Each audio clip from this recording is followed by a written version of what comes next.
think this is gonna go. I hope it doesn't go straight to Facebook. Oh, okay, cool. Yeah, I mean it connected straight to YouTube. That's all I wanted. Got a dog. Got a dog. Monster. There we go. All right, yeah, I'm live on YouTube again. Gang gang, got the whole gang ganging. Now I just gotta get my link. Shout out, shout out.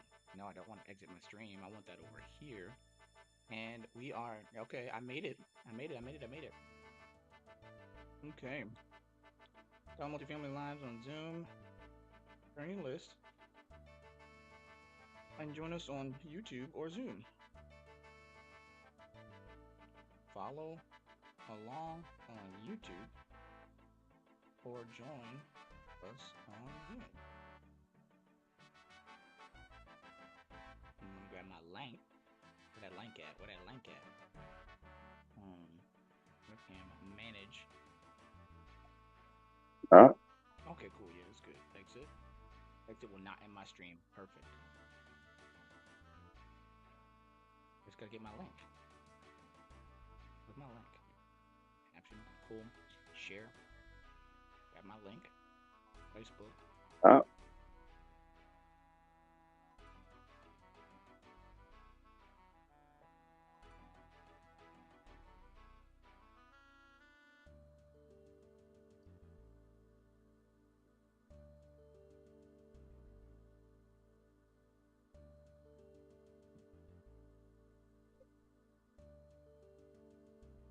Are you new to the world of creative thought and posters? Looking for friends to get the first deal with? The number you dialed is not. Perfect. I'm dialing multifamily property today. The action is the answer. Join us on YouTube.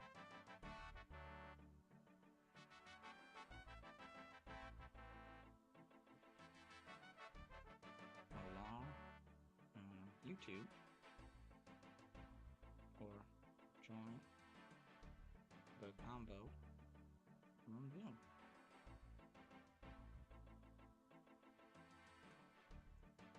Perfect. Control C post.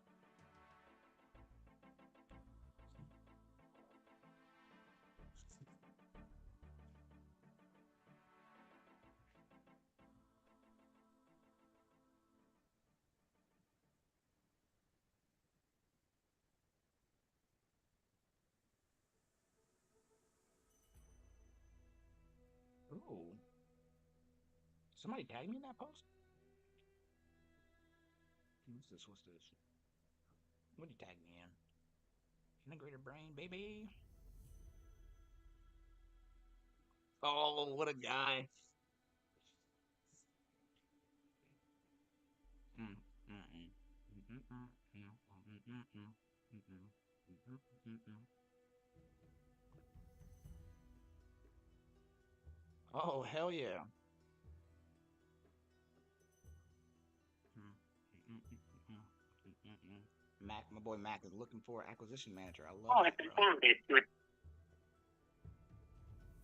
Hey, yo. Thanks for the shout out, my boy. I'm glad I could help. It's a must read.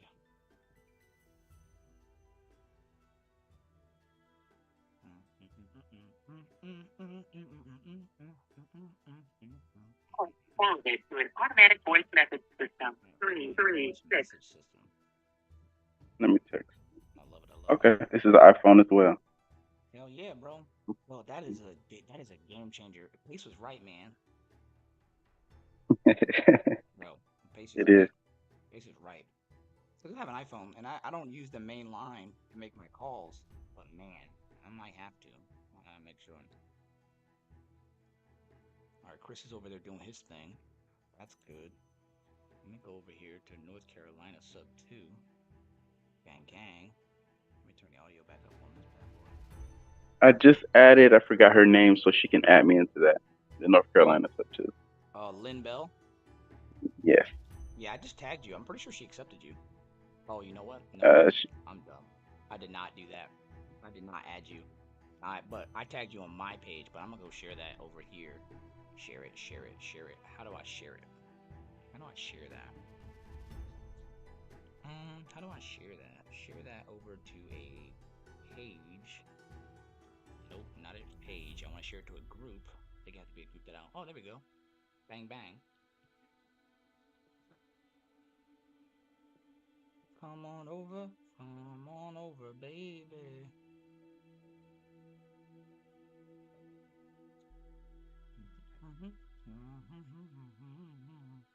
Come on over, baby.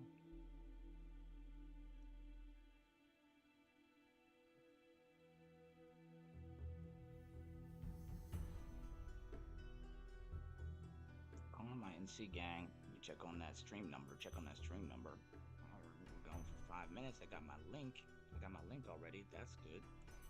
Alright, got that live. I just gotta post it. Almost feeling proper today with okay. Freak down. Alright, I did that already. Close that. Yeah, that's fine. I don't care if it's saved. Calling my North Carolina gang. Come on over, baby. How do I add the man, I need to save some emojis in this thing, right? Like how do I get the music icon? Cause I hate scrolling through the list here. I can never find the one that I'm looking Oh, for. you mean like pin an emoji? Yeah. I don't think Like I pin can your do favorite it. emoji? Yeah, I can do it on my phone. Obviously I can do it on my phone, but I can't do it in here. Or at least I don't know how. I just want I wish I could search like music, but it's tripping. Normally on my phone it shows Yeah. me something because I'll be like, yeah, come on over. And if I put like a bunch of Y's, it thinks that I'm singing anyway, so it puts like the little sign. I gotta look for the sign, the music emoji. I hate that, and I don't Hmm. even find it, bro. It's trash. It's gotta be a better way. I just realized you have a MacBook, or not a What's that? MacBook. You have an Apple product. I Oh said a yeah, MacBook, but I don't think it's a MacBook. on this. Oh wait, on my which where on it's Facebook, You have an right? Apple PC. No. This is just Facebook weird ass. Oh, you don't have an Apple PC? No. I got a Windows. I almost said Windows? Android. Oh, Yeah, I got okay. a Windows. This is just Facebook. Facebook's icons look a lot like the iOS icons. I did notice that. I'm Oh, trying to so I just got in touch with Heather's husband. They said the property is listed on Zillow. properties listed on Zillow. Okay. Oh, she texted you back. Yeah, her husband did, yeah. All right, Bert. Perfect. So yeah, what we can do now, because what I'm gonna do is I'm gonna go call Eric right after this. I'm gonna go call Eric, and I'm gonna go talk to him, right? And And maybe hear how you since talk to him and then call that realtor. yeah, we can do that. All right, let me call Eric. Let me look for property too. Turn my music down. Let me know if the music's too loud, because there's a couple songs No, with it's good fine. quality. All right, bet. Yeah, I know it's a lot going on, especially when we all get dialing. I gotta figure out how I want to set up, but that's You're gonna good. be I'm able to tune you out. perfect. Yeah, bro. I'll be in the zone, Yeah. man. People be like, "Oh, I can't hear because there's a piano," and I'm like, "Dog, I don't give a dang.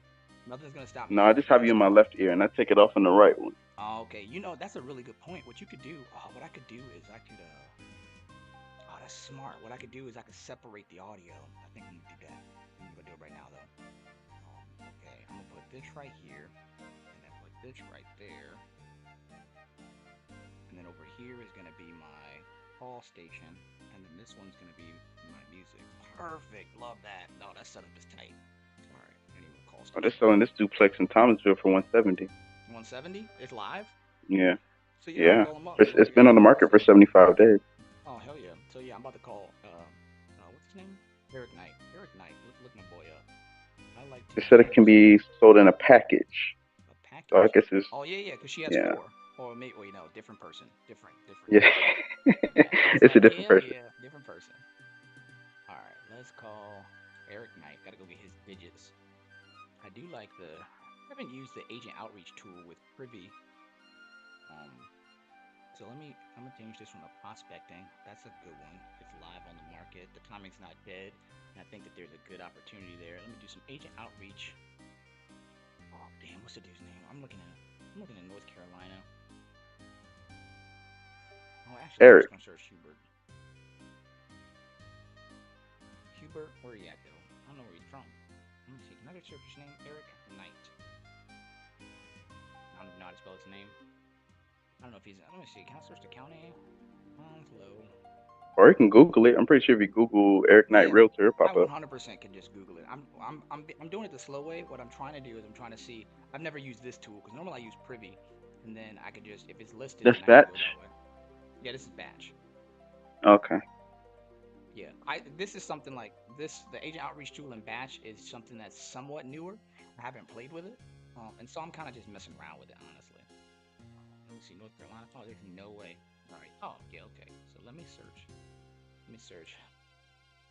Do I want to do it this way? I'm definitely slaying myself. Nope, that's wasting time. I'm gonna go do it. Eric. Eric. I might not even be spelling his name right. Eric Knight Nest Realty. Yeah. You can spell Eric a lot of different ways. Yeah. Eric. There he is. My boy. My boy E. My boy Eric. Bro, I swear I've called this guy before. Do I have his number saved? Eric.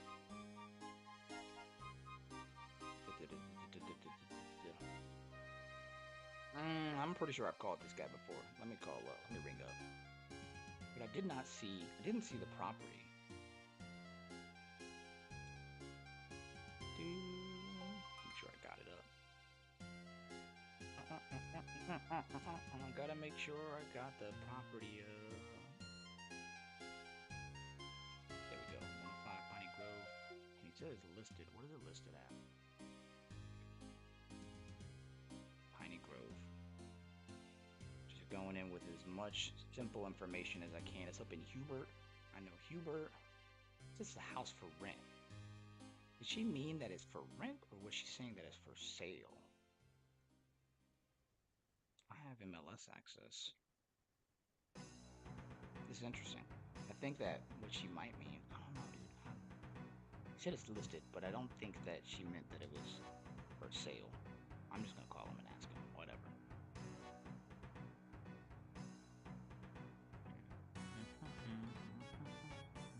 Bangers.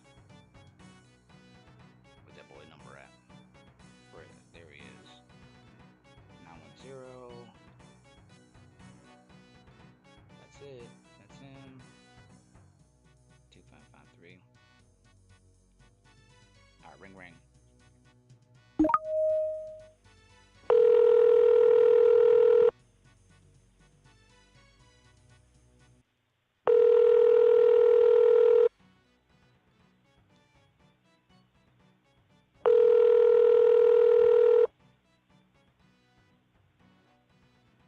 I hate when they do that.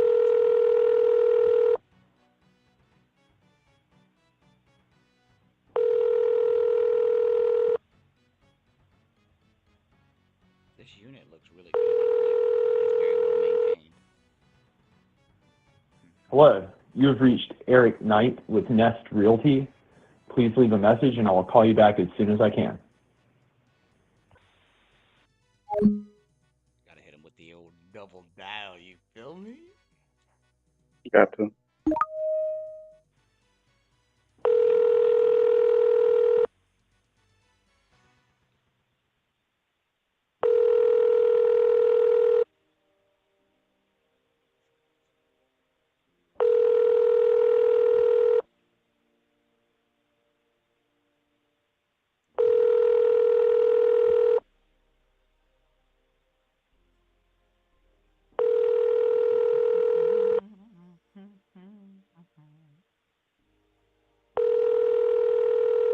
Alright, I'll leave him a message here. Eric Knight.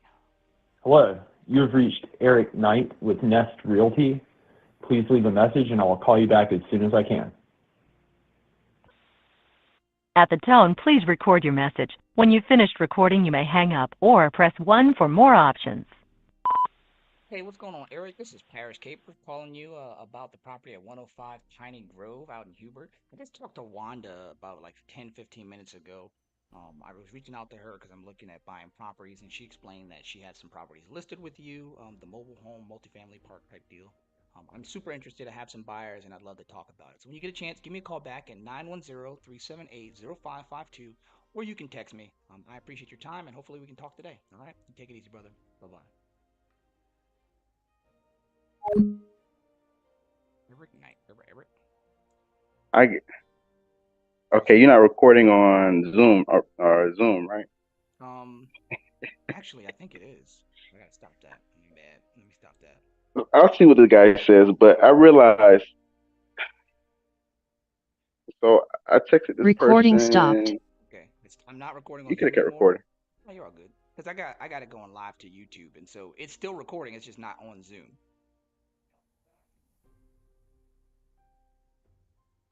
So, anyways, I just got the people confused. And even though I said her name right, I said the property address wrong. What they say. But he didn't say nothing back yet. But I just realized I caught myself. Just let them know, like, hey, my bad. I think I got the addresses mixed up. I actually called about 124 Main Street, not 123. Actually that's better. Let me do that. Yeah, just hit them up. Or you gonna make mistakes? It's cool. Just let them know, like, hey, sorry about that.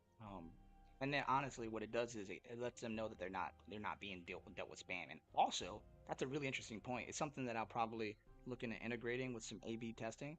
Like, hey, if I make a mistake in my text, this is something that other people have talked about.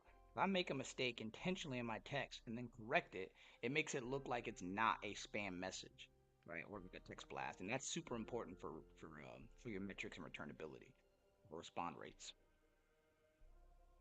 Why is this not sticking right here? I need this to go right here. Um, let's see, let's see. All right, all right, all right. We're going in here. We're doing the thing. What's good? Good evening, everyone. You got two calls scheduled tomorrow with potential sellers. Oh, speaking of which, I gotta hit up Rochelle. All right, did I post it to the sub two group? Bro, I need some folks to drop in and say hi to your boy. Where the thing at? Did I not post it? Bro, I'm tripping. What is going on with your boy? Did I not post it? I swore I posted it. Maybe I posted it in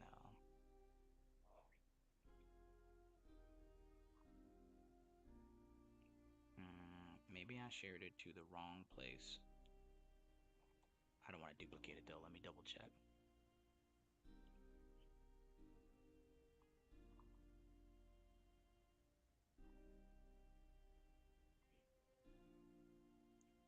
He said, so I just said, sorry, wrong property. I meant 312 Reed Street. He said, no, just the two units on Liberty. That one's the one that the one that you're talking to is 2 units on Liberty. Uh, so it's a duplex on 212 Liberty Drive, but he also within the listing it says can purchase as a package deal. Then it has 216 and 218, so altogether 4 units. Even better. So hit them up like, hey, I'm we're buying all kinds of multifamily. Um, but it's in a listing and it's active, right? Yeah, Yeah, try to get them on the phone.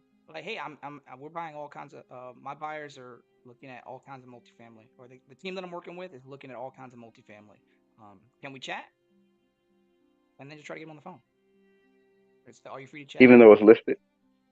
Oh wait, well, so here's the thing. Well, it is listed. Yeah, Yeah, you is that the agent that you're texting? no. This was I was texting the wife because that's her name on it, but it's the husband. Okay, so this is the husband. They have it listed, and then they Yep. said that they gave you had the wrong address, but they corrected you. So yeah, if this one's listed, then so here's the thing. As a realtor, I can't go around an agent. You're not a realtor, and I'm not gonna tell you to go around the agent, but you could, in theory, talk straight to the seller. In this case, they're kind of trading messages with you. They might answer the phone. It might just be easier to talk straight to the agent. Can you see the listing? How long has it been listed for? Yeah, it's been listed for 75 days. Oh yeah, so you should probably what I would say is call the agent and just kind of get through it, right? And the discussion is effectively the same thing. You're still trying to get the same points. You're still trying to get after the same points, and this one is even easier for you because you have a buyer already, right? You've got a guy. He owns a bunch of things. They can look up his entity if they really want to. Don't care about all that. Um, you're buying a multifamily in the area, and you're just trying to figure out what the scoop is. You can ask them like, why hasn't this sold? What are they doing? Do they live there? What's the rent rates? Gather as much information as you can, and then from there, we can make a determination whether it's qualified or not, right? And the qualifications are really one, are they motivated to sell? It's been 75 days, so maybe. Yeah. What's the timeline that they need? Maybe they live there, maybe they don't. Maybe they need money for something, or maybe they just are tired of waiting. Part of the timeline for when you're with an agent on the line is when does their listing expire? And so they don't necessarily have to tell you Should that. I? Okay. They don't have to I tell was you about to say. that. I was about to ask you. Should I ask that? So you can ask it. It's not protected information. The reason that you're asking though is a fair point, and here's where we get into the weeds, right? Um, it's about why you're asking, and it's an art. So I ask as an agent because based on the rules of a realtor, right? There's a thing called the standards of practice as a realtor. Based on the standards of practice, I can ask I can ask an agent when their listing expires because this is not secret information. And it's important because I'm trying to help them. This is how I approach it. Like, hey, I'm just trying to get after solutions before it falls out of your lap, and then I have to just go to the seller, right? I want to get you paid, Mr. Agent. I want to make sure that I can factor in your numbers. But if it doesn't sell, then I need to know that too, right? I need to have an idea, and that's really that's kind of a backwoods, sneaky way of saying, look, I know that if it's month one or it's month 70, 75 days, right? So it's month three almost. Month three, they're Yeah. still middle of the road. But month five, they're going to be stressed. Month six, when their listing usually expires, they're going to be more inclined to assist and support, right? Right now, you're Yeah. about 3 months. You don't have to ask that question if it makes you uncomfortable. But what I will say is that get comfortable being uncomfortable and asking the questions. Worst case scenario, they say no, and It won't make me uncomfortable. yeah, I would ask it, but like, hey, when is what's your listing agreement to, right? Because I'm looking at this one, it's still sitting. Obviously, I want to work with you if it's listed, and I kind of have to. But if it doesn't sell, I would ask it in this order. I would ask what happens if they don't sell it, right? And they're gonna say, oh, it's gonna sell. I'm like, okay, cool, but right now it's been sitting for 3 months. What are you guys doing to make it more attractive? They're waiting for the right buyer. They'll say all kinds of lies and stuff from their perspective as a realtor might be true, but it's just not Yeah. necessarily based in reality, right? At the end of the day, the tactics are something that will develop over time. Give them a call, just have the conversation, right? And think in terms of why are they selling, what are they trying to do and things like that. Have they been managing it? How has the process been going? What's been their biggest obstacle? What's the timeline they're looking at? It's been 90 days. What happens at 120, right? What happens at 180, 6 months? Um, how long are they looking to do this? Because you're trying to make a deal and that works for them, but you also have a client that you gotta make sure you serve them as well. Um, Okay. I don't even care about condition. But What's kept them from taking any offers they've gotten so far? This is a sneaky one. Make sure you lock this one in your brain, right? What's kept them from taking offers they've gotten so far is such a fun question mm, because it'll give you two pieces of information. They'll either tell you that in one space, they'll tell you if they're getting offers or not. You're already assuming they got offers. If they got yeah. offers, they didn't like them or they didn't get any. So they didn't take the offers because they were too low or whatever the case is, or they haven't gotten any, and the agent will tell you about that, right? Hey, yeah, we got Yeah. some offers, but they were at half, 50%, and they can't let it go for that. Oh, okay. They don't want to go at 50%. Cool. So now you're starting to build your low and high. Okay, they won't let it go at 50% ARV. What about 55%? What about 75% creative? What about 105% creative? Right? You don't have to get into that, but Yeah. just make the call and let's see what happens. You know, Calling right now. ring ring, a ring ring. That boy out here Yeah, so making you didn't feel calls. like that. Hi, Rebecca. How you doing? This is Earl. Oh, how's Earl doing? Earl is doing okay. Well, he could be a little bit better, but that's why I'm calling you. Okay, so just to give you a little bit background, Rebecca, I just spoke to Heather's husband, and he told me he had the duplex listed on the MLS. He told me to reach out to you. Oh, yeah. So I'm just calling this to get more information on the properties and see how I can potentially take these down. On Baby. two plexes, they're listed separately at 170 each. Some people. You've got 212 and 214 have long-term tenants. Um, they have been there since 2017 and 2018. Those two rent currently at $495 a month. The tenants pay their main utilities and they supply all of their appliances. They do have washer dryer hookups in there as well. Okay. And 215 recently rented in June for a year lease. And 18 has a long-term tenant since 2021. So a little over almost 2.5 years. Okay. So those two units rent for $5.95 a month. Okay. Rent has not been increased in many years. Definitely room to increase. I don't want to cut you off, but no, that's fine. no, I don't want to cut you off. But you said that the rents haven't been increased in a while, so I'm assuming the condition of the property is fair. It's fair, and the tenant. The only thing that I'm aware of that needs to be addressed are the back decks. What's wrong with the back? Now, the owner said that, if they kept them, that's something that they would have, went ahead and fixed them. But they're just, they're selling them. So they're just leaving it as is. And so that's one thing that I know that needs to be taken care of. Okay. These tenants have, I think it's just mainly just simple maintenance of that, which is with a property manager. Okay. At this point. Now, the new buyers could either keep that property manager or work it out with them, the terms with them if they want to, or they could take care of themselves. And that is a 10% fee. What was the thing that you said before? The question to ask? Needed, and I have the finance. Why are they selling? I mean, there's a lot of questions you could ask. If you got the rent, they pay for the lawn clear, the 5 yeah. months is necessary, and that's about $100 a month. Okay, and let me ask you a question. So, the property's been on the market for a while. Why are they selling? She inherited them from her father a few years ago. Inherited, okay. So, he didn't raise rent, or he hadn't raised rent for a while. He hadn't raised rent. He's looking to, sell them to use it as an investment in their company.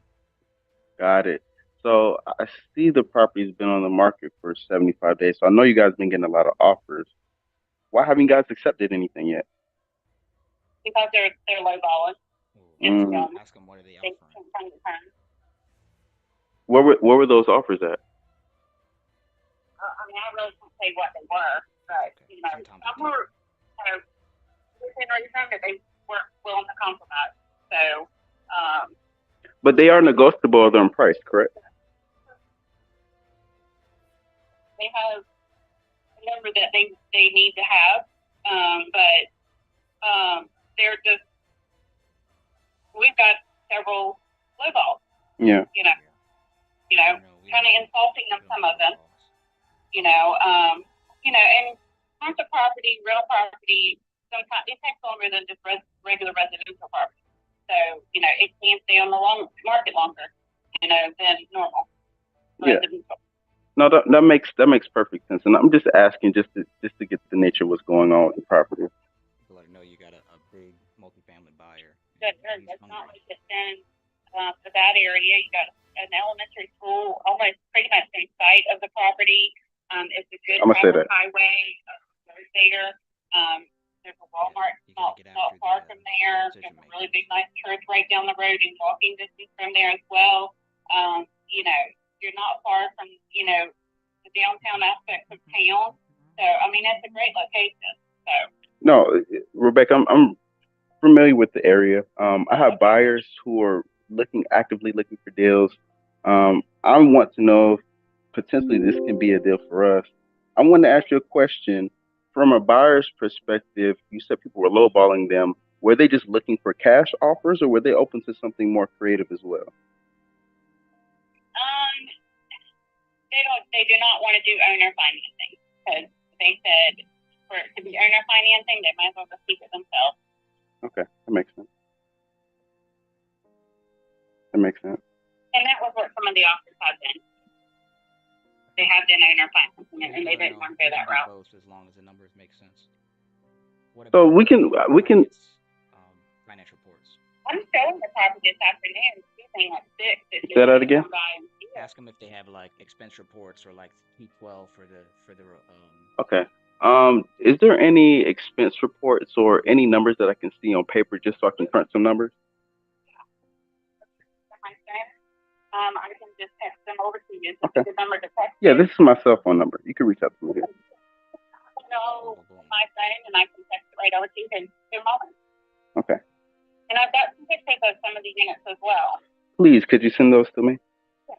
But the one at 216, that's before the previous, the current tenant moved in. Okay. So it's just pretty much a blank Canvas. Yep. I understand what you mean. Yep. So, and the other two, there are current tenants. The 212 and 214. Yeah. Mm-hmm. Got it. Easy. Yeah, I'll send that over to you. Okay, you send that over to me. Let me do my due diligence, and then I'll follow back up with you. All right, Heather? Yeah. I'm sorry, Rebecca. All right, bye-bye. Not you calling her Heather. Get out of here. Not you calling my girl Heather Head. You My smoking bad. They right both now. white. They both white. It don't matter. All right. But yeah, that was all right. Pretty simple, right? I know it was kind of weird because I was bringing you into No, some. I like that better because I forgot some things. Yeah, you're good. Yeah. And yeah, you'll get better. You'll get even better at it to a point where you'll be like, bro, stop talking to me. I'm like, all right, my bad, man. Fucking live your best life. You see, the thing is, I know how to talk to people, but it's the point of getting the actual like sale. Like when you're like, okay, now you got to kind of like close in now. Yeah. You'll get better at it. Don't even stress out about it. Literally, you're gonna fuck it up. We're gonna fuck it up. It's okay. There's enough deals. And even if you fuck it up, here's the thing. If you fuck it up, oh, shit's going to YouTube. Whatever. It's not for kids, so I don't really care. If you fuck it up, that's okay because what'll happen is you're gonna get better at it. You're gonna be better for the next one. But even then, if they have genuine issues and pain, you being bad at it doesn't matter. There are people who are not as smart as you, not as driven as you, not taking action right now, just like you, who are getting deals. Yeah. Because they're just lucky, right? It's the process. Yeah. So don't even stress about it, right? So yeah, she'll send you the things that you might want to get if they have, right? And this is kind of a qualifying question. We want the expense reports for multifam, right? And this is me just knowing what I know, right? Expense reports. You want to get after the hold up, I gotta make this not show that. How do I do that? Apply. Make it show the thing. Front cam only. That should be good. That should have did Thanks it. for the call, Rebecca. That's weird. It didn't change. It's good. But yeah, what you want to get after is you want to make sure that that you get the expense reports if they have them, that they give you rent rolls if they have them, right? Rent rolls are the report of every unit and how they've been rented out over a period of time. Correct. Any financials that they have, as far as anything, that's the expense reports. Any financials that they have is going to be helpful. Sometimes they have more than others, and then there's a lot of things you could gather, but really those main things, and then you have the T12, right? So the trailing 12 months of information about the property. It's kind of that some people will call the whole package the T12. It's not explicitly the T12, right? But if you just ask them for any financials, they should be able to deliver them to you. And we can kind of get a feel for how professional they are based on what those things are. Some of them will be like, yeah, they're on a drive. Here you go. Everything's in there. Bam. Okay, cool. You got a semi-professional, maybe a fully professional management company. Wanda, for mine, when I talk to fucking Eric, when I talk to Eric, I know that she's been managing herself and she's not a realtor. So that means that she's not formally a property manager either, right? And so those are things that I'm gonna dial in on when I finally talk to him. And I tied his contact to her contact together so I can see her numbers and her information when I'm talking to Eric. And yeah, so that's one. They'll send them over. We can do some snapshot underwriting, and based on the buy box that you have for a B, question is, does it work or does it not? And like I said, a B is comfortable and willing. B is comfortable and willing working in this space with you as you tackle this down. He'll even do some underwriting with you. Obviously, it's smaller than what he's looking for, but for a B, he buy cash flow. So literally, it don't matter to him if it cash flows, as I understand it. You know what I'm saying? Well, but for residential multifamilies, he's looking for creative. So yeah, if it's not creative, then I don't think it's going to work. It's perfectly fine. The numbers might still work though, and if it's not for a B, so, there you go, right? It may not be for a B, even though that's who you're focused on. You are focused on a B, but if you find an opportunity that makes sense from the number perspective, and just by that merit of taking the action, you're able to crucify and qualify a deal, then you can take that to the market, and that's your answer, right? So we're talking about the wholesaling machine for multifamily. This is what you want to do. You have a buyer in mind, and you're working for his sake. But if it doesn't work for him, that doesn't mean it's not a deal. If it works, it works. You know what I'm saying? And in fact, let me Yep. share this thing with you right now. This one will kind of help. I gotta go to the Drive. Google Drive, my boy. I'm gonna share. Let me grab your email real quick out of the thing. I'm gonna share a document with You you. got it right. Yeah, yeah, it's in your contact. I was saying, Okay. I need it. My audio's low. I appreciate that, brother. Let me turn that up. Now there's a damn ladybug inside. Turn my audio Can they hear up. me on YouTube? Yeah, yeah, yeah. So they can hear you loud and clear. In fact, had to Oh turn wow. mine. I had to turn mine up. I'm gonna bring you down a little bit. Mackenzie's over here giving me the feedback that I need. So gratefully. Thanks, brother. I appreciate you. Can I put a hundo on that? What a guy. My number one And that's guy. actually perfect. So I can go back and listen to the call. Yeah, yeah. You can go check it out on my channel. It's live right now, but it'll be when I'm done. I will publish it as long as nothing crazy happens on the thing. And then it looks like there's like a minute delay, something like that. We'll figure it out. Because I'm looking at it on YouTube right now. I have like a minute or so. Yeah, yeah. But it's good because it's doing the thing I needed to do. So yeah, yeah, yeah. All right. So let's get into the other thing. I think there's a delay in the comments on YouTube, but that's cool too. I like that. So I'm gonna go over here. What I'm gonna share with you is I'm gonna share with you. You might already be familiar with the daily dial worksheet. You might already be familiar with the daily dial. Oh, stand by. I got a call back. I gotta go ring ring.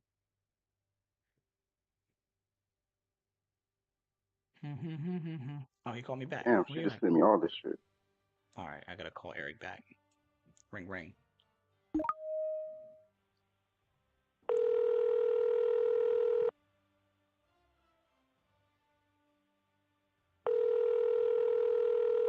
Beep beep beep beep. I'm listening, but I'm. Was there? Hey, what's going on, Eric? This is Paris. Can you hear me? Yeah. What did you say your name was? I'm sorry. Yeah, Wanda. So it's the homeowner at 105 Piney Yeah. Vancouver. No. What did you say your name was? Oh, I'm sorry. sorry. No, you're all good, bro. Paris, like the city in France. Oh, okay. What was your last name? Capers, like the little green things you have with salmon. Have you ever Oh, had okay. capers and whatnot? Got it. You catch Oh that? yeah. Yep. Got it. Yeah. So I have 4 of her mobile home parks listed Right. as an investment portfolio. Yep. But yeah. So I mean, are you just interested in one, or have somebody that's just interested in Yeah, one, so or I'm what? actually super interested in all of them. So let me give you the background. So I'm an Asian investor, so I'm a realtor out here. I was actually dialing another list, and it just so happens that when I was talking to her, she was like, "Yeah, it's listed with a realtor," and I'm like, "Oh, I didn't see that on this side. It actually says that it was canceled like 2 years ago. So great. Let me just call Eric. Um, What um MLS are you looking at? Also, I'm not even on the MLS because on the investment side, I can't use the MLS data, or I'm not supposed to, so I don't. So I don't Right. use the MLS when I'm making calls to properties like this. And if I had, I probably would have seen it, right? And so that's kind of the answer there. Y- So Right. Yeah. No. I mean, I've got it on Crexy, LoopNet, our commercial MLS. yeah, I'm actually using I'm using two different platforms. I'm using Privy and Batch Leads. And so for what I was doing with when I was looking at the multifamily mobile home park type, I was on Batch Leads. And so as I'm looking at it right now, it hasn't matriculated over to Batch Leads yet. And it's just not a big deal. Again, I don't I Oh, use okay. No. yeah, Next question. it's all Next good. one. Yeah, she gave me the scoop. She told me that she had 4, so I appreciate you trapping on that. And yeah, so right now what I'm doing is I'm working with some of my partners, or I'm actually, let me back up. So this is on my office line, so it's recorded for the record. But yeah, I'm calling because I'm working with a partner. He's a big multifamily guy. He's buying properties all across the Onslow County and a couple other places. One of my partners is Mhm. working a little bit further to the west, and because I live here in Sneeds, I'm like, well, I'm just gonna work Onslow. I got some time today, so I'm getting after it. And yeah, Mhm. so I called her. She kind of told me a Mhm. little bit about like why she's selling and what's going on with her. And we kind of got a little bit in the rabbit hole there. And then she explained to me like, yeah, they're currently listed. I'm like, oh, I missed that entirely, so I'm calling you. But yeah, he's interested. Mhm. We're buying like he's just eating up everything that he can. So he really, really wants a Uh-huh. large multifamily, like 20 units plus. But Uh-huh. anywhere under 20, he will buy himself, and that's just where we are right now. So I got another guy, he's calling over in the West, and I'm calling Angelo, and I'm trying to figure out. I got to pull up the listing, in fact. Um, I apologize, I didn't come fully prepared because I was still making calls. But yeah, I got to pull up the listing. Oh no, you're all good. What's the whole package listed at right now? And then what's the details you got? 6 million. 6 mil, 6 mil for 4 units. So 4 lots. Let me get my notes up here. No. 4 parts. 4 parts. Excuse A me. total of Words mean things. 84 homes. 4 parks, 84 homes. Okay. Let me grab that. So it's Yeah, they're four. all park owned. What are the addresses you have? 4 parks, 84 homes. Because I see 105. Yeah, so you have 2229 Dawson Cabin Road. Dawson Cabin. You have 209 Highway 172. 209 Highway 172. Yeah, 105 Piney Grove Baptist Church Road. Yep, that's the one that I saw. Yeah, and then there's one James Point that's actually across 3 parcels, but the address I have it pegged at is 753 James Street. 753 James Street. Is that James Street 2 words or 1 word? 2 words. James Street. All right, cool. I'm just gonna take a look. And I can email you. Oh yeah, man. I'm sorry. I'm so used to talking direct to seller that normally they don't have all that stuff. No, I appreciate that, man. So you said 6 mil for the portfolio of 4 parks, and then Yep. you said it was 84 homes. Yeah, there's 84 park-owned homes, and a few of them are in need of renovation. So you've got, let me see, 1, 2, 3. Are you at your computer? Because we can just pull it up together. 4. That's easy. Yeah. There's There's 4 that need to be renovated across the 4 parks. So, like, basically, those just aren't online. So you really have 80 that are online right now. Okay, so 80 that are online. What's the vacancy look like? The only vacancy are the ones that need renovation. Really? Okay, so it's fully, so 84 homes, and 80 of them are currently I occupied. have her updating. Yeah, and she's supposed to be updating the rent roll right now because she's had some. We did the rent roll in May. Okay. And she's had some new tenants move in since Okay. All right. rent bump. Let me drop. I'm gonna drop you my email. That might make things a little easier. Let's see, Paris, post to post. I should probably have this copied. I send it so much to coastclosers.com. Paris at coastclosers.com. Boom, send it. That's me. Yeah, I'll take any financials or anything you have, unless they're up on the MLS, in which case I could just pop over there and do that. Yeah, I mean, I'll send this to you. We can't release financials without confidentiality. Yeah, tracking whatever it takes in context for us to go through and look at the numbers. I'm perfectly fine with signing these things. Like I said, my guy, his name's Abi. He's got 2 partners. We've got some very, very deep financing. Some of their own personal funds direct, but then also some very, very solid connections, in short. And so I have a team that is just calling. I'm definitely interested, if not for Abi, then for the other crew.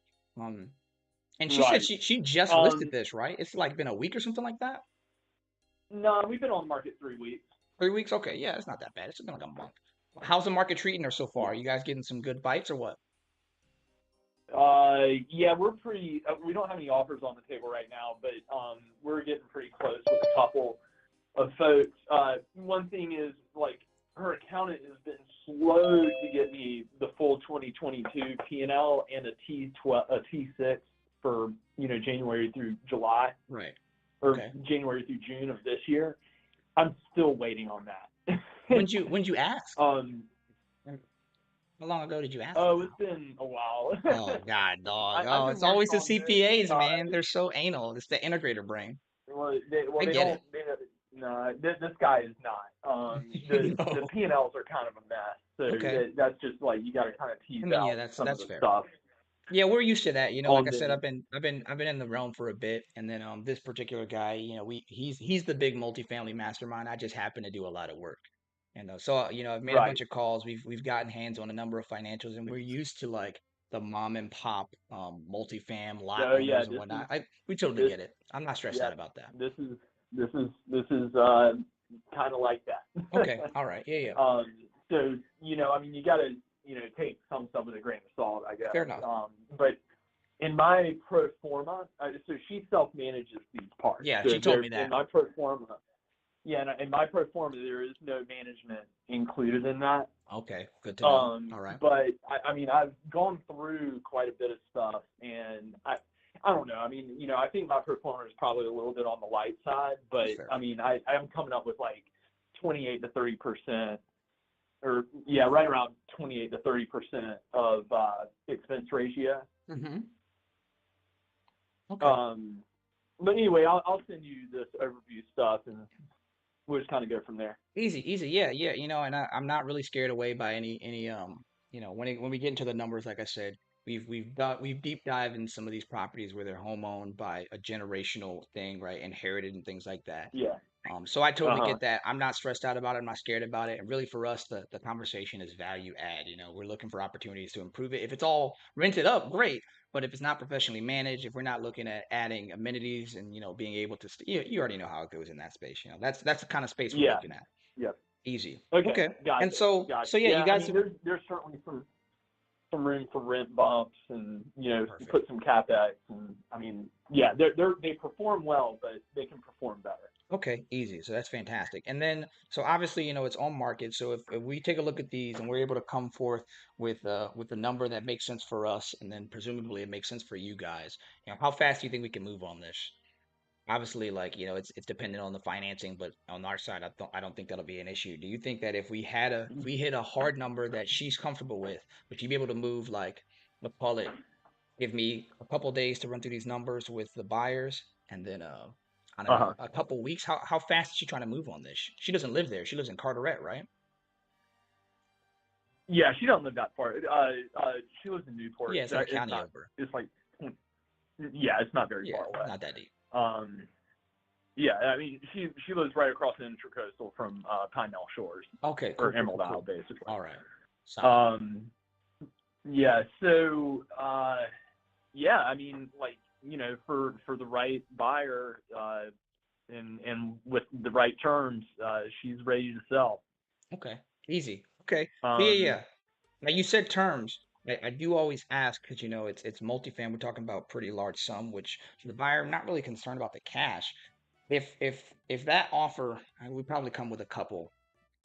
You said it's a 6 mil, and the concern that I always have is if I give a seller $6 million based on the numbers, it's kind of morbid, but they sometimes end up not alive shortly thereafter. It's kind of a whole thing that I don't really like to get into. Do you think she would be mhm. open to terms if we can bring like a substantial down payment or something to that regard, and then seller finance it as we continue to go forth, improve, and stabilize the process of properties? Do you think she would open to something like that?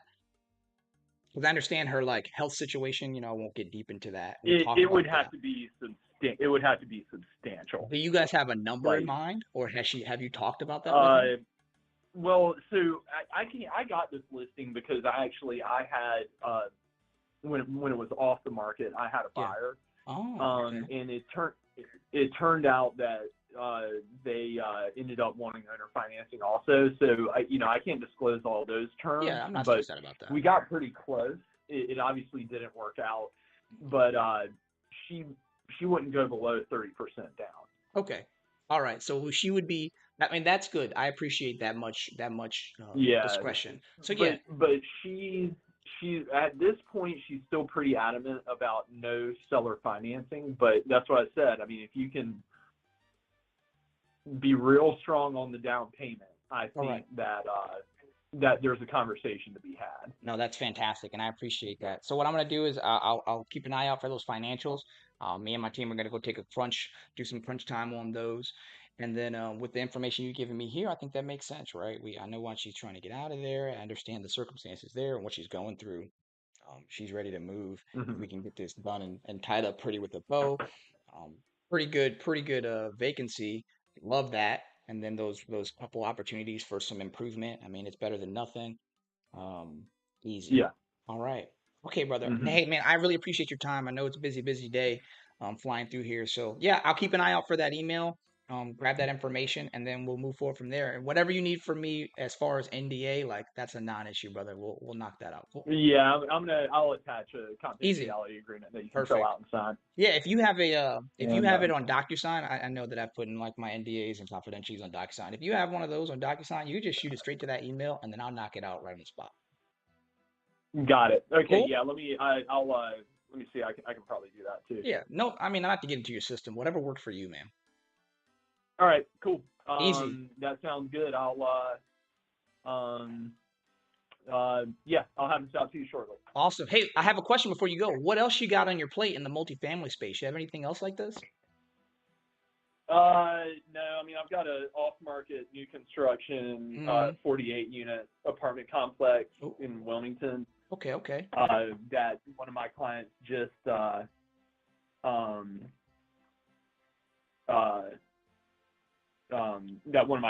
completed. Okay. It's not on the market, but they're investors, so they would be open to selling it. But it's just completed. They're leasing it up right now. They had 95% pre-lease, but love that. I won't have any numbers on that for at least a month. Okay. All right. Very well. Okay. Yeah. What I'll do is I'll take note on that one. If you have any information about that one, I'm totally interested. Especially if it's already pre-leased and we'll have some forecasts on vacancy and things like that. I'll definitely take a look at those. But the thing is that's not a value add play. That's fair. Well, yeah, I mean, for the conversation for us is for the team we're looking at. He's mostly just buying cash flow. I mean, he's purchasing assets for cash flow. The equity will come later if that's what it is. And so if it cash flows enough, I mean, that's not really a big deal, right? And then also I've got other buyers. It's not really an issue, right? If it cash flows, we'll take it down. If it's cash, then it's cash. If there's somebody who's open to play with seller financing or owner financing, we love that too. But where I'm living right now, I've got people on both sides of the fence that'll buy whatever it takes. Cool. Okay. All right. That sounds good. So yeah, send it over, man. I'm super interested. And then again, if you need me to sign an NDA on it, that email, you lock me in as a Paris to unicorn agent investor, however you want to put me in there. And then yeah, shoot it over to me, man, because I definitely am interested, and we got the people taking them out.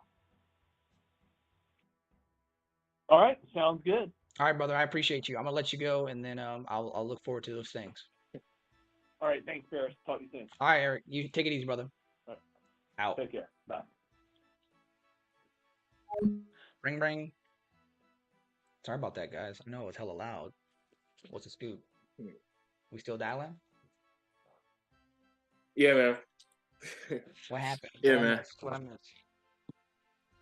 I'm going to start on these properties that I've did for my business first before I do anything for the Avengers. Yeah, bro. Live your best life, man. No lie, bro. I don't know, bro. It's weird. Yeah, like it's I don't know, bro. What's the opposite of the Avengers? Is there like a supervillain team? It's the opposite of the Avengers. Right. Like the whole shit, bro. Like the Hulk, the League of Villains. Yeah, like the League of Wholesalers. I don't know, man. I bang with it. Whatever it is, I bang with it. I don't know, bro. But yeah, I'm gonna go ahead and contact these people first. They can wait. To be honest, it just don't feel right to me right now. Yeah, man, you gotta do what feels good for you, and make sure that whatever works for you aligns with what they want you to do. At the end of the day, don't do things that you don't want to do. Right? We talked about that before. I didn't sign any agreement, anything like that. So that's the most important part. Right? I haven't signed anything. Come on over, baby. Balan. Numbers, man. I'm about to start dialing, bro. Hit it. Yeah, let me see. All right. So yeah, the Earl, how's it going? Things looking good on your side or what?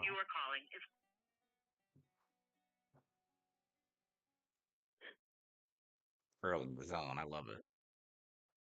All right, let me pull my other thing. Oh, we got to join? Who that? Is that you? What'd you do? Loud Indian music doesn't start playing. Oh, it's a vibe.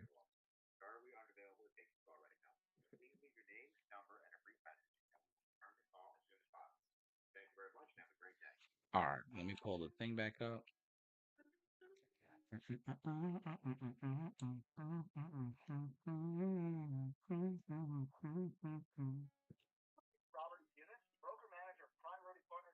All right, prospecting on that one.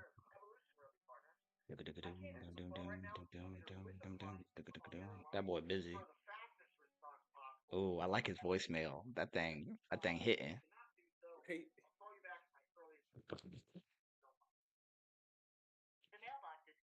Oh, ain't no way, my boy. sucks. Yeah. He gonna have all that energy and then his mailbox full. Ain't no way. Ain't no way, Right? Daniel. Like, Ain't no way, Daniel. so I was looking forward to responding. Bro, All right, ain't it's no all way. right. Cool. It's cool. It's cool. Let's put this to the side. Let's put this to the side. There ain't no way, Daniel. Stop that right now. All right, let me go to the next one. I got that one. Oh, what's this? This Oh damn, I multifamily? was off mute the whole time. You were on mute the whole time. You good? No, I mean just now Oh, okay, okay. when I What was making the happened? call. Oh, yeah, yeah. Oh, you were on the phone? Oh, yeah. Well, Yeah, Earl was in the zone. What happened, man? How'd your thing right? go? That's so no one picked up, but No one the picked lady up? did send me all the information. Yeah, the lady did send me the information, Perfect. pictures and everything. cool. That works. Sweet, sweet, sweet, That sweet. works too. Yeah. So one of the things that I showed, one of the things that I showed Chris was when we're talking about your systems and your process, and we'll get better at it as you go along. What I use, because I'm lazy, but I also want to make sure that everybody can access everything, is I use Google Drive, right? Because it's just easier for me. And so you got to start to organize your things if you don't already have a system. You can go for it and get into the space where you have paid processes and systems like that. What I have is I have an acquisitions folder where I make and add the things, everything that I get, I drop it in there with my underwriting. And then when I move into the stage where we're talking about like dispositions after we lock it up, then I just literally move it to the dispositions folder. And so one day, when everything's said and done, you're talking about different people and different machines, right? You're talking about actually, I just downloaded something today that I sent it to Chris. Where'd I put that damn thing at? Did you see the thing I sent you, Chris? That slot, that graphic? Graphic. Yep. Got it. Yeah, yeah. Where did I put it? It shows the what I sent him shows the life cycle through the process as far as like wholesaling goes, or right, like or assignment goes. And you can kind of modify it as you need to. But what it effectively is it's the direct to seller workflow from literally outreach, and I'm gonna share my screen here in a second. It's the direct to seller workflow to um from outreach to the disposition. Let me share my screen. I'm just going to put it up on here on the Zoom side. Um, I guess I could probably put it up on the other one too. I ain't that stressed about it. It'd After be you all do right. that, I need to ask you a question about the GitHub repository Oh, because I the saw pulling the the video photos. you made. Hell yeah, you like that? Um, That shit with tight or yeah, what?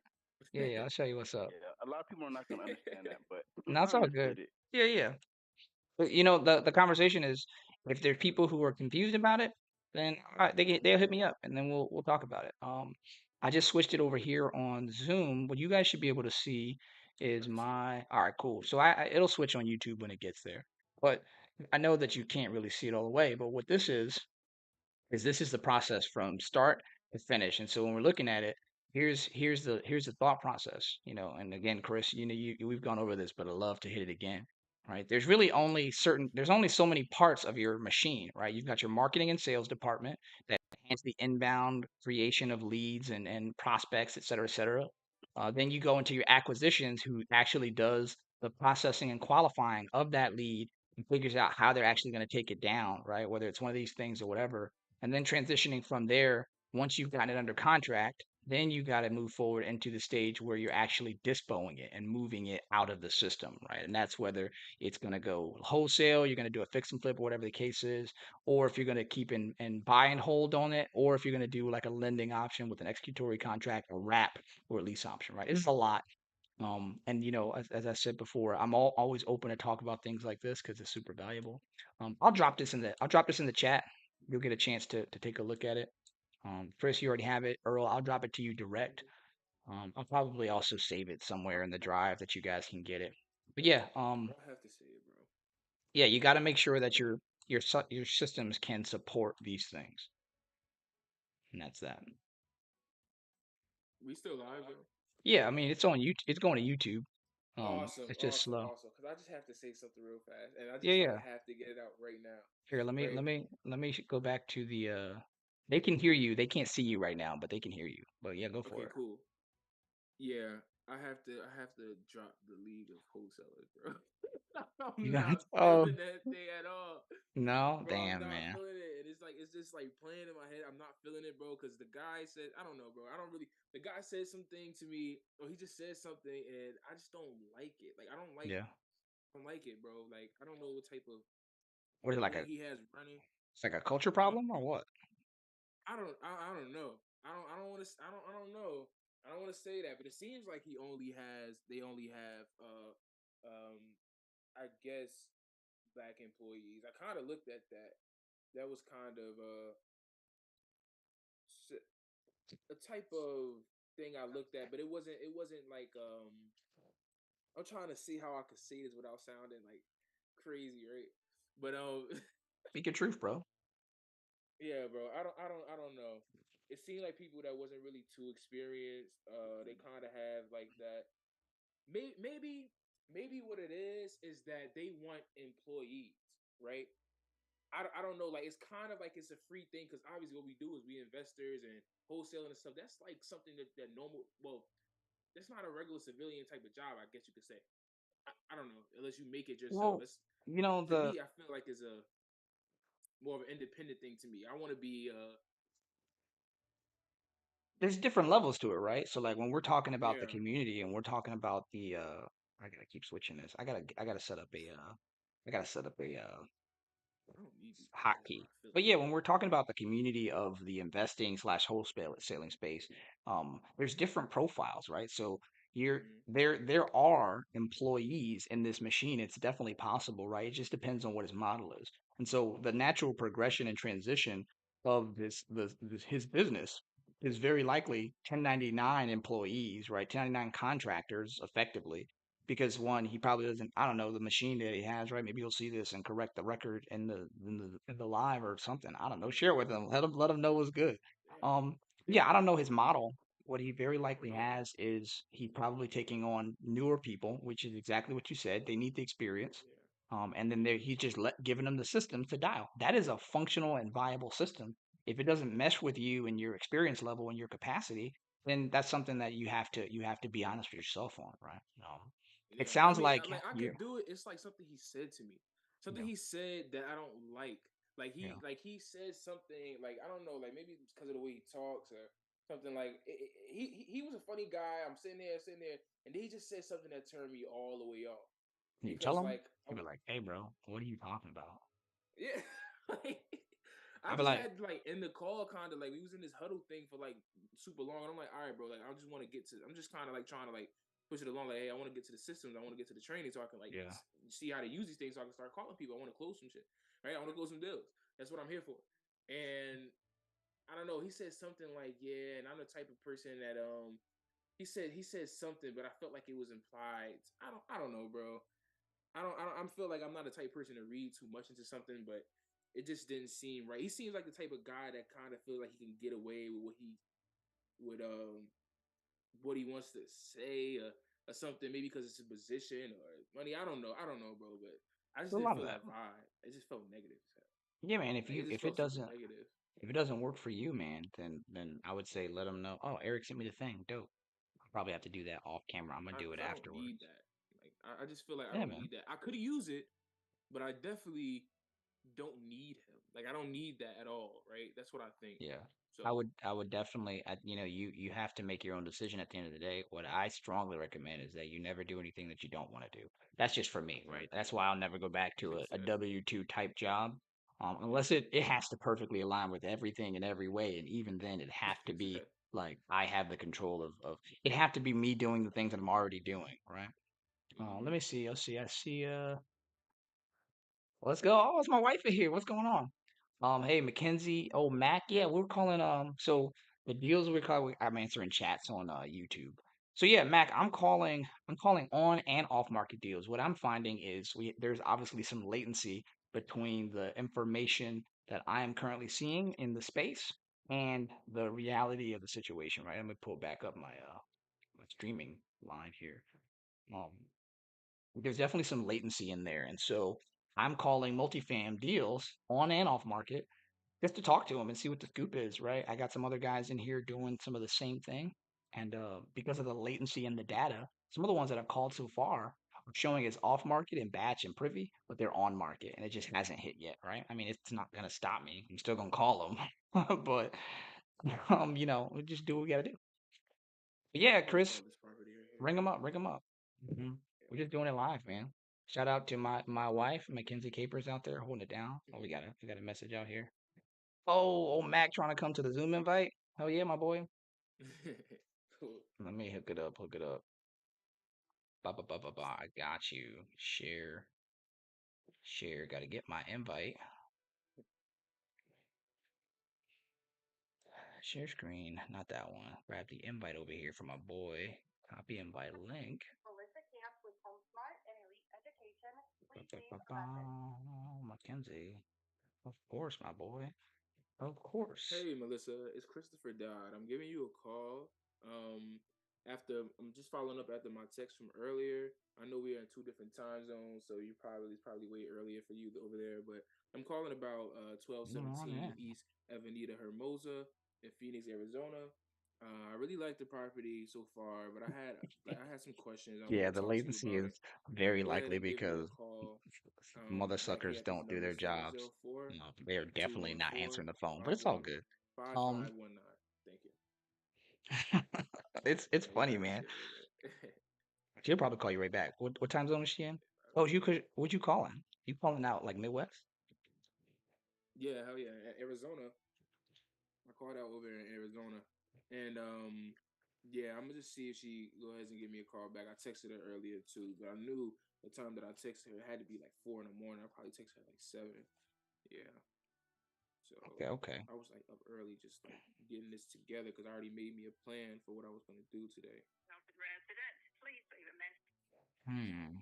All right, next. Here Got we that go. Zoom link. We'll call the next one. How's it going, Earl? You getting some pickups or what? No, I didn't get no pickup. You know pickups? But this is their number. It said the Felton residence. The man's name is James Felton, so I'm Okay. calling him I'll again. add more back.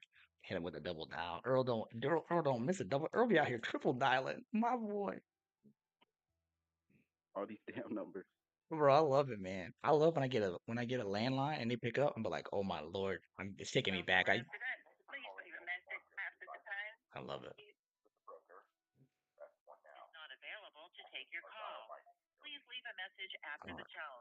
All right, let me see. What is this? Come on in, Mac. Where you Hi, at? my name is Earl Perry. I There was he looking is. for James Felton. I heard this Bring, is the bring. What's Felton up, Mac? residence voicemail. Mac, can you hear me? Again, Can I'm you hear calling me? about the property on 17 Church Street. Whenever you get this message, please call me back at I think I admitted you. 305-298-8850. Again, my name Bring, is Earl. I'm bring. calling about the property on Church Street. My number is 305-298-8850. Have a blessed day. Mac, you in here? Heard you join. Are you Here, man. muted? Can Oh, I there can he is. Well, good. I can hear you now. What's going on, man? dude, YouTube Live, loving it. Bro, I'm trying, man. There's a good bit of latency, right? I'm watching. I see the There, camera. I see the camera. I'm looking at it. Well, it looks like live to me, and it hasn't adjusted to my streaming view yet. And it's just gonna catch up when it catches up, right? yeah, no, It's gonna it take a is second. it is behind, bro. Yeah, yeah, we're way behind. I see me still talking about some other stuff, and I'm like, dude, I changed it to a different view already. Yeah, But it's yeah, for good. sure. It's like a good 60 seconds, 30, Oh, that's 45. good. It's but yeah, for sure. That's There's good. some That's good. latency. Yeah, There's some lag. the first time me and Chris were on Zoom and we were streaming. I think Chris, were we streaming to YouTube or we were on Facebook? Facebook. Oh yeah, I told you when we got stream bombed, I was like, never again. I gotta bump up that latency, bro. I can't have that. I can't have my channel drop because somebody came in doing some dumb stuff, man. Can't What's have it up, Matt? happen. What's up, Chris? How you doing, dude? I'm good, man. How are you? Can't complain, man. Yeah, Mac, you haven't met Earl. Earl came on yesterday. He and I had a conversation.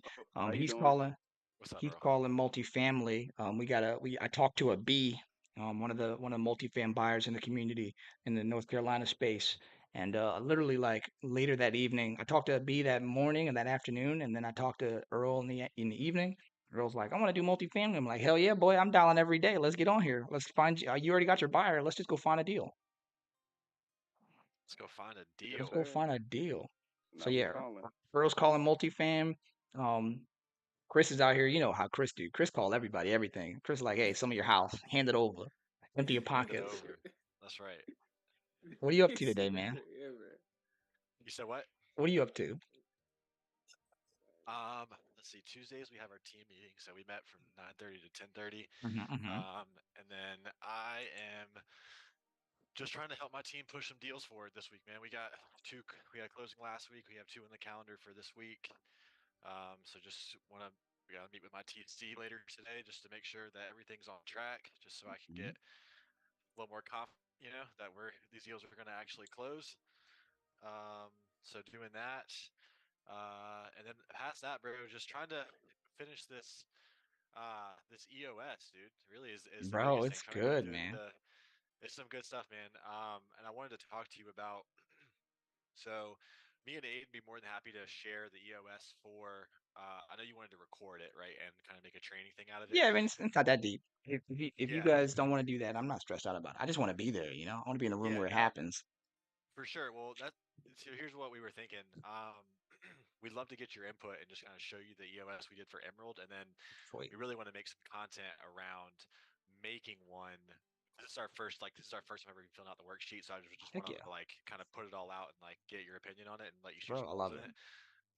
But then we would love to make some content around making one for Investor Realty Group Hell and yeah. get your help on that. So Bro, I'm in. um, yeah, that's what we talked about it a little bit more because just our the EOS for Emerald. So Emerald Holdings is our investing wholesaling business. Mm-hmm. We're just a little more intimate with that one because it's just like it was our baby from the ground up. We built Yeah, it, I so love we it. just want to. So definitely want to just that's just kind of like I don't know.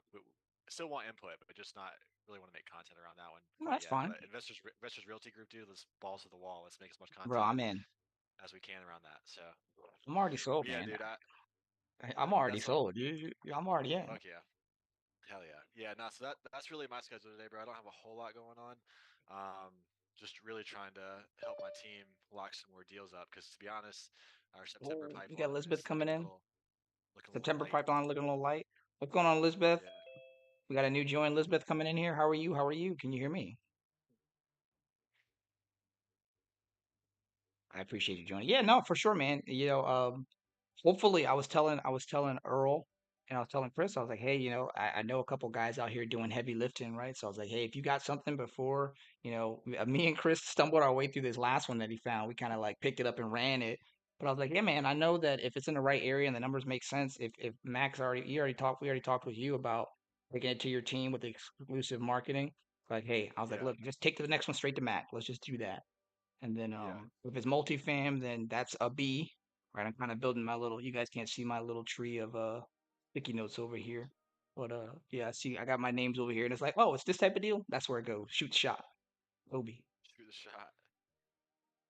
Yeah, and right so another thing too, Aiden today's meeting. So Aiden's uncle has actually been like a super big help for us in our early days of our business. He had actually just like has experience of purchasing businesses, scale like Ooh.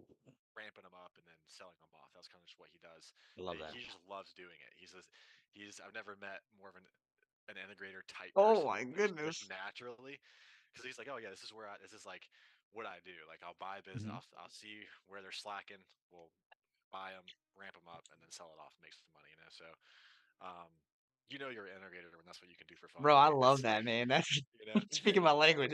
My pulse crazy. rate went up, bro. It went up. I Yeah. feel it. So we're trying to talk to him about how to optimize our mailers and kind of figure out what data he needs to like Mhm. help us out. Because at this point we were running the data. We've sent over 500,000 pieces of mail. So it's like I And the got last, oh a my goodness. Yeah, in the yeah, yeah. last 2 years. In the last 2 years, yeah. So My it's like goodness. Wow. I got data on what the mailers are like who's responding.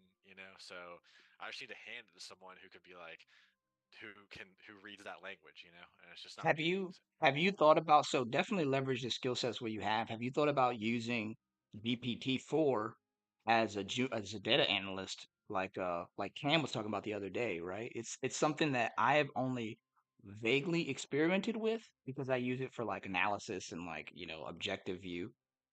But Yeah. as I understand it, in a CSV, depending on like how you have your data segmented, I think that you might be able to feed it your data and say, GPT, understand that here's the context of this conversation, extrapolate meaningful points based on what you can observe. Here's the structure that we're looking for. Tell me something that would be able to improve the efficiency of a system intended to do this. Does that make sense?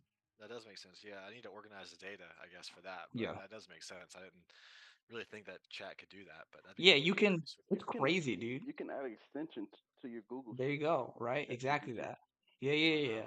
yeah. Even better, I think if you're using Chrome, like we're getting into like theory crafting. This is if you Earl is he's a systems guy, right? He's a data guy. I mean, he'll tell you more about himself. He's making dials right now, but um he's also very visionary focused, and so the view of the world is great, but his skill set is it's just different, right? You talk to him.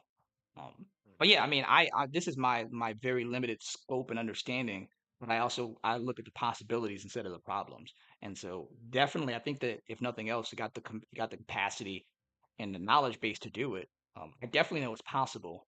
It depends on again how it's segmented, whether you're doing it like by year, whether it's CSV, whether you use an attachment in Chrome and then just ask it the question. I've seen some pretty cool stuff, all thanks to TikTok. Got to make sure you shout out TikTok for the algorithm. TikTok, yes, sir. Yeah, and well, that's kind of what we got in the pipeline this week. Just trying to get some deals closed and get some more in the pipeline and optimize where we can. Hmm. But yeah, dude, filling out those EOS worksheets, we kind of went through it. I think we got finished last night, but need a couple more things we got to touch on today. But I love it. other than that, dude, just trying to. Our inbound girl is going on vacation for a week coming up, and Hmm. she's the one who answers all the phones on the inbound. So I You gotta train excited? somebody up. I'm I excited. I mean, saw you yeah, looking for an acquisitions person. What's the scoop, I man? am. I am. Yeah, one of my acquisitions managers, he's been with us the longest. He's probably my Hmm. best acquisition manager, honestly. But he's just trying to get his own thing going, dude. Mm, He and I that's completely, as an perfect. entrepreneur myself, like I understand the feeling of where you're like, you can't.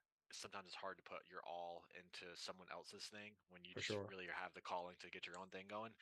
So we met up last week and I talked with him. He just had a kid, so it's his first baby.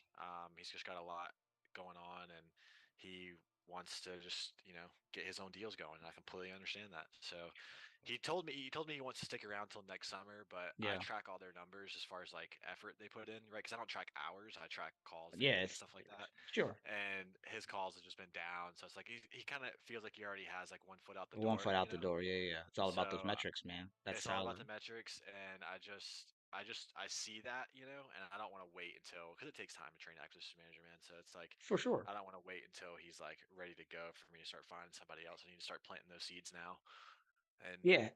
really handpick someone good, because I really don't like. I'd be fine if I had to run it with just two acquisition managers right now. It really Hmm. wouldn't kill me. But what I want is a fucking shark. I just want I feel that. a young gun that's hungry for deals, that wants to learn. You know, really, realtors are phenomenal. Like younger guys who just got the real estate license is like prime what I'm looking for because they don't really know exactly. They haven't been beat down by the They actual haven't reality of what it's exactly. like to That's be it. a realtor yet. But and I can like scoop in before that happens and they lose all motivation, and I can Yeah, dude. show them wholesaling and explain how they can make some cash and That's such a that's an underrated statement, and I just gotta harp on that, right? Because like I'm working with Maria. I'm doing a social media like an online presence audit for them. Because that's what I did in the Marine Corps as a marketing specialist. And uh, so she has an organization that I won't plug all the way here because we were talking yeah, about it offline.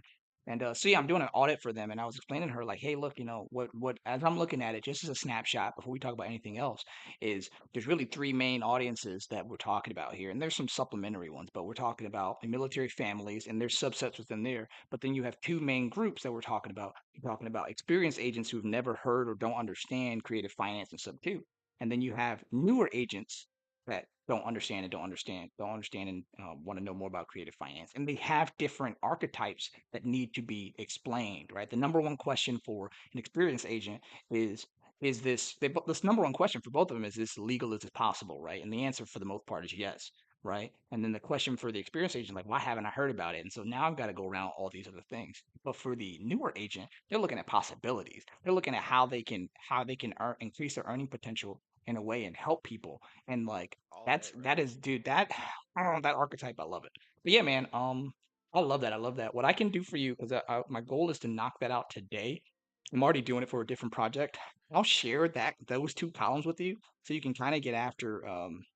You can kind of hone in on who that avatar is within that new agent.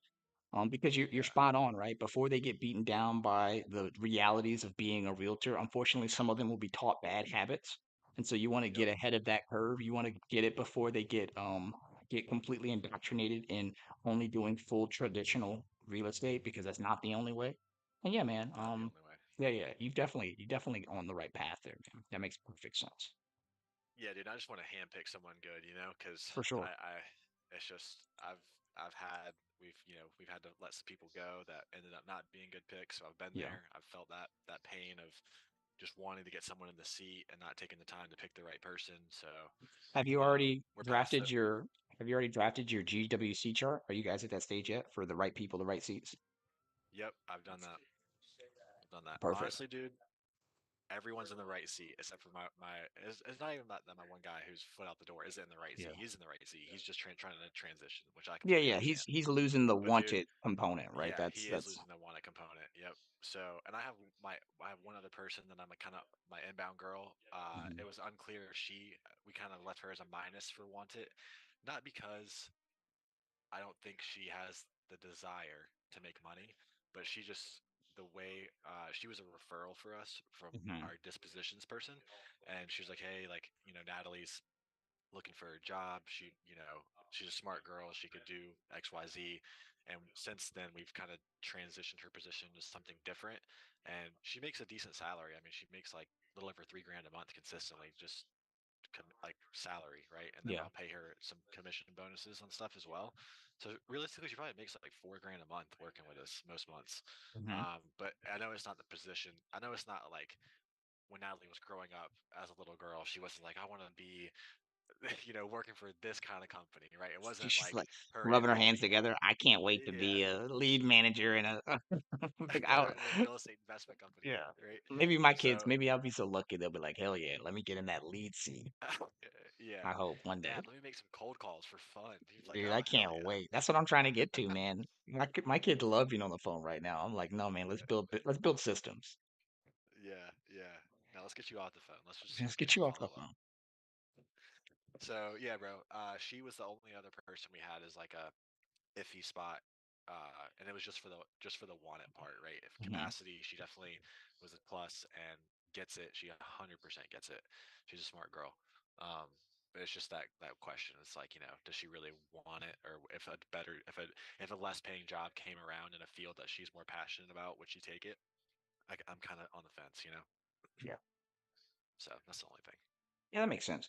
For those, I know we got a couple people in the group I haven't talked about traction with, and for everybody out there in YouTube land, what we're talking about is a framework of structuring a business called the Entrepreneurial Operating System, EOS. You can Google it. Maybe I'll drop a link or something like that after the fact. I'll pin a comment or something. And in short, it includes a number of tools that allow you to take an objective view of your business, identify what components are required to make it successful, and then dial in all of the different areas, including personnel, management, systems, and all the things that are tied into that. In this particular case, there happens to be an assessment, or well, one, a screening structure, but also an assessment structure, so that if I have a business that I'm bringing people into, I can kind of screen them ahead of time and say, look, do you get what we're doing? Do you understand the structures and the processes and the systems that we have to use, and just a general idea? Do you want to do this, right? Is this something that you desire to be involved with, et cetera, et cetera? And then the capacity or can do it. Not only do you have to get it as you understand it and want it as in you want to do it and you are interested, but the capacity is one of the things where most people or many people fail which is, I would argue, one of the better things that you can train up on. The hard thing is when they don't want it anymore. Maybe their view is elsewhere. So in any of those different areas, you can have like a plus, as in this person gets it. They know this is a very strong area for them. And then you have the plus minus, as in sometimes they do, sometimes they don't. But overall, it's pretty good, and you can let that ride. But when you have the minus in any of these areas, it's a coaching and counseling tool. But really, when you identify the structures and the non-negotiables ahead of time, what that'll allow you to do is be able to look objectively at a person who's operating within a system and say, this person is not functional within this role. And maybe we need to not find them, place them elsewhere. But in the here and now, I can coach them on what they're doing well and what they're doing poorly. So there's no surprises. There's no concerns about, oh, you didn't tell me what I was doing wrong. No, I showed you that you were previously in this last quarter, you were a plus in the wanted area. But now I'm showing you as a plus minus. Your metrics have changed, and I can show you in the numbers how it's changed. I attribute it to this thing. Is this true? How can we get better? And within a system, once they get to that minus area, that's really like a red flag. Like, hey, look, here is your period of time for reconciliation. I'm going to give you an opportunity to change it, and if not, then we're going to have to move forward with the next stage, which is more than likely removal. And what you'll find by applying a system like this is that persons who don't get it, want it, or have the capacity to do it will self-eliminate, whether slowly over time because they're trying to do something else, or maybe they're like, this is not it. I don't like it here. I don't get the culture, and so they'll self-eliminate because they don't get it, or maybe they don't have the capacity. I mean, there's lot of different ways to look at it, but I love the system, right? I'm a systems nerd like that, so that's my jam, bro. I'm glad you guys are enjoying it, man. I'm so happy. I just love it. I just love it. Okay, I see Earl's over there dialing still. I see Chris is still over there dialing. We're still doing some good stuff. Let me see who we have in the chat. I see let's see Elizabeth. I see you in the chat. I hope you're doing well today. If you have any questions or anything, you can drop chats in Zoom. If you're doing something else, you're working on something else, you don't have to come and chat. But I appreciate you being here. Thanks for dropping by. If there's anything that you want to talk about or you want to bring up, you're welcome to. We are streaming live to YouTube. And oh, that's not what I wanted to do. Did not mean to do that. I gotta pull that back. Get back. Get back out of the way. Yeah, for sure, for sure. Did I try my audio? Cool, cool, cool. Lizeth is a gator working in North Carolina and Utah. Liz, we got a. Am I saying that right? Lizeth or Lizeth? Probably. Yeah, sorry, I can put my camera, but I guess I No, can you're talk for good. a little bit. No, you're all good. So, Don't so let me yeah, stress you out. I'm a sub two and a gator. Sub two since March. I'm really new and gator since June. Thank you. Yeah, I'm located here in Raleigh, North Carolina. Okay, okay. I think you and I had the opportunity to message, and I will be getting back to you because we scheduled a call, but then I couldn't make it, and then the time didn't work for you. So yeah, but Yeah, I for sure. appreciate you wanted to help. So yeah, I have to hop on a call with you. So yeah, I'll schedule that for sure. Yeah, absolutely. Do you still have my calendar link or do I need to resend that to you? No, no, I do have it, and I have your Perfect. number saved. And actually, I was gonna text you just to say thank you for doing this, and through your personal Yeah, girl, no number because problem. I do have it. You're all good. You're all good. You hit me up when you need anything. If you have something going on, I'm happy to help. I think my most of my day is like things like this where I want to be with the people doing the things. I want to encourage people, especially those who are newer or need to do some change there. And yeah, I'd Awesome. love to have you in here. Like I said, the link that you have is for my personal Zoom link, and so that one's always live. So I'm usually in here every day from like 8:30 to like 8:30 to 6 p.m. in the night in the East Coast. And then, oh, Okay. where'd my thing go? Oh, my screen went off. That's weird. Oh, there we go. I'm usually in here from like 8:30 to 6 p.m. every day. And so even if I'm not live, which I am looking at being live every day, if you pop in here, I'm usually here. So if you have questions or anything, save the link to Zoom. You can pop in here, ask me some questions, drop some text or whatever. And then if I don't get after it right away, I'll follow up with you. Okay, that's Cool. good to know. Yeah, as I just find out about the Sub to North Carolina group Did you? just a Oh, heck little bit. yeah. So yeah, Welcome to the party. try to connect with as many There's some good folks possible in like there. stuff too. And I'm a gator, just so I don't know if this helpful, but I've been private money lending and just doing EMDs and transactional funding in case somebody is interested. Like I'm also do that. I feel like that's been a little bit more easier for me than finding deals stuff too creative, but I'm working on Absolutely that as helpful. well. Hmm. Heck yeah, yeah. Chris is like, absolutely. You will. We Absolutely helpful. we just locked the deal up. We just locked the deal up, and we're working with another bidder on that one. But tell us a little bit about your process if you have a second. Can you tell us more about what you would need? How do you actually qualify that from your perspective? Mm. Okay, so I've been I was not planning to do like private money lending, but EMDs. But then the opportunities came, been coming, and so I done fix and flips myself with my partner. So you're gonna be hearing my little Girl, one you here don't. too. You do not have to worry about kids, man. My kids aren't home right now, so I'm lucky. But don't worry about your family, right? Yeah, Don't worry I about your have Kids are going family. crazy. I have Yeah. two daughters. So one is gonna be 3 next month, and the other one is 6 months Oh my old, and she's goodness. taking a nap. So thank goodness. Kind of similar to Yeah. me. Pardon me? Chris What was said that? kind of similar to him. Yeah, Oh Chris, yeah. sometimes Yeah. when Chris and I get on the line, his kids are up there jamming. They be Go grooving. crazy. Oh, love it. Yeah. I have I have an 8 month year old, and then I have a 2 year old Yeah, girl, Okay. 2 year old they're girl, and a cute, eight month man. old son. We'll be on Zoom Oh, and his that's son will good. like pop out of the playpen in the back and he just like mean mugging. I'm like, boy, what you doing? He just watching like a That's goo, good. a goo. So Yeah, yeah, I know what you mean, and yeah, yeah, it's just hard, when you want to have things done, and then also being a full-time mom, but then, you're doing this for them, so right. exactly, Then exactly. you reminder every day, you're doing this for me, you're doing this for me. Yeah, yeah, yeah, that's Yeah. good. Just Yep. wait.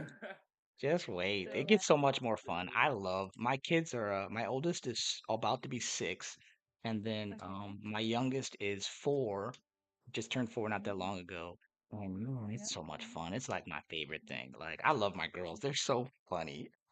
So Yeah, funny. They make they me are, laugh all especially the when time. they're like getting to that age, right? Because they're understanding Oh more, they're gosh. doing more Hmm. things. Oh, yeah. Boy, let me tell Yeah, you. they're Let me tell questioning you. more too. So yeah, so it's fun. No, they're so funny, man. My daughter, Yeah. because we had the North Carolina Zoom last night. I don't know if you were in there. The Carolina Zoom, rather, not the North Carolina Zoom. And my kids, they were like just off camera because they have a little piece of tape on the floor so that they know where they're in when they're in scene and when they're not. My Oh, daughter's like, why are those people in our house? Like maybe they're not in our house. She's like, is the she's like, is the camera in our house? And I was like, yeah. She's like, well, is it green in our house? And I was like, yeah. And she's like, so they're in our house. And I'm like, you're not right, but you're also not wrong. And I love that you're that. She's so analytical, man. And then the little one's yeah. like, yeah, daddy. They Make know me he laugh, Backing her dude. up. Yeah, Backing she's her not up. hyping her up, right? I'm like, I dude, know. chill. Like, get out of You're here, talking to man. her. You're tripping. Talking to You her. always on some Yeah. stuff, dude. Yeah, well, my daughter, she's getting used to that because, I haven't been really like doing Zooms besides the normal stuff too, but then, interacting, not really, but then she's gonna have to get used to it because I'm gonna be doing that more for sure. Hmm, So hmm. yeah, but I've been doing a lot of, talking on the phone because of these deals that I've been, having to fund. So Sweet. going back to that, so I'm pretty much I was open to lend for like more than 6 months, but then because of there's been so many, deals coming to my way, I'm trying to stay with like 4 months or less, you know. But I'm trying also to connect with more, like I have a list of more private money lenders there because of the, of the networking I've been connecting to. So I'm very open to JV. I'm the kind of person that you know what, I like to work together to make things happen. So if even if I can fund it sometimes, but maybe the terms doesn't really work for me 100%, then I'd Hmm. rather just maybe fund half of it and then bring another, private money lender that is okay with it. So to kind of like to offset To right there. mitigate the risk, Yeah. yeah, Um, that makes That's sense. yeah. yeah. So yeah, and the funds are ready to be deployed anytime, so that's a good thing too. And so I try not to because there's such a short time, I try not to do like monthly payments, and just because I know how tedious can be, while doing a fix and flip, taking care of payments. So Yeah. I just rather do like a flat fee, and that's it. And so yeah, I'm open to do deals anywhere, but if they're here in North Carolina, like I'll be happy to do that because I'm local, right? And Yeah. but yeah, as long the because as I say, I try to do my own underwriting, and then I have my partner who is also a sub too, and she's a full time mom, and we both are in the same boat, right? Trying to figure it Mm. out this that. So yeah, I'm pretty sure well, she told me about the group, so yeah, she's been in the group. So Love it. so yeah, I do that. So just to make sure, right, that the deal is good. But coming from sub two, I feel more confident because I know you guys are doing the work, right? Oh yeah.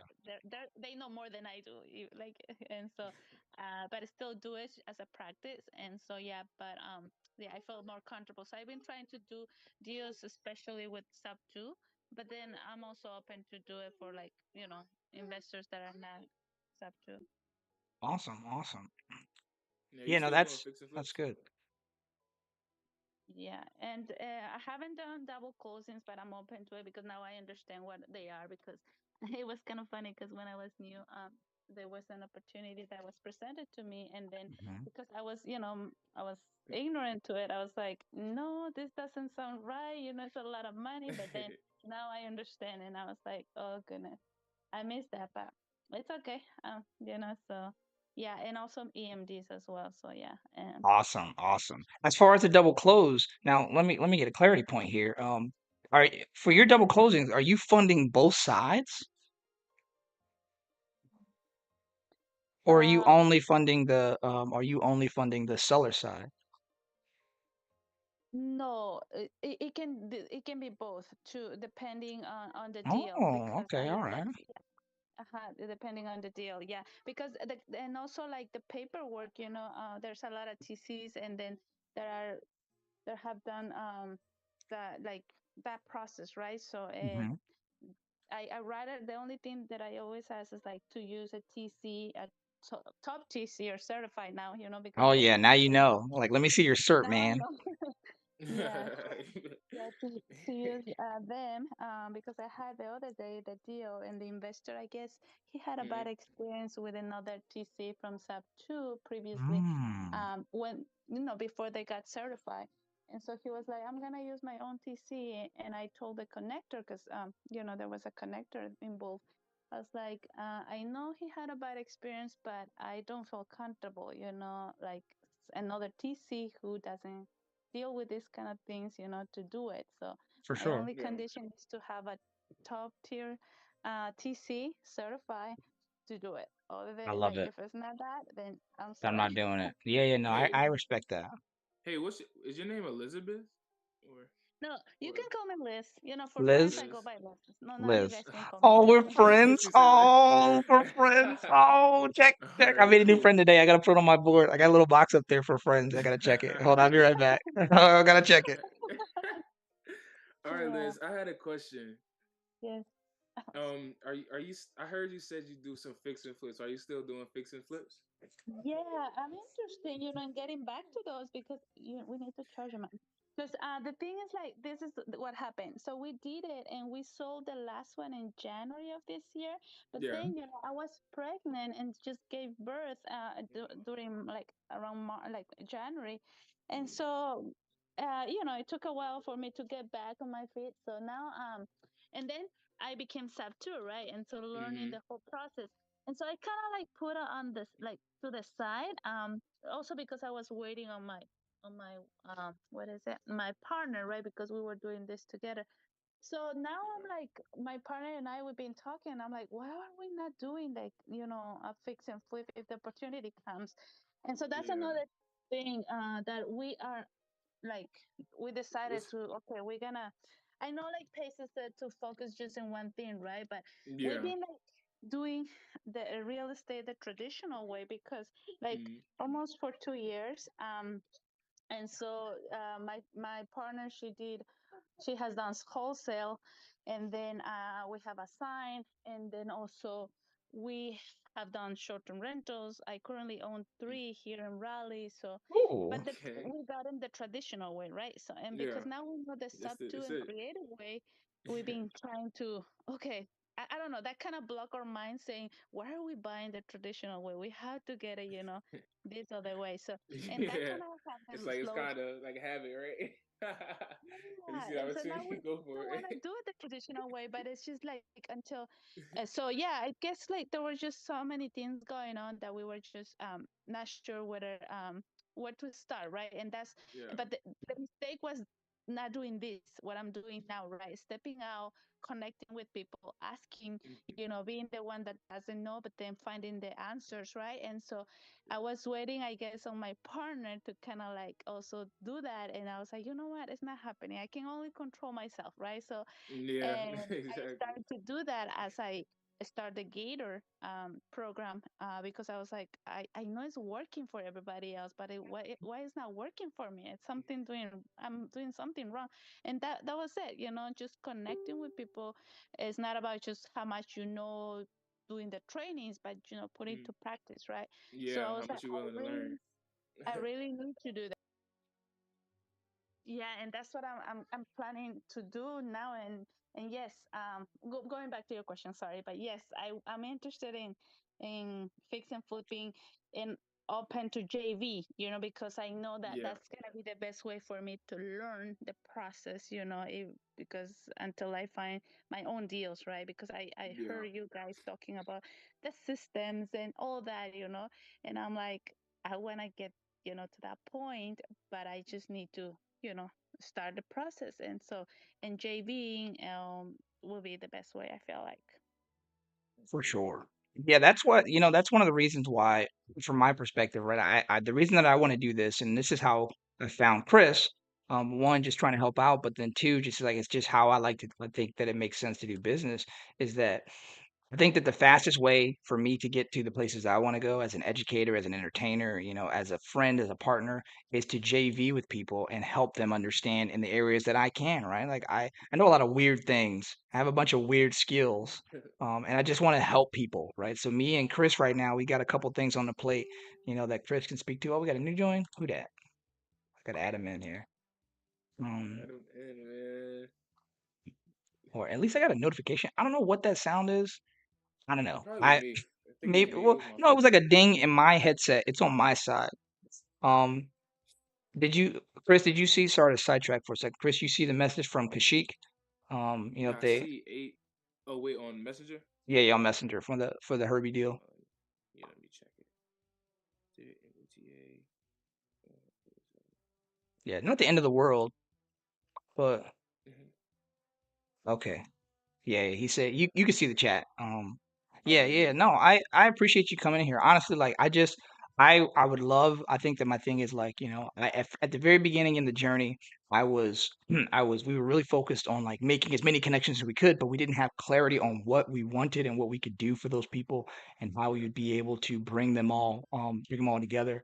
And what I found is that when I was in the Marine Corps, I had to be a leader because of the way that the system's set up. And what I found is that there's people who have great skills within Sub 2, but aren't necessarily the greatest organizers and leaders and things like that. And I feel that I am comfortable enough with who I am and how I do business that I can kind of herd the cats in a way that makes everybody helpful to one another and be valuable, and then really just connecting people, right? Um, Yeah. because that's just what I care about, right? That just Everybody good sounds at fun to something. me, for sure, for sure. But I'm so Oh glad to yeah, have bro. you here.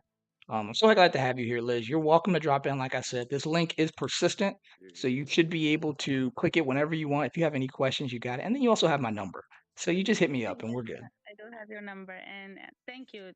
Literally, this means a lot to me, and because I've been having a lot of like ups and downs going back and forth. Like, is this really for me? And then getting excited, right? And then just feeling like, oh, Did it down. crash down? Yeah, yeah, Did it crash down? Yeah, and then I'm like, Yeah. no, I didn't decided to do this because I don't like to quit, right? I like to Yeah. do this, and I keep thinking about, okay, all the hard things that I've done. I'm originally from Ecuador, South America, and so hmm I came here, had to learn the language, go to school here, just do so many things, that I'm like, why am I saying that? I can't do this, right? For Right? real, It'd be for like that. real. It'd be like It that. do. You think about Yeah, everything but you I'm like, went through. You'd be like, damn, and, like especially because now this that one thing I'm right here. yeah, Yeah, you ready to give it up? especially now give it that I all have my up. kids, Like, damn, because no, can't do that, yeah, man. yeah, because it's like now that I have my kids, it's like, okay, it's not just about me, it's about them, right? It's building a legacy for them, and I'm being all Like the about that. mindset. And now I finally find a group where our community where I feel like everybody has that mindset, right? And I'm like, oh, I finally feel like you know, I My found my tribe, place. So people. yeah, Yeah, man. You gotta. That's all I want. yeah, I was. and to be I was. honest, like that has involved a lot to say goodbyes to old friends, to Oh just yeah. be in a different circle and environment, right? And that's Nah, why I feel like sometimes like I'm by myself, right? But this because yes, you have then you realize the you're not. but it's like so bad that you cannot have them in person, right? But that's what I try to spend time, in the Zooms and connecting with people, because you're the average But of the five people that Mm-hmm. spend. well, you know how I see it, Liz. I see it that once we keep going on, we keep going, we keep it up, and once everything goes through and it works out, and we get some deals and all of this stuff, and we get to where we want to be, it's happening, right? Then that's when we'll all meet up and say, hey, Yeah, I'm gonna show you know up. what I'm I'm gonna show saying? up on my jet. I'm gonna be like, Chris, meet me at the airport. He gonna be like, what you mean? I'm like, we gonna go. We gonna go pick up Earl and we gonna grab Liz and we're gonna go show up and we gonna show up on Mackenzie's door. We're gonna show up Yo, on Mackenzie's doorstep. We're gonna go get on the yacht, right? I mean, I'm frugal. I'm frugal, but I'm also super bougie. So I want to spend my money on things I enjoy with my yeah, kids and my you know what family. I'm saying? So I don't spend money, but I like to spend money. What we like, man, for real. For real, man. I want to do like some camping trips and stuff like that. Like some stuff that I've never done before. I want to go to different countries. I don't know, whatever, bro. Like, but it all start now, right? So I Yeah. don't know, man. I want to go Yeah. back. You know where I want to It's go not back? what I'm I want to go looking back to do. to I think it was Singapore. There's this building in Singapore that I visited when I was in the Marine Corps, and it's like a boat on top of like this really high building, right? There's a garden up top, bro. It was so amazing. And I want to take my kids back there, right? Like Yeah, my be like kids, that. I want to take my kids back and I want them to experience things like that because like I don't know what it was like for me, something in that moment when like, I was a young man, right? I was like 20 something and I think I was like 25 or 26 and like getting to see the world in service changed a lot of things for me. But then like just seeing that level of extravagance in other places, I was just like, I'm gonna be back. And I didn't know it at the time that I was gonna Right. do You real need that. estate That's really, true. but I was just like, man, I need that. I need that in my life. And to come back on your terms though too, right? Yeah, Where it's for like, real. okay, like I got, well, we about to be staying here. You know what I'm saying? Like it's gonna be a trip. It's cool. Hmm. Everything is all cool, bro. Like that's what it's about. That's what you want. I So, love it. I love it. help me understand. So, you guys are focusing on like expiring listings, only multifamily, or you do any kind of deals? For I anything, do mostly any kind of deals. anything. I'm doing single family right now. Yeah. That's what I'm Today, starting with. so yeah, Chris is working single family. Earl, who's diligently dialing over there. Earl is and I right now we're calling multifamily, right? So he pulled some data from Pop. I'm on batch. We're calling on off market multifamily. Don't really care what it is. If it's an opportunity, we're dialing it. And in short, we have a buyer who is really interested in some specific markets. Excuse me. He's really experienced as an owner operator. He's got some very, very solid connections and people partners that he's buying with. And so that's what Earl is working on right now. My thing is really just being the connector, right? I just want to help wherever I can. So right now I'm also dialing multifamily, a little bit closer to me, but I'm also dialing multifamily. And yeah, we'll do whatever it takes, right? My personal position on it is that I got I think I've heard it. I think it was like on TikTok. I've got the how hard could it be gene. Like, it doesn't really matter what we're doing. I'll figure it out. Like, it doesn't, it's just not that deep. And for the most part, because of my background in real estate, and with all the other random things that I've done and the systems that I like to employ, um, everything is figure outable. And so whatever it takes, we'll dial it. So yesterday was I called it multifam Monday because I think that it kind of makes sense to for me to structure them in a way that makes sense. Today we're calling multifamily again because, why not?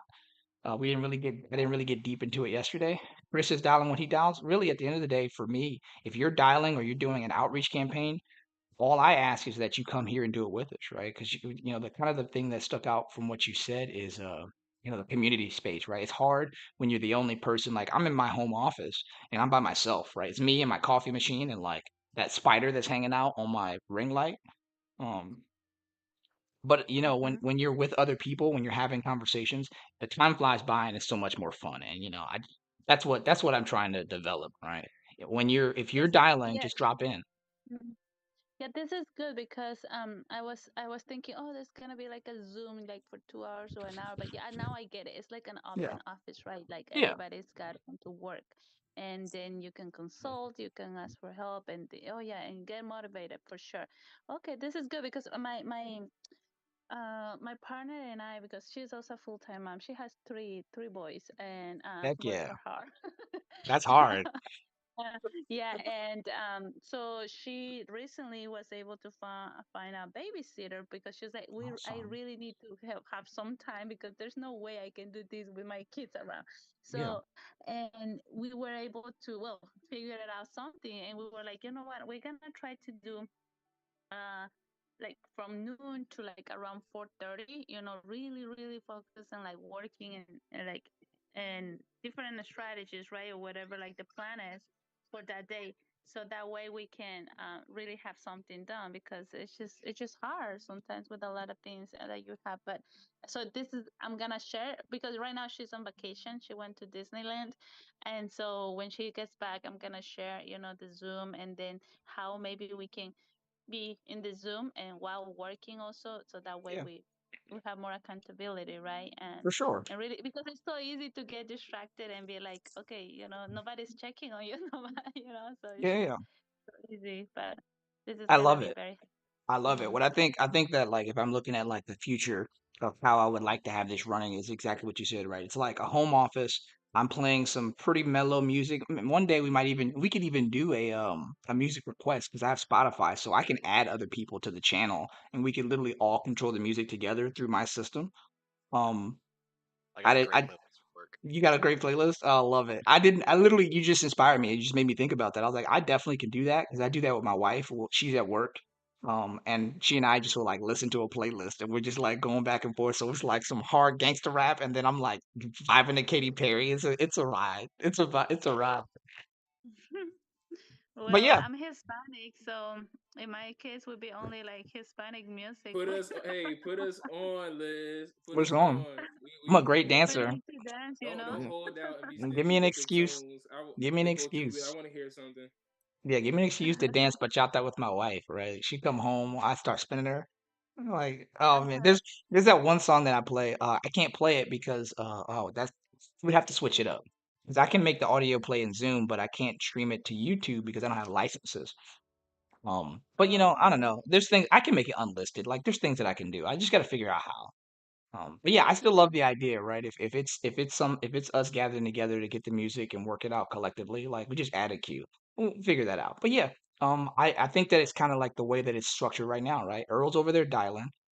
He muted himself so he could go do his things. He can hear us, and sometimes he's turning the I just volume down. I'm unmuted sure. myself to ask Liz a question. Oh yeah, what's good? What's good? I Shoot. was Liz, ¿de gonna dónde say, eres? oh, that I Oh, know that that you're the boy. only one that work hard. Liz, ¿de dónde eres? De Ecuador. Ah, Yeah. Et tu? See, I'm French. I speak French a little Is bit. it early? You know what that? Miami. Yeah, yeah, yeah. I Oh, just there we asked where go. she's from. Yeah, yeah, yeah. You speak Spanish? Mhm. Un poquito. I'm from Okay. Miami, Un so I know a poquito, little poquito. Spanish. Yeah. I heard a lot. Okay. They got a lot of Spanish people in Florida, right? A lot of I Spanish bang people in with it. They Florida. do. I love it. I love it. Yeah, I love the office hours idea, right? And honestly, you know, I didn't come up with it. I saw some people doing it. I popped in. It didn't seem helpful or conducive to the type of people that I want to be with, so I left. I was like, I'm just going to make my own, and whoever comes, comes. And if it works for you and it's helpful, I would love that. And if it doesn't, that's okay. This isn't the place for you. That's cool. But, you know, I would love the opportunity to help grow that community here, especially in North Carolina. Um, It just makes sense for me, you know? Yeah, it's for sure. So when you look at the multifamilies or properties, you go after the expiring listings, or you just what other strategies you guys use? My approach is the action is the answer. So I will call everything. I'm calling off markets. So right now, what we're looking at, kind of into the weeds and the tactics. Right now, I'm focused on years of ownership, number of units, location, and type. And so if it's a multifamily property, more than 4 units with ownership over 10 years within the region that I'm looking at, and obviously we're looking in different areas. But within that region, those characteristics to me, as the from the layman from the outside looking in, those characteristics to me read as a higher likelihood of selling, right? What I'm looking for is the mom and pop generational, the mom and pop generational type of property, and even more further into it, can I get into the tactics again? I talked about this with Earl. Is that there is a grand generational, there is a transfer of generational wealth, a wealth that's occurring right now because you have so many baby boomers who are approaching that age or have already entered the age where they're looking to extract themselves from their particular systems. And unfortunately, their systems are mediocre at best in many cases. And so, from my perspective, we will be able to identify any of these properties that have been owned for more than 10 years that are self-managed, right? Like one of the ones that I called up on today that just literally 3 weeks ago, if I had done this 3 weeks ago, I probably would have got a deal direct to seller because she's ready. Some things happen in her life, right? And then for Earl's making the calls to multifamily as well, right? So he's having conversations related to the homeowners having life changes as well, right? There's so many that's going to happen, I suspect, and I want to get back to dialing, but I suspect that's going to happen again and again and again because the demographic that we're specifically targeting automatically, if we looked at it as a bell curve, if we called all the data, I suspect that the average person who owns these properties is an elderly, old baby boomer type, or maybe somebody who inherited it, right? That's a possibility, younger. But I suspect that most of them are baby boomers who have, unfortunately, because of their processes and the way they were raised, they probably never built systems to grow out of that business. And so they're self-managing and there's opportunity for growth. I was actually genuinely surprised, and I'm going to scrutinize the data because I don't trust anybody. But I was genuinely surprised that the last one that I spoke to had very good, it appeared that she had a very solid management process. Although with that, she had not kept up with market rents, right? Which, there's a process there inside of there, right? So yeah, I'm calling anything, but we are scrutinizing it we are segmenting it to some degree, i.e., we're looking at older generational style properties that are a particular size and a particular type, any multifam over 4 units. But you can literally call whatever you want, transparently, right? I think that the model works on so many different things as long as you're looking at it from that baseline. Older properties that haven't been transferred in a while, they haven't been transferred in at least 10 years for me. I think Earl is doing like 7, something like that. Yeah, yeah. Earl's looking at 7, right? I looked at 10. In fact, I'm gonna make it even better. I don't even want 10. I'm gonna go back further. I'm gonna start mine at 15 and let's see what that looks like. Oh, let's see a chat message. What's that? Yeah, yeah. All right. Yeah, you good, Chris. You do what you gotta do, brother. Chris had to step off for a little bit. But yeah, yeah, I'm gonna see what's right now. I got 103 that are, well, actually, let me adjust it. 103 in my count. Oh, even better. So right now there's 419 that fit the baseline criteria there. What I do want to check for though, where is it? Ownership info. Instead of 10 years, let's see 15 years. Well, how scrutinized can I get? I would love to just call, I'd love to, oh man, that got better, I guess. 15. How about 20 years? Multifamily, residential and commercial, more than 4 unit. Yeah, so 20 years, like this is what we're looking at, right? There's 175 that are greater than 20 years ownership, more 4 units, and residential commercial. I mean, I love this. Like, I think this is my list. Shit. I mean, I might try to do 25 years, right? We're talking about someone who took over a home from their parents or it went into an entity and has not moved out of that entity in over 25 years. Yeah, 98. So here's my hot 100 list. This is you. Thanks for inspiring me, Liz. You see, I love talking to people because I get focused and I'm just like, let me do my thing. So right now, while Earl is calling, well, I think it's really interesting because it's two different lists, right? Earl is calling a 7 year list, and so that's somebody who took it over in the last 7 years and probably maybe they figured out in these last 7 years that this ain't for them, right? They bought it right before the recession. They bought it right before the recession in 2018, and I think I got to join. Bought it right before the recession, and maybe they had arrived, but they didn't get a chance to get rid of it. Maybe they never built good systems. I think that's a solid play. I'm going for the. It's been in my family for 25 years. What do you want? Like, well, maybe you Oh, did a good job. Maybe you didn't. Let's find out. Let's make the next call. Does that answer your question? yeah. What program is that you're using? So this one is yeah, you can see me. So this one is batch. So I'm using batch leads. So Mm, I use Privy and batch leads. I like them both. Part of it is because as an agent, Privy is just fantastic for me, right? Privy gives me some behind the scenes MLS information and visibility into the system that the regular users don't get. There is a system to get added to that MLS data pool because it has to be protected from the public to some degree. mm, But yeah, and this is batch. Batch leads is pretty helpful. I like it. I've been using it for a while. I mean, I'm a fan. And then as I'm looking at this one's been owned for like 47 years, right? And so that's a yeah, mobile bot. that's what I'm looking at. I'm trying to see if I can find any other information. Let's see, well maintained mobile home park and encompass for yada yada. It's been it's a private pond, okay, yada yada yada. It's 5 homes. It's been owned for like 40, almost 50 years. And so my conversation is, oh, is this also listed by that guy? Let me see. It's been this statement looks very familiar, and I feel like I just read this like not that long ago. I think it's a Mm, copy and paste. But yeah, this one's been owned for 50 years, and so that's a pretty interesting one. It didn't say how many units. How many units is it? A half acre. Doesn't say how many units.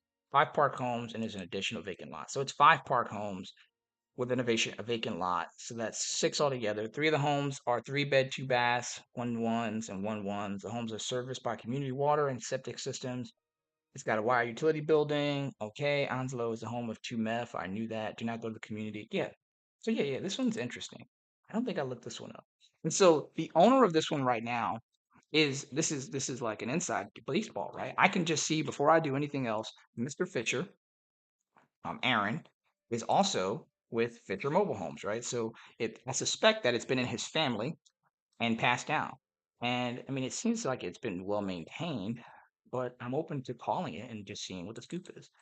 Um, it's in Richlands. I'm pretty familiar with the area, and actually, I'm pretty sure I know exactly where this is. Interestingly enough, normally I don't really dive too deep into normally don't dive too deep into underwriting when I'm doing this, but because I'm live, I'm kind of breaking some of my rules. I'm also getting hella distracted, right? I gotta go check on the heck yeah, Ryan Anthony. Hop on Zoom, man.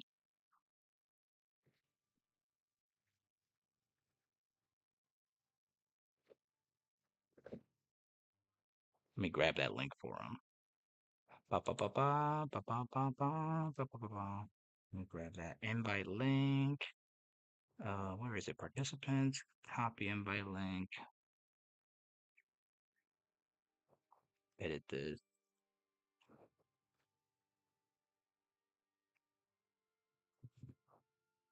All right.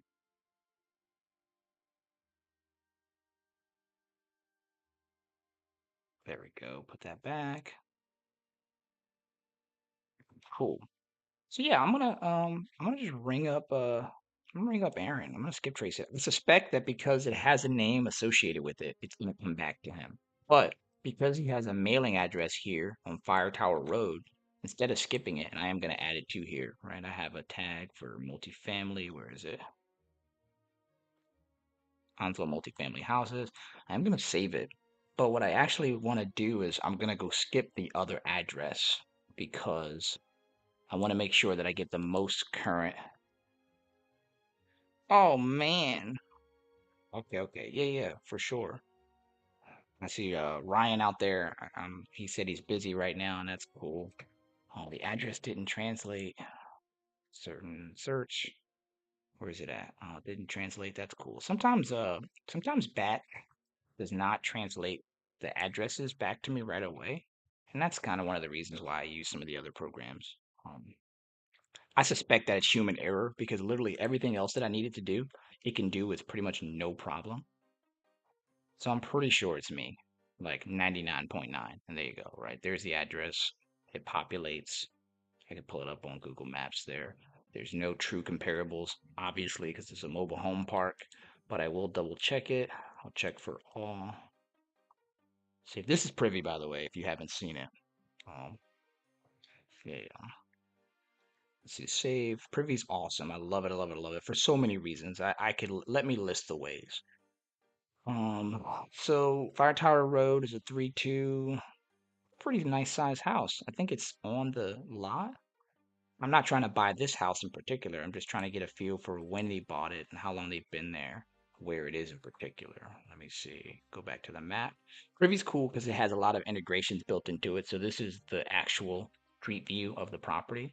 And then what it'll do for me is I can just click this button and it'll take me, like, no joke, it's embedded for the street view. So here we are.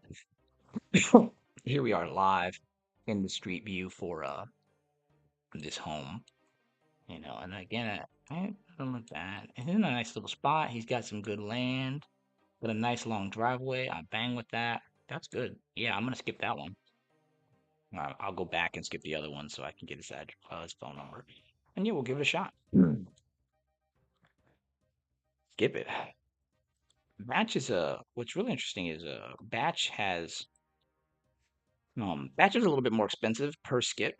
But the thing for me is that I had a bunch of capital. I had a bunch of math money that I put into it. All right, I loaded a couple hundred up in here, and I've kind of just been steadily dwindling it down. One day I will probably, because I have other options, other skipping options, skip matrix, skip trace butler. I know is only like 4 or 5 cents per lead. I will probably transition away from batch, but it's still helpful because Batch is also integrated into the Driving for Dollars app that they have. They added Driving for Dollars services. And so what I can do when I'm out and about is I'll pull up my second phone, I'll set it up to drive, and then when I'm out and about, if I see a like a doghouse, like a one that needs work, I'll just tap it, and it'll just make the list while I'm out, and then I'll come back here in the afternoon or evening and work through it. All right, so I'm gonna take a moment here. I'm gonna call up Aaron and let's see if I get something. He might tell me to F off. We'll see. Cool. Cool. Someone's Cool. always ready to tell you that off, man. Bro, I love it, man. I love the F off. I'm like, man, I'm like, hey, Aaron, it sounds like you're upset, man. What's going on? I'm like, hey, I'm sure you're getting a bunch of calls. Or it sounds like you might, like, why are you upset? Like, are you, I'm sorry if you're having a bad day. Is there something I can do to help? Like, what's the scoop? Dude, you're so nice. Dude, yeah, it's not a personal thing. It's just like, hey, what's up, man? Why are you having a problem? It's a lot I put a easier when really someone's good. upset. It What's is. up? No, people. There's definitely good ways to spin it. I put a YouTube link in the Zoom chat though. If you Yeah. want to check out this my work music. That's just one of the. It's a YouTube channel called Chill AF. Okay, and he just does lo-fi remixes of a Oh bunch of my like God. artists. Yeah, yeah, yeah, I love it. And I know you're a few years older than I am, Paris. So I picked one that No, man. it's I it's love that Tupac lo-fi, and man. Biggie Oh by my goodness. You out Tupac and there with Biggie that by skinny Flame. I low? like it. I Yeah. bang with it. I bang with it. I'm gonna grab it. Drop it in the chat. You dropping it in the Zoom chat? Zoom chat. Yeah. All right, drop it in the Sorry. Zoom chat. All right, cool. Let me see. I'll check it out. I can't Yeah, play it hit on that dial, YouTube bro. because it's gonna get my music audio killed. I'll get copyright struck in Might immediately. be on Sound. I might have to do a SoundCloud situation, but I don't want to mess your dial up, bro. I know you're trying to get some No, work you're done, good. Yeah, but yeah. No, you're good, man. I appreciate it. That's the only reason we're here, bro. It's a home office. It's my home office. My wife's out there watching me like, hey, what are you doing? It's like, girl, you can see me. Stop playing. Stop playing. Like, you make any dials today? I'm like, I don't know. Were you watching me on YouTube Live? I was there for 2 hours. All right, let's call Aaron. Let's see what's up.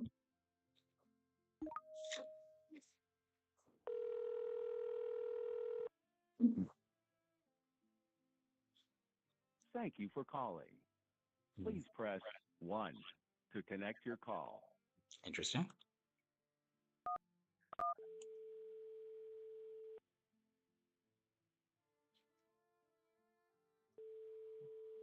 That's interesting.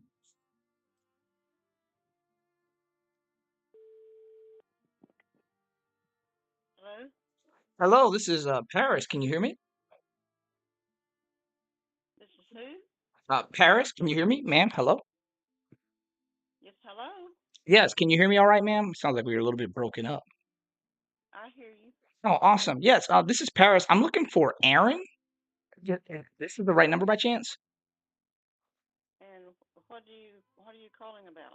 Yeah, so I'm calling because so I'm an agent investor, and then what I'm doing is I'm calling properties. I'm calling multifamily properties today. I have a partner who is looking to buy, and it seems like Aaron has a property at Duck Pond Lane in Richland.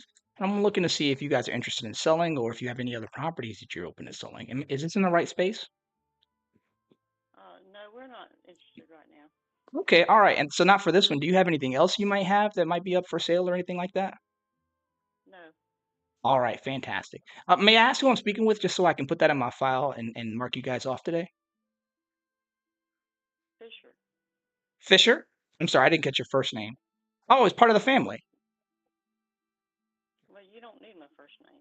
Oh, I mean, that's fair. I understand. Well, I appreciate your time, ma'am. What I'd like to leave you with is I have a buyer, and we're local here in North Carolina. I'm over here in Sneeds Ferry myself, and obviously it's been in the family for a while. If you're not looking to sell, totally understand. One day, if you guys change your mind or anything comes up, I would love to be a person on your list. Um, and hopefully, we can maybe take care of you guys one day further down the line. All right? Not interested, thank you. Easy. All right. You have a great day, ma'am.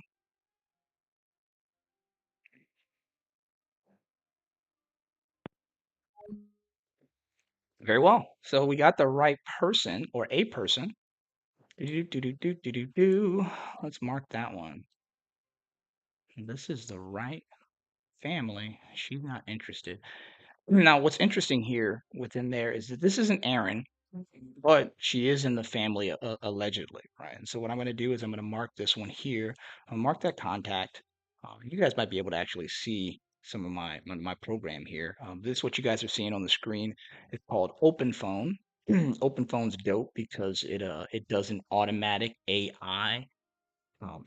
Excuse me, it does an automatic AI summary of my call there, which is like my favorite thing ever because I don't like taking notes if I don't have to. And so I would say Miss Strict Fisher. Then I have the right number. Pop the address in there. I'm sure there's a more. I have another dialer. I do use REI Reply for this, which has all my data co-located. When I'm just dialing for fun, things like this, I normally just populate it in Open Phone. Open Phone allows me to. Where'd it go? Didn't stick. That's cool. Open Phone allows me to be pretty consistent with my calls, and it allows me to take a take a back seat to my note taking. And what I'll do is I'll export these notes.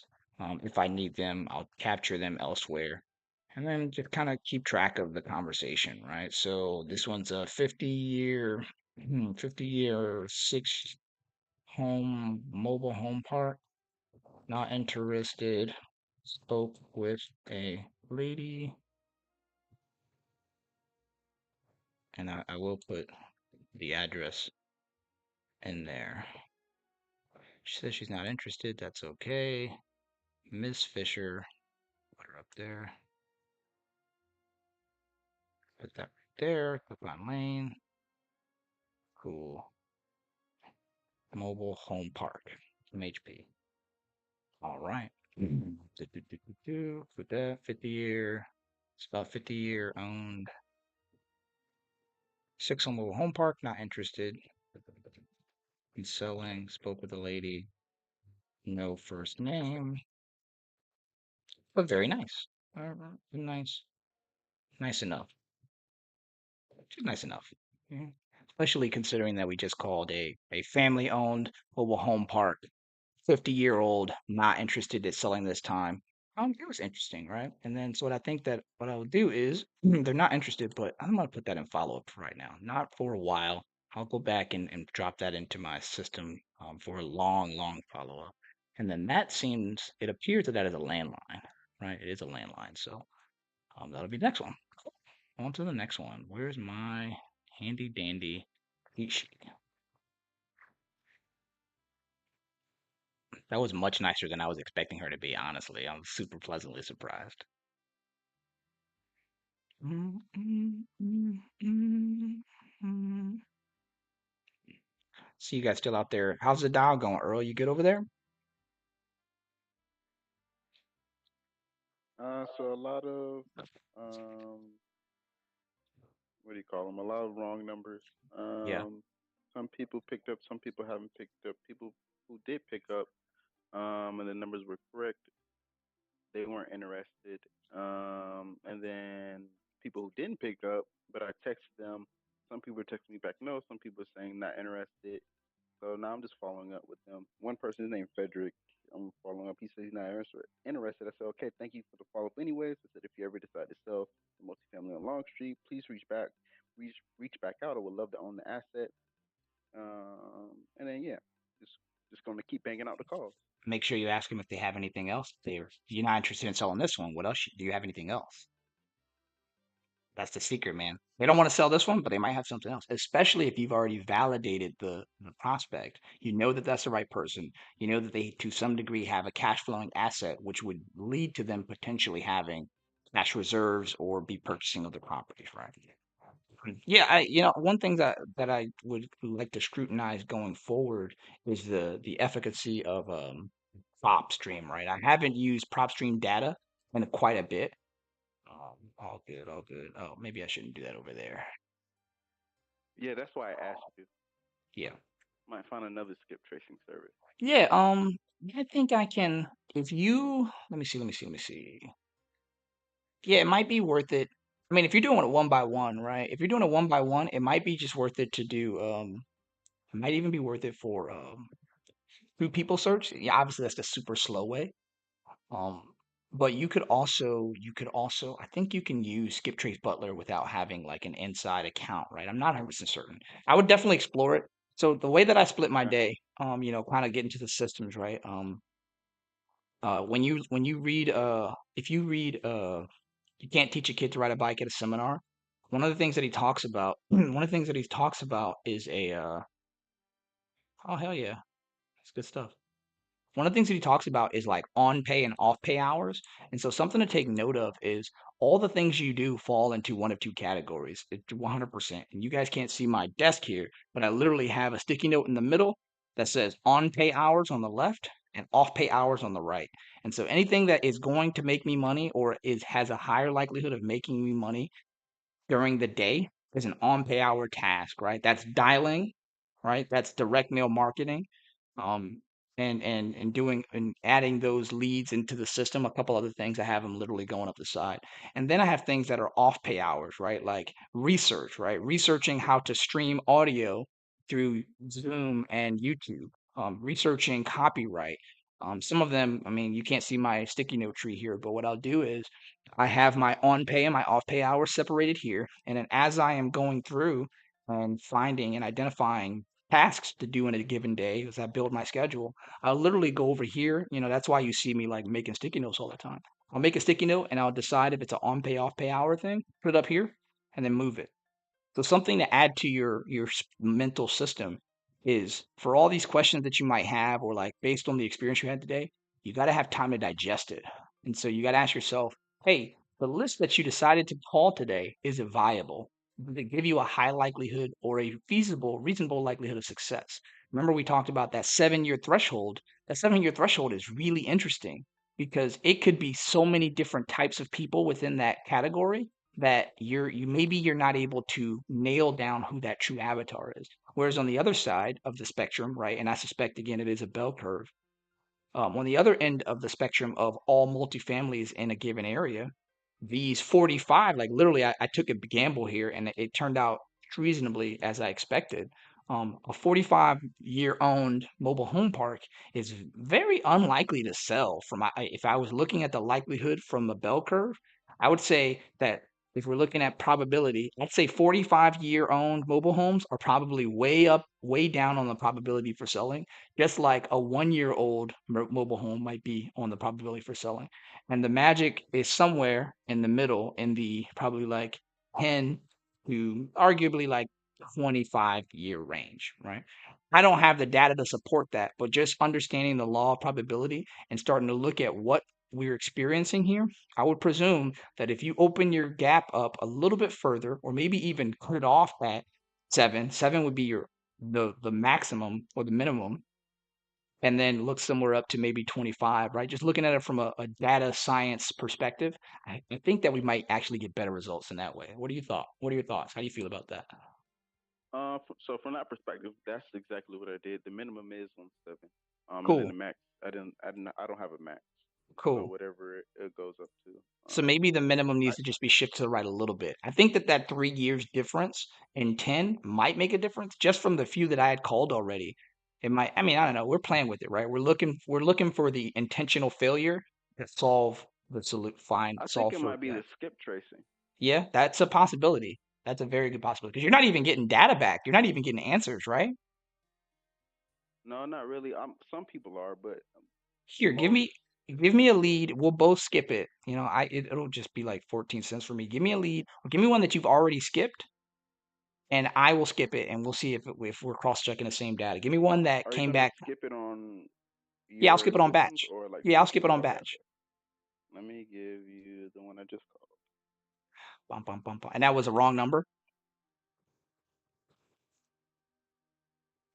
Oh no, not the one I just called, but the one I called previously that was the wrong number. Yeah, give me one that appeared to be a wrong number, and then I'll skip it and see if we came with the same results. And then we can even cross-check that with True People Search.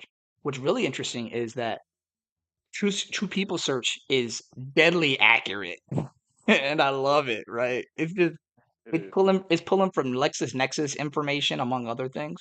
And so it's pretty dang good. Um, and yeah, I was actually talking with a couple folks this week who were really, really good at like creating bots and things of that nature. And I really just want to, I need to look into how I can automate the True People Search function because that is just good data, man. It's just great. We should talk about that. What's that? I said we should talk about that. Yeah, yeah, we can definitely follow up. From my perspective, again, just talking about the same, I see that as an off pay hours function, right? Where is it? Where is it? Yeah, no, not Earl, that are one. you in North Carolina? Yes, I'm in Charlotte. Or I bought a home in Dallas, North Carolina, but I'm still Okay. close to Charlotte. Yeah, I'm in Charlotte as well. Where is it? Okay. Somewhere over here. And this It's is Matt talking, right? Yeah, that's This Matt. is Mackenzie. Yep, it's Mac. McKinsey. Okay. Somewhere up here. Did I put it as an on pay What's your hour? goal, dude? Are you a real estate agent or are you just trying to we haven't had a chance to connect yet, but what's like N- no, so my background was in engineering, data engineering. So I worked on the data management team at Ally Financial. So I worked uptown for a while, but I got laid off about 3.5 weeks ago. So I've been in sub two for about a year and a half. I took some action, stuff didn't really pan out, so I just really just focused on my career. yeah. But then just focusing on my career, I realized damn, I don't really want to do this long term. And once I Yeah, got no laid off, joke. I felt like that was kind of like a blessing. So I really want to just go all in real estate. And my goal is really to be a multifamily owner. But right now, because I got laid off, I want to build up my wholesale business and transition more into real or multifamily. Nice, dude. Nice. If you I do wholesale mostly, just that's what I've been focused on the last 3 years, just to generate capital to be able to start taking down my own deals because my business partner and I also are just trying to, build a portfolio and just get to that sweet financial freedom all these people talk about, right? So Great. Yep. that's what we're going towards. So we have 7 doors right now. Just kind of slowly throwing a couple back every time we wholesale a few. So, but if you do lock anything up wholesale wise, dude, and need someone to help you JV it and find a buyer, that's where I can help out and we can make some money Let's together. Max your let's buyer, bro. definitely connect. Yeah, trade numbers. Don't forget you guys are live on YouTube. So obviously, if you're fine with putting your numbers No, out there, go I for it. was gonna say let me DM you on Facebook Messenger. Yeah, Yeah. I can put it here in the Zoom chat too, Yeah, man. you put in the Zoom chat. Okay, They yeah, can't see the Zoom that chat. works. You guys are good. And then I'm not recording Yeah, that this, works. so nobody else gets it. I Okay, just let put me it. just text you. Just shoot me a text. Ba, ba, ba, ba, bum, ba, ba, ba. There you go. Making those connections. I Uh, love it, man. I love it. That's what it's all about. Looking at some pictures right now of this house, man. People want way too much money as always. I love it. On market? Nah, it's off market. Heck I yeah. don't do anything on market, Paris. Really? I feel If that. if I'm talking about a deal, bro, you can I almost feel guarantee that's me. fair. Okay, I'll take that mental note, man. What I've found is, so what I'm trying to do is I'm trying to make it a target rich environment. And, so I think that the way that I literally had to scrub my calendar because I'm revising how I'm attacking it. But I think that the way that I'm gonna approach it is like Monday, Tuesday, Wednesday, I'm doing heavy like, community outreach and working with other people, and I'll still be zooming every day and live every day. And I think that what I'm gonna do with Thursday, Friday, and then through the weekend as well, because the agents are working on the weekend as usual. But what I'll do is, I think that I'm going to do a lot more agent outreach on the weekends, and focus on the education and the content production. Dude, I've got dozens of hours of content that I've shot, just talking to people on Zoom and just sitting here with my camera, like doing the thing. And I've just been slowly uploading it to YouTube, doing a little bit of editing in the systems. For me, like although I have some of the skills latent, like I have them still, it's Yeah, busting the rust off. And then at the same time, it's like, bro, this is like $10, $15 hour tasks, and I don't want to do this. I just don't want to do it, man. I'm struggling. Like I'm mentally like, ugh, right. I am not feeling it. So I'm thinking like, I'm building up my YouTube bank. There's a bunch of videos that I have that are unlisted. I think that what I'm gonna do is there's this app that I keep seeing some really good results from. Um, where it'll take your long form videos because I just be talking for like 4 hours. I just do it like that because that's how I get down. And I just want to yeah, let it chop up my content. And so I just have tons, I just have so much content that I just need to get chopped up. And I just don't want to edit it myself. So I'm probably gonna opt for an app. I'll probably like slam down like a hundo, like throw down 100 or something and just give something a shot. Just deciding what I want to do. yeah. Nah, dude, I I think hear you, there's bro. a I've also it's me and Aiden have been talking about making content for a long time. We Mhm. do actually have a good amount of content, honestly, that we've shot. We just never chop it up and put it in a video and edit it. And the editing's so important. I mean, it has to get So edited important, good. dude. It has to. Editing's all like it's you can take you can have good content and edit it like crap, and it's a crap video, right? But you can also take subpar content and edit it great, and it's a great video. So, Yeah, what I um, what I was what I was pursuing right now, just kind of looking at the natural steps. I am like my next tattoo is going to be the action is the answer. It just has to be because I don't know, it just feels right. And what I'm looking at right now is just I'm just getting the stuff up. What I found, which is really interesting behind the scenes in the YouTube algorithm, is that YouTube is already I can see the changes in the metrics and the numbers. So I'm doing external traffic driving, and I can clearly see the traffic that I've driven because I've delineated my lead sources with different links. So, like the link that you click to get here was a direct link, but the link that you click to get to my YouTube channel was a bit.ly modified link that I created so that when I posted to YouTube, I know where you came from. So I saw that click register. YouTube registered you as external traffic. It's getting into the nerdy stuff. But yeah, what I'm looking to do is I'm seeing that YouTube is already performing well enough as I continue to create more content, bringing traffic from the platform organically to me, which is super interesting. Like I love the fact that that's already happening. And for me, I'm trying to increase my click-through rate. So obviously I've got to create more short-form content and things like that. But what I found is literally like I watched an example of somebody who literally started at the first video, which was my introduction, and then went through my other videos, and apparently they just listened to me in the background, right? Maybe they were doing something and they weren't paying attention, like Coco Melon or something like that. Maybe my voice is super soothing to some stranger, some weirdo out there. I don't think so. But they literally started my first video and they just naturally progressed through all my videos, which I appreciate the watch, right? Because we're talking about like dude, seven that's hours sweet. of That's content, sweet. right? And I'm like, hell yeah! Like I love that person. Come back and talk to me. I want to talk to that person. Um, Yeah, but yeah, man, I would say just get it up. If you guys have the content and it's even if it's not necessarily processed, the raw content on its own can provide you the base as I'm looking at it doing research in my off pay hours. The raw content alone, because YouTube is a search engine, will allow your audience to find you. I've gotten subscriptions from legitimately 100% organic strangers, which is, I don't have a lot right now, but it's happening. And what I want to do is I want to give them more content to absorb, you know? yeah. Hey Paris, do you know anybody?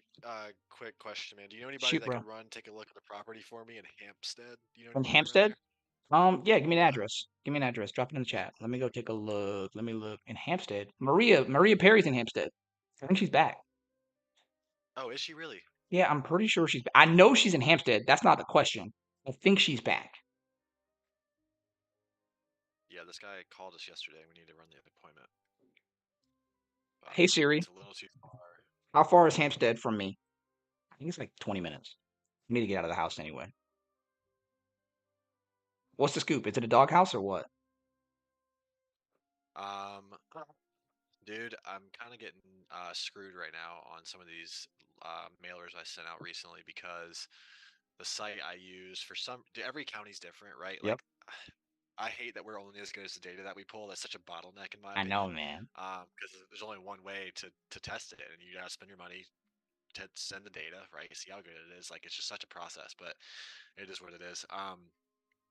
I'm realizing though, like yesterday, I realized this from some mail that responded is that I did not pull any manufactured or mobile homes in this data. I Yeah. was only pulling single families, Yeah. but some manufactured and mobile homes got scooped in, Ooh. and so I'm basically I have a decent amount of mail going out right now to manufactured and mobile homes that were priced as if it was a single family home, so it's priced high, Oh right? yeah, yeah, yeah. Okay, okay. And so I got some people calling back who are like, but this guy right here, I'll read you some notes. My sales guy talked to him Yeah, that's Friday. like 30 minutes, bro. I need to get out of the house anyway. You give me the address, I'll drop by. I dropped it in the What the Zoom thing? All chat. right. Oh gosh. Let me see. Let me see. Um, yeah, so this is the notes. Modular home with an addition on it. Agent assessed it for 235. Will not list with us. Agent is a best friend of theirs. Wants something approaching 200K. Outbuilding outside as well. He's unsure about the septic, the age of it. He acquired it in the last 2 years since his father passed away. Oh, Um, inherited. Okay. Yeah, so he's available Thursday or Friday this week. Okay, I just realized that. So sorry, not today, but Thursday or Friday this week. I can get up and bring you, bro, if you're busy. But yeah, my sales guy just hit me up last night actually and asked me if we knew anyone who could run this appointment.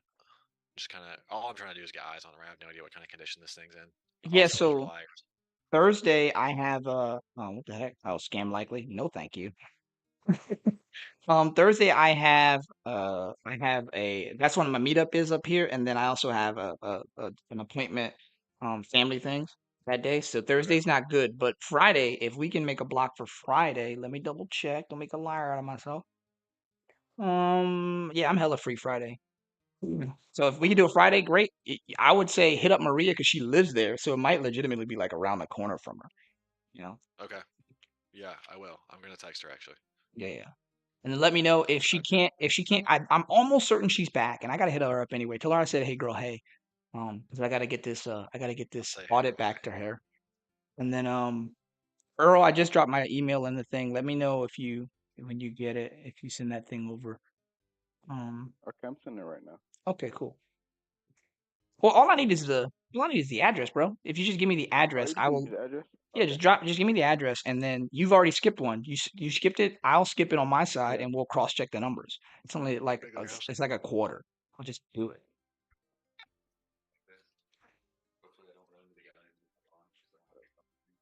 guy. Mm-mm-mm-mm-mm. Mac Liz said she has a buyer needing an investment in Lexington, North Carolina. If you're wholesaling, do you think you can help with it? I saw. Yeah. I need to message you, Liz. Lexington. I'm blanking on where that's at right now. I think That's that's near me by northwest. Yeah, Dallas. yeah. Or is it up to the northeast, like to the far north? It's northeast. I think it's near like Hickory. Oh, wait, that's not east, is it? That's No, west. no, That's no. over by like. Well, let's just check it. I'm tripping. We over here arguing. We have the It's internet. right south of Winston Salem, past Salisbury. Yeah, yeah. Uh, Oh damn, I never mind. I have sent some marketing there before, Liz. I don't have anything right now, but I can definitely be mindful of that. It's tough when you want to try to accommodate these buyers that are looking in the niche markets I because know, man. a lot of people don't send marketing to these smaller markets because there's The aura. not as many deals to be had. But there's definitely deals in all of them. You know what I mean? Yeah, Everyone's looking let's somewhere. see. That's what I've realized. one of the cool things that I like about Privy, not to plug Privy or anything, but one of the things I like about Privy is that when I zoom out, it gives me effectively like what is a heat map or activity map. And so I can kind of see one, I can see as a snap what kind of deals that we're looking at in that area. But then also when I zoom out a bit more, it'll show me the concentration level in that region. If I can get it to do the thing. Now it's trying to play me. So never mind, I guess. There we go. I should be able to do it like this. 'Cause obviously Winston-Salem's going to be a hub in that space. You got Greensboro to the northeast and Charlotte to the southwest. Wow. Do the thing. Do the thing, 21. Do the thing. Where's that pencil? Let's take a look. Yeah, it looks like the major activity. I don't know where it is in the is it on the south side of Lexington, Liz? It looks like the major activities to the south side of Lexington and then to the northeast, headed toward up and past Thomas to the northeast. So I don't know where that particular property is. We can zoom in a little bit more too. Let's see if it'll delineate even further. Yeah, yeah, yeah. There's some good stuff in the to the north side. Oh, didn't mean to go that far. It's pretty dope. I love it. I love it.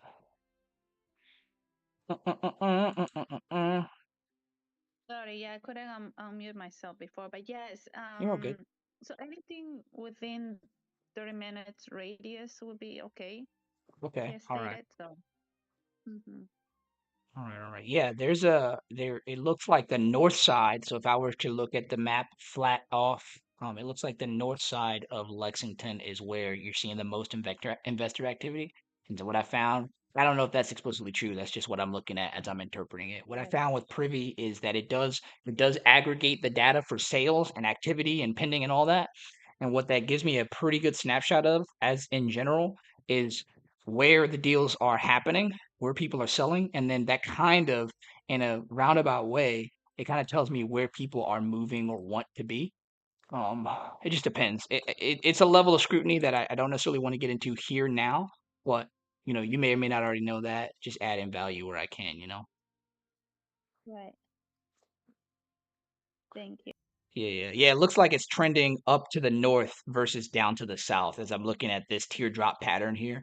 It looks Is it and because that way, because a lot of people I know, like, is it like going towards Winston-Salem Yeah, direction? Winston-Salem is Salem's to the north, and that makes sense, right? Right. So Yeah. you have Mm-hmm. Winston-Salem to the north, and then so you have Charlotte to your southwest over here. And so what's interesting here is that people who are moving in this area that aren't going all the way to Charlotte, instead of moving into Lexington, it looks like they're moving to Salisbury. As I'm looking at it's loading again. But there's a big concentration over here to the southwest in Salisbury, which Mm-hmm. again is also moving to the north, which makes sense. And then here in Yeah. Lexington, that concentration is also moving to the north. And then obviously you've got Greensboro to the northeast. If people have the choice between Lexington and Greensboro, as I'm looking at it, they're picking Greensboro closer to Lexington.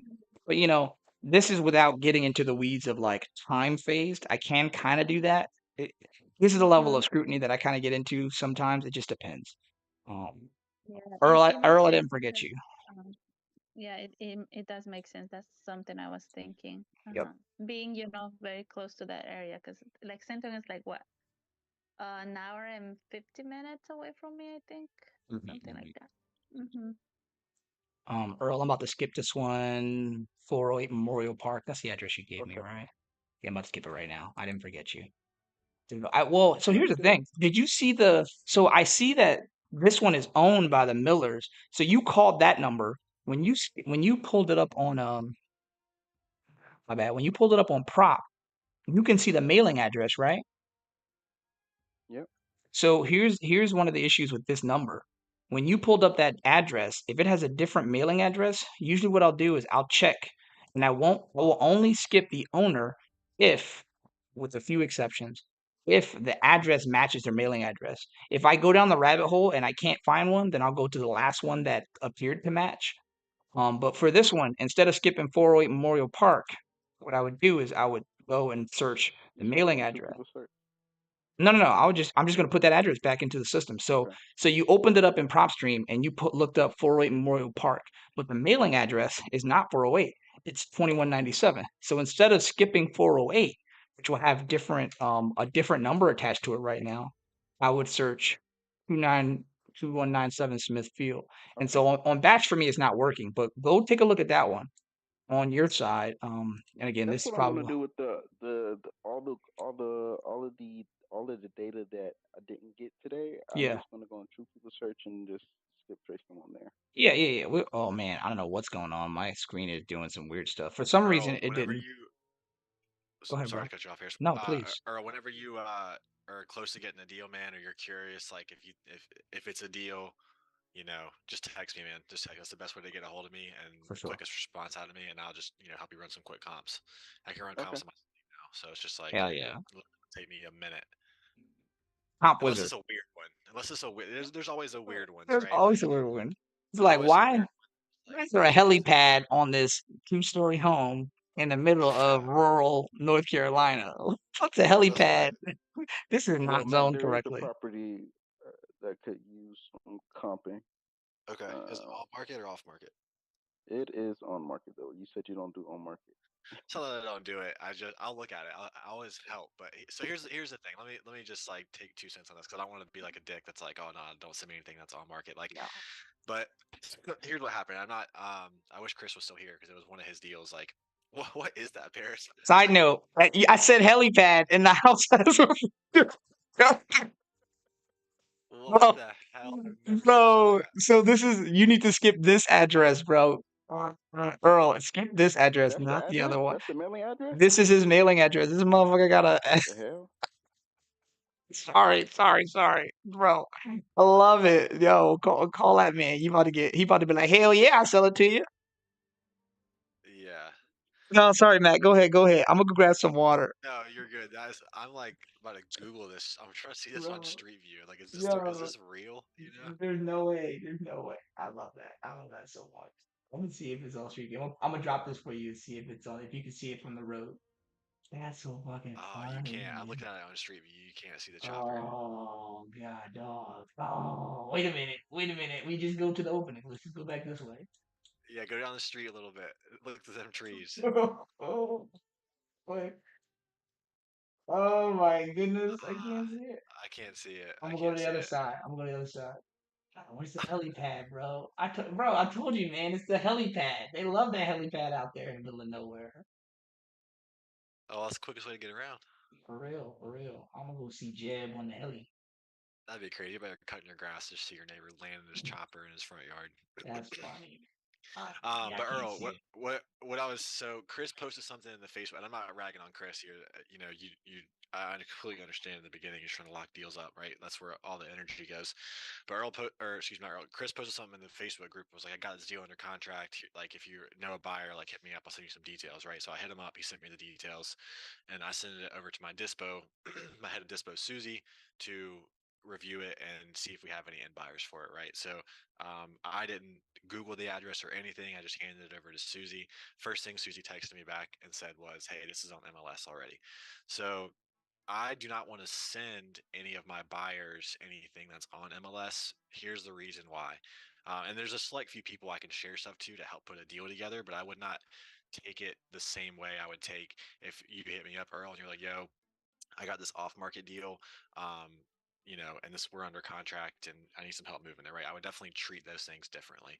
Reason why is because we spend a lot of time. All my buyers list is completely organic. Like, I've met all these people just word of mouth, right? I don't do any marketing for these people. Like, it is just cold calling and like reaffirming up on connections and doing good deals, right? So um, my buyers list is something we take very seriously and really put it on a pedestal. So I treat it really nice because you don't want these people, you don't want to start sending deals to these people and then them thinking that, like, the last thing I want to do is one of my deals to hit my buyer's inbox and then be like, oh, like, here's another deal from Emerald. Like, I'm not even gonna waste time looking at this because the last three they sent me were stuff that's already on market or stuff that was just priced way too high, right? Like, in a Yeah. perfect world, dude, you want to send out a deal to your buyers and then be like, oh shit, like, this is a deal from Mac. I need to look at this right now because he only sends me fire deals. You know what I mean? That's what I want, right? So Yeah. it's just you got to start being careful about what you share with these people because it'll just start watering down your reputation. So I don't want to like say or tell people like, and I should have clarified this the other day when I was talking to a bunch of people in the group that like if you're going to send me something on market, please clarify this is on market already. And it's not that I don't want to try to help. I do. The thing is that if they're on market and it's been sitting for a long time, it all comes down to days on market, right? I'll start making assumptions by days on market count, right? If it's a lot high days on market, like I'm assuming they've gotten some lower offers already and the person is just not quite ready to pull the trigger on something. Or if it's low days on the market, then if I'm looking at an investment deal, if I look at a deal on MLS and it's like this is priced to sell and it's only been on the market for like 5 days, right? It's still a fairly new listing. I'm not even going to touch that, dude. I don't even want to get Yeah. involved with that. There's already people who I'm sure who are hitting them up now. If I see that same listing start approaching 60, 70 days, I'm like, all right, well, something hasn't gone on here, right? So it's not that I don't want to help on those. I will still take time and look at it and run it by my dispo if I think it's something that we could help out with. But I'm not as gonna be as hot to jump on those and like because what I tell people too is that if you want me to help you out with a deal right now, like if you get something under contract and you're like, hey, I need someone to help me dispo this, what I'm trying to do, Earl, is I'm trying to lock it up for 7 days with you and only and exclusively market it just through to my people. I'll explain that. Reason I do that is because I've had people send me a deal like, hey, can you help me dispo this? I'm like, yep, no problem. Well, that same person who sent me the deal also asked 5 other people to help them dispo that deal, and then I end up sending it to an end buyer that also another person I sent it to, right? And then now my end buyer is getting the same property from 2 different people, 3 different people at different prices because every person is doing their own markup. Does that make sense? That makes sense. Yeah, so it's like I don't want like my one of my good buyers, Bob, for example, to be getting a deal for me for 150 and then get it from Paris for 160 and then get it from Liz for 165. They're going to be like it's going to be obvious to them that none of us three have actual control of the deal and we're So all you just need to download. daisy chaining this deal, right? And then Yeah. that's just where I draw the line because like I've spent a lot of time cultivating these relationships with these buyers, dude, and I don't want them thinking that my business even is involved with deals that I don't have control of, right? That is something I offer to my buyers. That is that, and it's not something a lot of people like can understand the how like the gravity around that and like how much impact that has on these buyers. Like when a buyer knows that when Emerald Holdings sends, that's my company, when Emerald Holdings sends me a deal, it is one that they have control of. They have the authority to sell to me, and it's going to be a deal because they only send me stuff that's a deal, right? Like that's a hard reputation to get, and I have that with some of my buyers, and I covet that, dude. That's just the most important thing, you know. So because they end up buying the deals that fuels everything else, right? So That makes sense. What's your buy box? I mean, my personal buy box is I'm just looking for some more rentals that are close to the rentals we already have. If it's a single family, that's what I'm looking for. Uh, multifamily, I'll buy anywhere. I don't have any multifamily right now, so I am looking for that, and I won't be picky about where that's at. If that's deals, like if it's a deal, I'll buy anywhere in North Carolina. But as far as like if you're looking, just you're asking me like, can I help you? I can help you JV a deal just about anywhere in North Carolina, like any of the major markets, Charlotte, Raleigh, the Triad, uh, Wilmington, Okay. Asheville. Like if you get a deal anywhere in North Carolina and you're just curious, like, hey, I'm trying to get this thing locked up. I'm just curious if this is actually a deal. Like, does this price indicate this is a deal, right? Um, I'm happy to give quick feedback on that. And then if you lock it up and you want to work with me on it, then I'm game, dude. Okay. But that's it, dude. Sorry, I went. I am trying to. I'm happy to help on anything you send, even if it's on the market. Just let me know. Hey, this is on market, but this is where we're at. Because that's the feedback I would have given Chris. Is that let me know it's on market, right? Because what's going to happen is I'm going to send it to my end buyer, and my end buyer is going to Google it, and they're going to say because they're just going to Google it, right? They just need some quick info. They're going to Google it, and they're going to be like, Hey, Mackenzie, I see this is on the market. What's up with that? Do I need to talk to this agent? Because a lot of my end buyers, a lot of the investors, they're agents themselves, right? Because they want to be able Yeah. to list their save money on that. So as soon as like you start meshing the wholesale and like because they a lot of my buyers know me as a wholesaler, so as soon as I start sending them stuff that's on market, it just the lines start to get a little gray. They're like, what, do I need? They start to question, do they even need to talk to me? Because there's an agent, right? Do they even need to talk to me, or what's up? Like, what's this agent even doing now? You know what I mean? Does this agent know you're wholesaling this? A lot of questions start coming up, man. And it's just like it just kind of, in my opinion, just makes it a little more complicated than it needs to be sometimes. Now, I'm not saying that to say there aren't agents that can that you can work with and that understand wholesaling and just want to get. They are out there, right? I am one of them. Paris is one of them, right? Like my business partner is one of them. We are the unicorn agents of the world, right? They're out there, but most of them don't, is the thing. You know what I'm saying? So most agents are like it's just obvious, right? This is what made me speak up and chime in on something Paris was saying like 2 weeks ago when I first met him. He was just calling out these agents for not doing their job right. And I was like, dude, you go see a listing that's clearly an investment deal, right? It's not updated house or it's a rundown multifamily, rundown trailer park. And it's like, man, this needs to get bought by somebody who is willing to put money into it, fix it up a little bit, right? Those agents sometimes are not even cut out to negotiate these investment deals. They don't understand what's important. They don't understand how hard money works. They don't understand like, the margins that these investors are working with. So, uh, sorry to ramble on that, but that's just, No, you're fine. it just kind of sucks sometimes. And you just gotta like bring them to reality, because all these agents Yeah. want is put a listing on the market and it sell, right? Because you don't have to do anything for a listing. You just put your ad up. In essence, that's what you're doing, right? You're putting your ad up on MLS and you're letting the software do its thing. MLS is gonna fire off to Zillow, Redfin, Realtor, all these sites, and you're just hoping that someone comes along. But at the end of the day, if it doesn't get picked up, and you got people like Paris ringing your line out trying to work out a sub two deal or seller finance deal, like it's their job as an agent to work through that with their client, figure out, hey, is this Yeah. it's a viable option that could make sense, right? I know it's not what we were considering in the beginning, but since we haven't got offers, right, and that's where you're able to come in. But I just do a lot of direct to seller marketing, right? I'm over the. I say I'm over it. I would still do it if I had to do it, but I want to do direct to seller. I want to talk straight to these people. I want to talk straight to the decision maker. So, and No, that makes sense. yeah. So sorry to go on a tangent of all that, but I don't want to come off as like, don't send me anything that's on the market. And I'm not trying to say I'm not trying to help on those. They come with more work than the wholesale, just the direct to seller off market ones do. And oftentimes the direct to seller off market deals are going to pay you out more than the on market stuff is from what I've seen. Now I know there's people who really crush it on market. And my business partner's trying to start up another realtor group and really crush on market. So there's definitely room to succeed on market. When I'm doing wholesale, I would love for it to be direct to seller off market. That's No, just, that makes sense. I get yeah. you. I think everyone wants that, right? I think everyone wants a direct to seller off market deal. That's the perfect wholesale deal, right? So yeah, happy to help any way I can, bro. Okay. I'm available 24/7. Just shoot me a text. I'll definitely keep you top of mind. I saved your number. Yeah, I saved your number as well.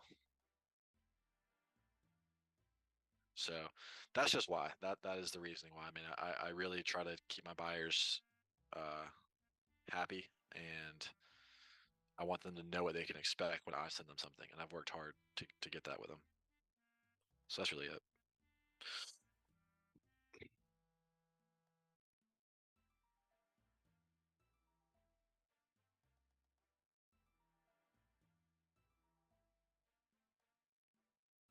All right. Time to keep making calls. Time to keep making calls, man. Time to get back on the phone. That's it. That's all there is to do.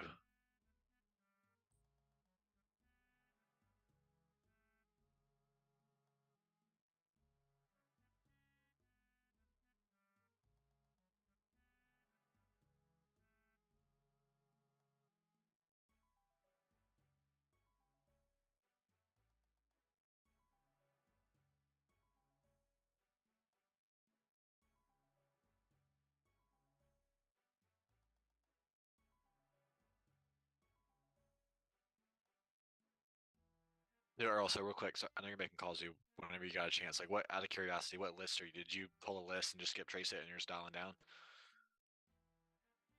Yeah, I skipped the list in Fayetteville and um, Thomasville, High Point area. Oh, High Point's tough. Fayetteville's a hot market though, dude. If you get anything in Fayetteville, Yeah, you can definitely find a buyer. yeah. You just I'm calling a thinking high about just equity going. No, so I'm calling a multifamily list. Owners multifamily. who've owned the property for like over 7 years. Own the property for over 7 years. Okay.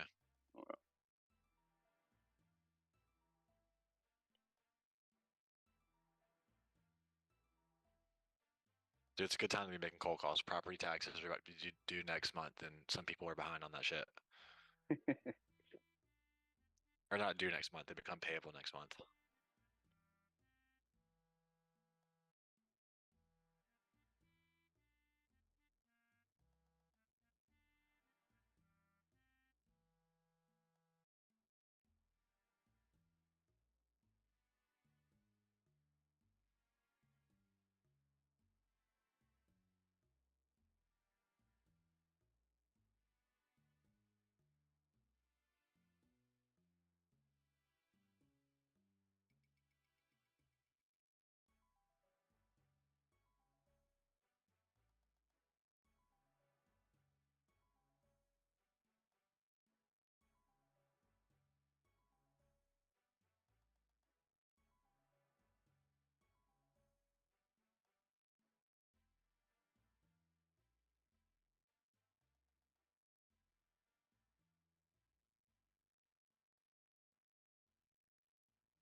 Currently mean here is that we are working and we are more than willing to work with their situation.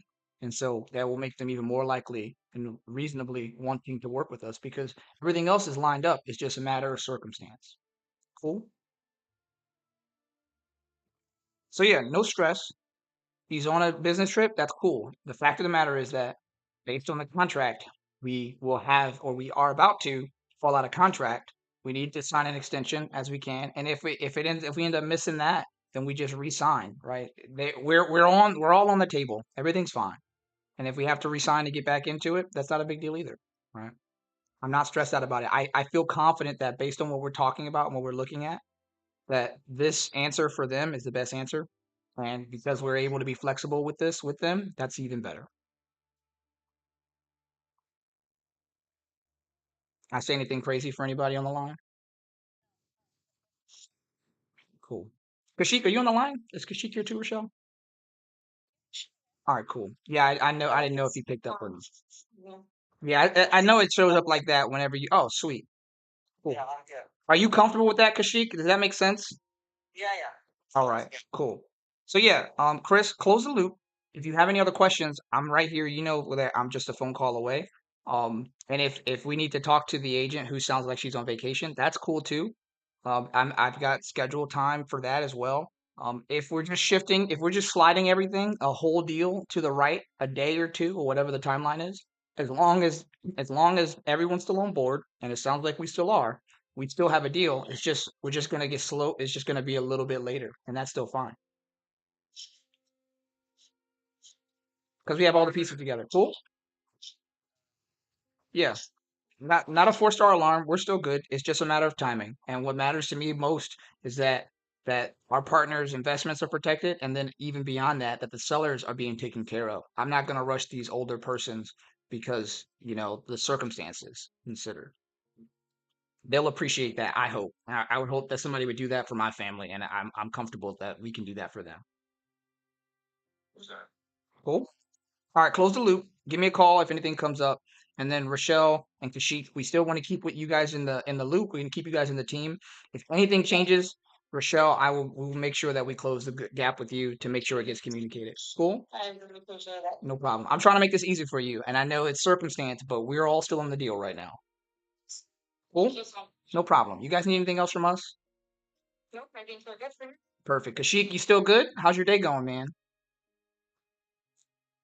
Yeah, Yep, still here. yeah. It's next to us, so it's not gonna happen the next Okay. week. Correct. So yeah, you go enjoy your vacation. What we'll do is we'll find a more reasonable time in the next couple of days that makes sense. We'll make sure that Rochelle sees it. It'll come to the line here that we all see, and then so go enjoy. How long are you gonna be vacation? How long you be on vacay? Only if I don't Okay. All right. So I think that's actually perfect, right? I suspect that what'll happen is that we'll have the conversation, we'll get the documents to where they need to be, we'll probably get signatures over and through the weekend with their power of attorney situation. And my anticipation is that effectively we're just gonna slide every timeline to the right, call it 3 days past the weekend starting Monday. Does that make sense? We'll close the loop and we'll make sure that we're communicating effectively. All right. I appreciate your patience. Rochelle, you need anything else from us right now? Other than that thing? All right, you're the bomb. I appreciate you guys' patience. Chris, we can talk. If you need anything, you call me, all right? All right. Hit it, hit it, hit it. Let's get this thing planned out.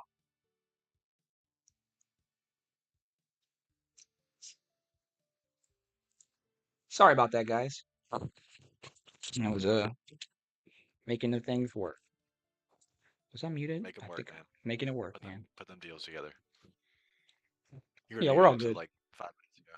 Yeah, yeah, yeah. I realized that I had hit it on with my leg, and I was like, this might be valuable.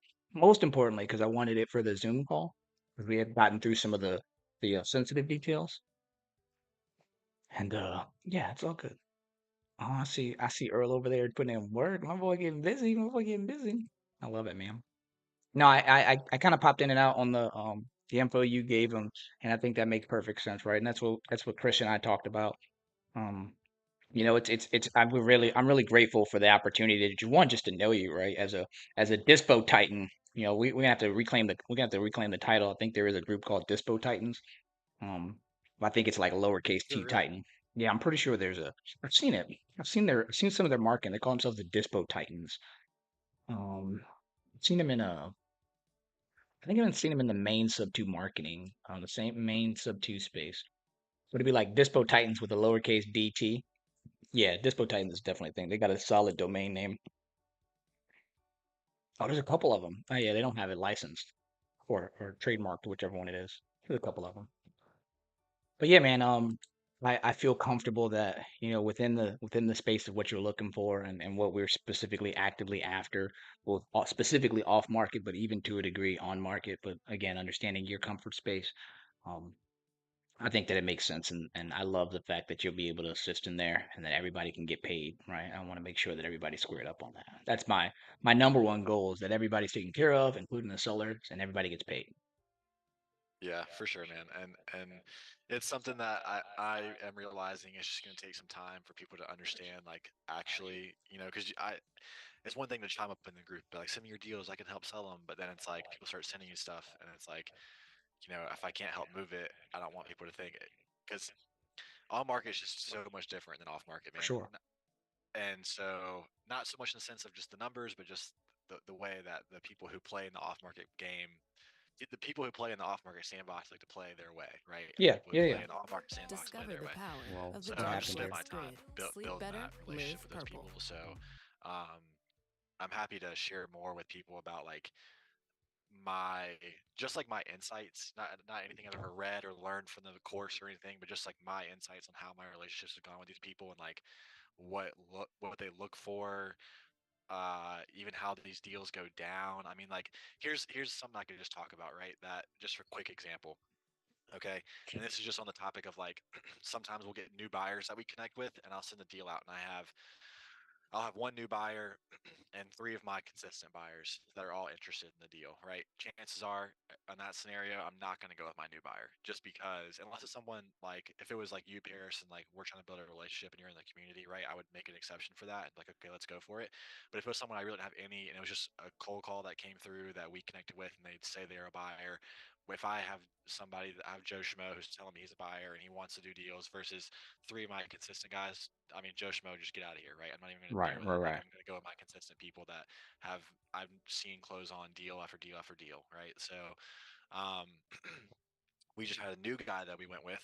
We had a scenario was in Fayetteville. Um, we had two people who were interested, one new buyer and one older buyer that we've done deals with before. We've done like 3 or 4 deals with this guy. Always been great. But he was like a good $7,000, $8,000 lower where we were at. So, and it was like gonna be like a 2K spread on the deal. It wasn't the best deal, but we had it. So the versus new guy was like, I own a house right across the street, directly across the street. I'm working on it right now.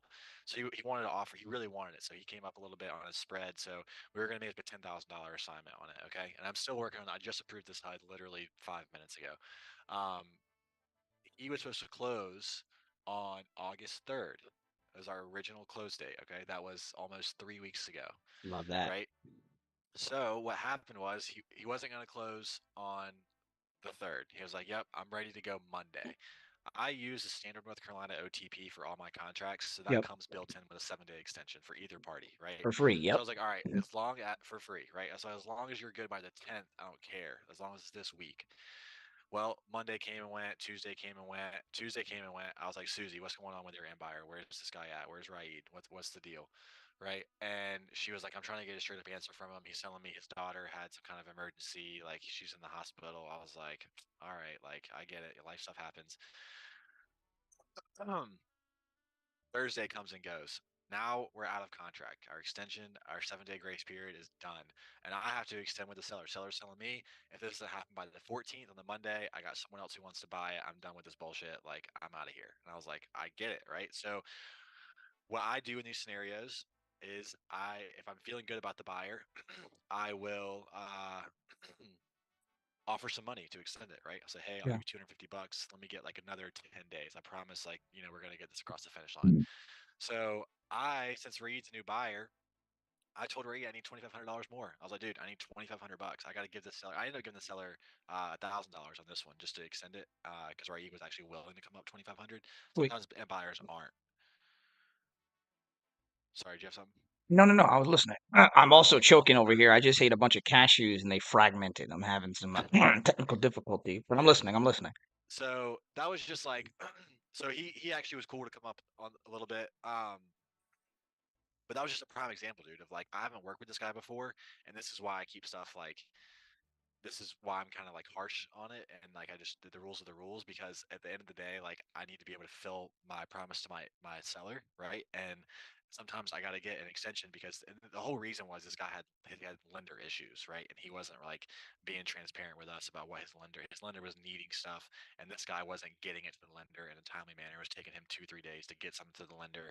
And it's like, dude, I can't rely on that. You know what I mean? Like I gotta so I'm getting to a point now where I'm like, I'm trying to network with more lenders because I want to be able to vet my end buyer with the lender that they're using. They're telling me they're using because it's like, dude, For sure. I just get lied to. I get lied to, man. I get lied to. People are telling me, oh, the lender, they're good to go. When it's like, They're trying why to is the solve attorney telling problems me? behind Why is there. the attorney? Yeah, yeah, exactly. Why is the attorney telling me your lender needs X, Y, Z before they're able to do anything? Then, like, that's just, dude, a 1-2 day delay turns into a week delay, turns into another week delay, turns into now we're not in contract anymore, and now I got a pissed seller that thinks I'm just all smoke and mirrors, and my whole business is fugazi. I just can't have that. So I rant over, but uh, the end buyer, man, it's you got to know who you're working with. and you will take a chance every now and then on cultivating those new relationships with the buyers, but you got to be ready. And I'm actually about to put it into my contract with these end buyers now that if they delay, if it's any kind of delay on their part due to financing or whatever, and they want to keep the deal, then they got to fork up some more cash because I'm going to Yeah. end up giving the seller some more money to just buy an extension, basically. And I think that, when you look at it from when you look at it from the perspective of who you're looking to work with, I think that the people who have the capital, who have the means, and who understand the processes aren't going to have that issue, right? If my financing is tight, that's literally not an issue for me. I don't really care if Yeah, it's you if shouldn't it's worry not going to be about an issue. I'm not stressed out about that. right. If you see my contract is extra $2,500 to extend due to financing bullshit, and Yeah, but you're confident of your financing, it'd be no problem. 100%. I love it. That was just salt. That was gross. Oh, I thought it was granola left. It was not. Oh, that was gross.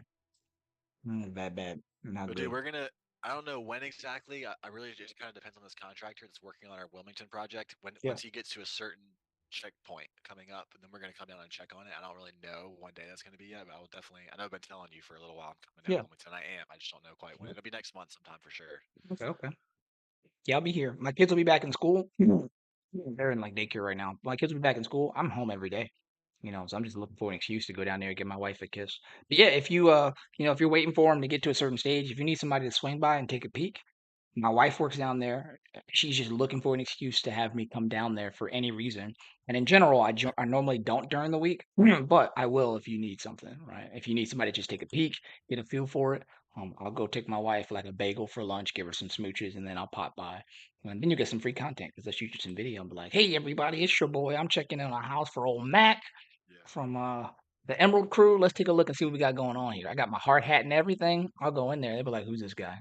I'm like, "Brother, Nice, don't dude. don't get in my way, man."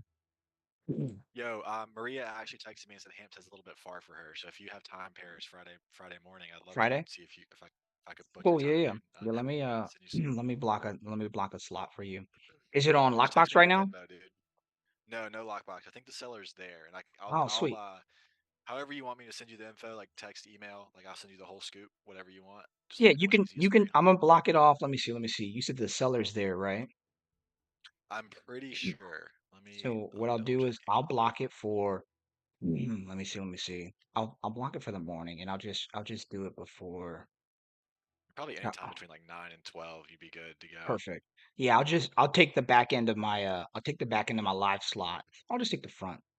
No, I'll take the back end. I'll take the back end of my live slot and then take a trip. It'd be a good thing. So you said somewhere between 9 and 12.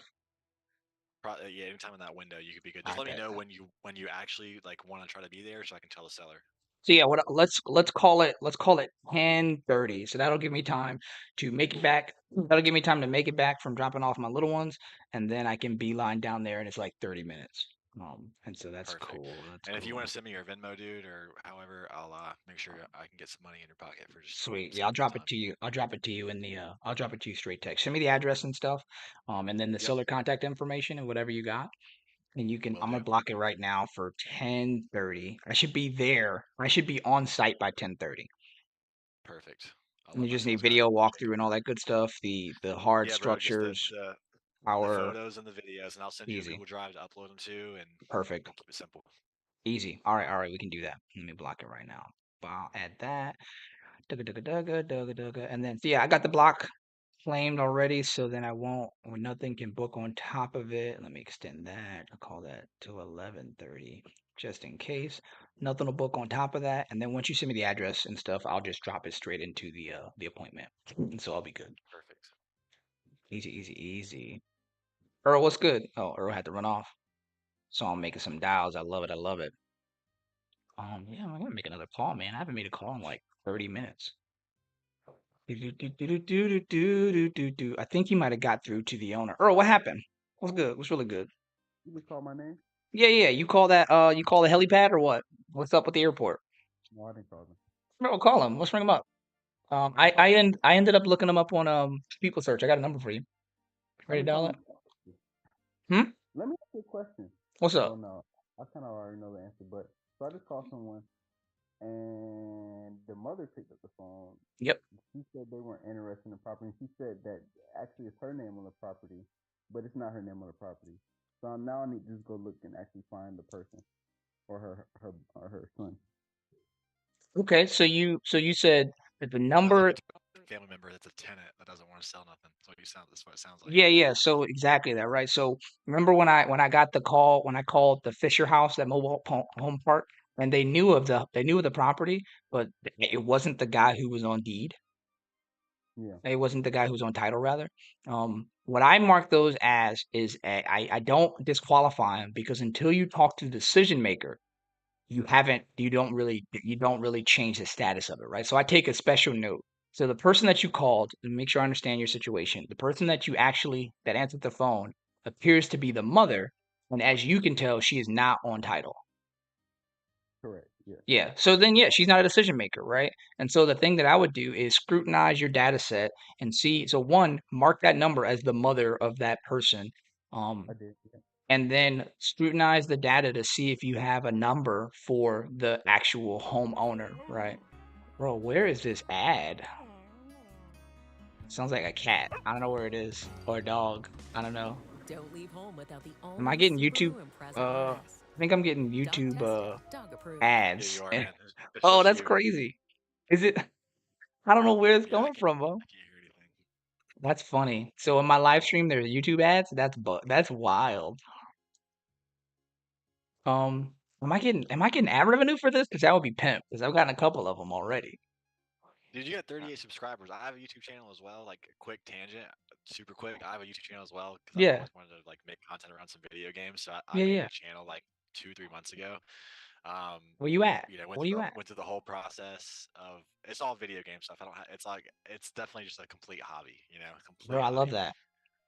I don't even make good content. I just make What's garbage what's what's shorts. your what's your thing? What's your thing? What's your It's Dirty K 94. What game are you playing?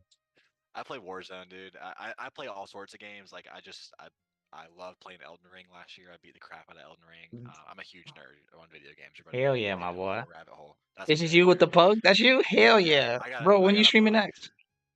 dude. I need to go live more.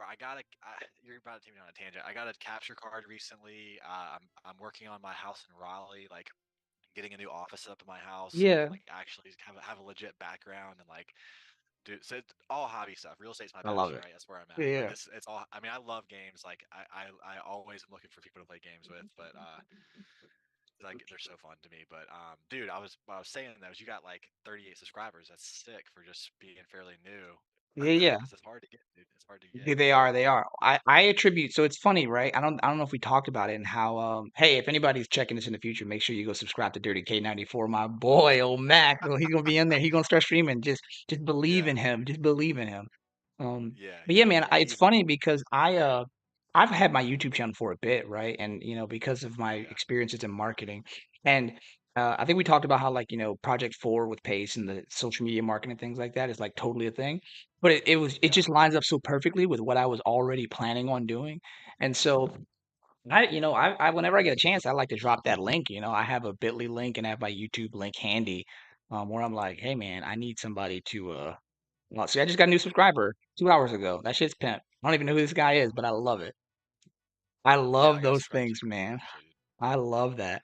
Yeah, I mean, like the science behind like the dopamine kicks and whatnot. Like when you get Yeah, when something happens and it's a good feeling, bro.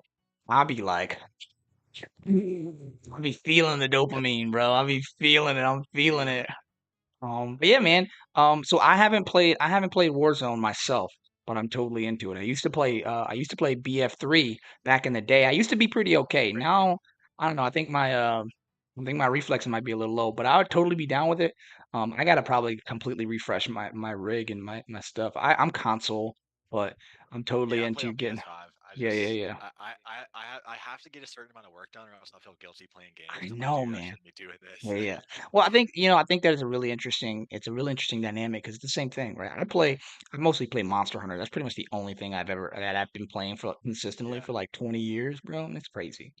I Monster think Hunter's it's like, fun though, dude. I've played a very brief amount of it. It's hard. You know, most people like. dude, I find as I get tell me older, like about it. I really gotta pick a couple games. I don't have time to Yeah, play dude. all the games. I gotta pick I a know, I couple, know, because then you start sucking, and it's not fun if you suck at the game. You want to be I good, know. so it's like Yeah, yeah. I have the. Oh, you have to got a know. ringer, Johnson. Oh, it's the thing. I'm not answering that right now. You have to answer that one. I gotta call. You know who I gotta call? I gotta call Chad Glover, bro. I gotta call Chad. I gotta hit him up Dude, because I have a. have you talked to Chad? I've never actually talked to him on the phone, but we were trading some messages last night because I don't know if I told you about like the affordable housing thing that I've been like pursuing. Did we talk about No. that? So, without going like super deep into the rabbit hole, I'm looking in like group home options and co-living situations. And so really like the two main groups that I'm focusing on are underserved, underhoused persons, right? Like Section 8 style, but then also the veteran community. Because there's I don't know if you have background in the space, but you have this thing called HUD-VASH and a couple other associated programs where the VA supports the veterans and seeking meaningful employment and housing. There's some very good support systems there. So while Section 8 is very well regulated, allegedly, depending on who you're asking, and structured, the HUD-VAS system is just similarly regulated, but it's less supported because it's less visible to the nature of the beast at large. Right? Most people are familiar with Section 8, but have no idea what HUD-VASH is. Very similar program. And then it's also to a degree hyper localized, right? Um, and so one of the things that I ended up going down a rabbit hole for is that there's a property. Shit, let me see if it's actually still listed, and I'm fine showing it.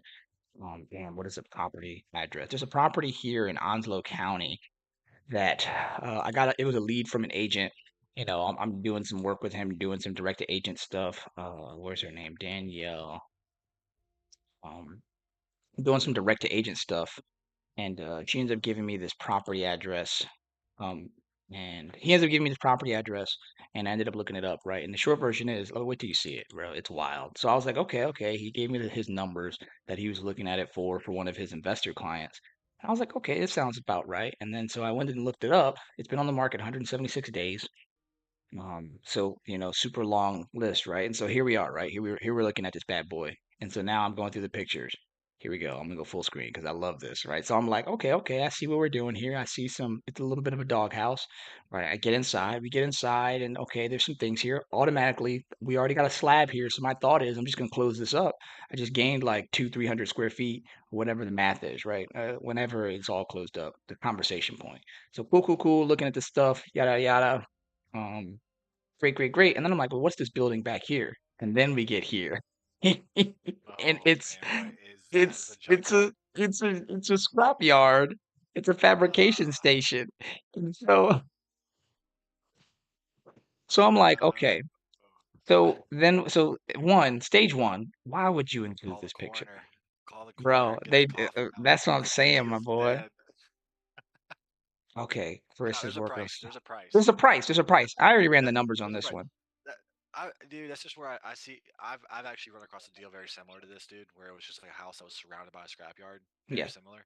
yeah. And I was like, dude, why don't you just call the fucking scrapyard? Call the scrapyard. Tell No, the scrapyard you want to get out sell of it. my head. Like what? That's what I said, right? And Yeah, so it's yeah, on market, and so agents they do what they do. It is what it is, right? So I'm going through that with her. I still have the call recorded too, and I'm gonna make content out of it. I was trying to wait. I was trying to do the right thing and just wait before I like release some of that stuff. 'Cause I'm trying to have some yeah, discretion, and obviously this is yeah. live, but nobody's following me right now, so I don't really care. Right, right. I feel the Yeah, same way.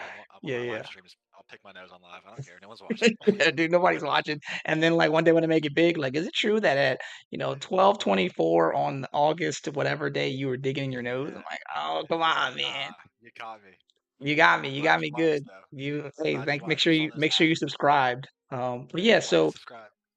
the deal with this one is it's an all market deal. I think that's about to expire in like 4 days, and so I'm gonna go straight to seller in this one.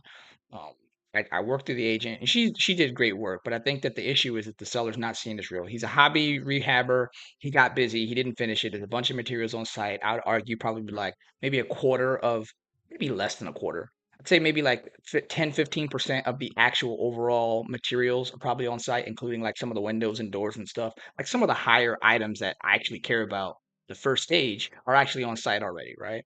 Um, But yeah, the guy got busy. He ended up tearing up the wall, as you can see. He did some of the work already, but he also hasn't done a lot of it, right? He just got busy, all this other stuff. It's crazy. And so the thing with this one is there's like a bunch of issues because the property has a septic system, its own septic, but the septic is on the scrapyard lot because at some point Oh in the last like no. 40 years, it was devised and when it was in the family, it was probably fine, but at some stage in the last 40, 50 years, it left the family's purview. And so now it's just a property that just so happens to be adjacent right there, right? So I talked to the agent. I'm like, hey, like, did you talk to the scrapyard? And she's like, no, I haven't reached out to them. And one, she's super hard to reach. And you know how agents What? are, right? You know how they are. And they're like, oh, one, it's hard for me to reach, and I'm pretty persistent, right? Like I'm on that butt. So I'm like, hey, have you reached out? She's like, no. And I'm like, all right, cool. Well, what's the scoop here, right? It's literally like, I just look them up. Do you know who owns next door? And she's like, no, I don't. I'm like, okay, well, literally, you could just look it up. Obviously, I'm just based on nothing other than the appearance of the space. This was all one property. The home was probably owned by one of the family members or something to that regard. And then at some stage in the last 100 years, this was devised. It's just structured in a way that to me reads as it was all the home, it was all together, and that family used to live here and now they don't for some reason, whatever. But she didn't, right? So I ended up calling the home. I ended up calling the company. I left a number of messages. I got some trade back, and in short, the septic system is like right behind the house, but it's mostly on it's on the dang lot back here. So that's a conversation. On top of that, it's rated as a 2-1. And so this house is huge but the septic system is a 2-1. So the conversation is that they would need to add a new septic system or septic tank somewhere on the property. And so they own all this. And I'm like, okay, you could get a leach field and a tank. That's not really an issue. It's just a matter of getting the perk test. So I'm like, hey, did the percolation test that they need for people who don't know what I'm talking about, they need to check and see if they can actually place the septic system and in the ground and if it's going to pass a certain regulational tests. And so she's like, "Yeah, I talked to the seller and he's just holding out." And I'm like, "Well, what is he holding out for?" Right? Because I'm doing the math and I'm like, "Okay, well, perk test is like $1,500 to $2,500 depending on where you're going. The septic system, digging up, excavation, placing, and all this other stuff and reconnecting is going to run somewhere. I would argue I'm not that guy. Somewhere in the ballpark of like 25 grand. And then I ran the numbers on it. I'm like, look, from what I'm looking at, I'm estimating. I don't even remember what the numbers were. I'll probably pull it up if we could do it online. It don't even matter right now. Um, Yeah. but yeah, I run the numbers. I run them pretty tight, and I'm like, look, here's what I'm looking at. If he goes and answers these questions, then literally like I will have less unknowns, and I can make a comfortable offer in this one because it's not that far from me. I have some people over there who are doing some work, and that's not really an issue. But the guy doesn't want to budge, and then the agent's too busy to, from my perspective, to provide adequate advisement on what he could do. I'm like, you didn't even talk to the people who is clearly related to this property. I ended up looking it up. I'm like, that's the owners, right? They used to own it. I can see it on record. So how do you not call them? Right? It's a whole thing.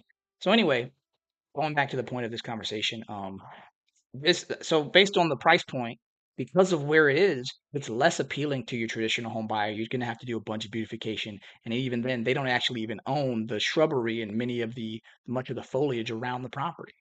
And so what I was looking at was options for group homing, right? Because it's not that there's a bunch of noise pollution or anything like that. Apparently, after calling and visiting, it's pretty quiet for the most part. So that's kind of cool, right?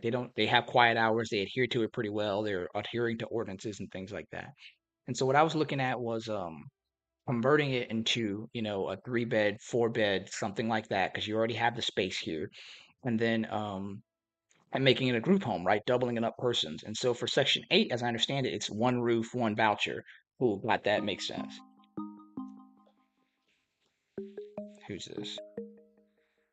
What's this with this?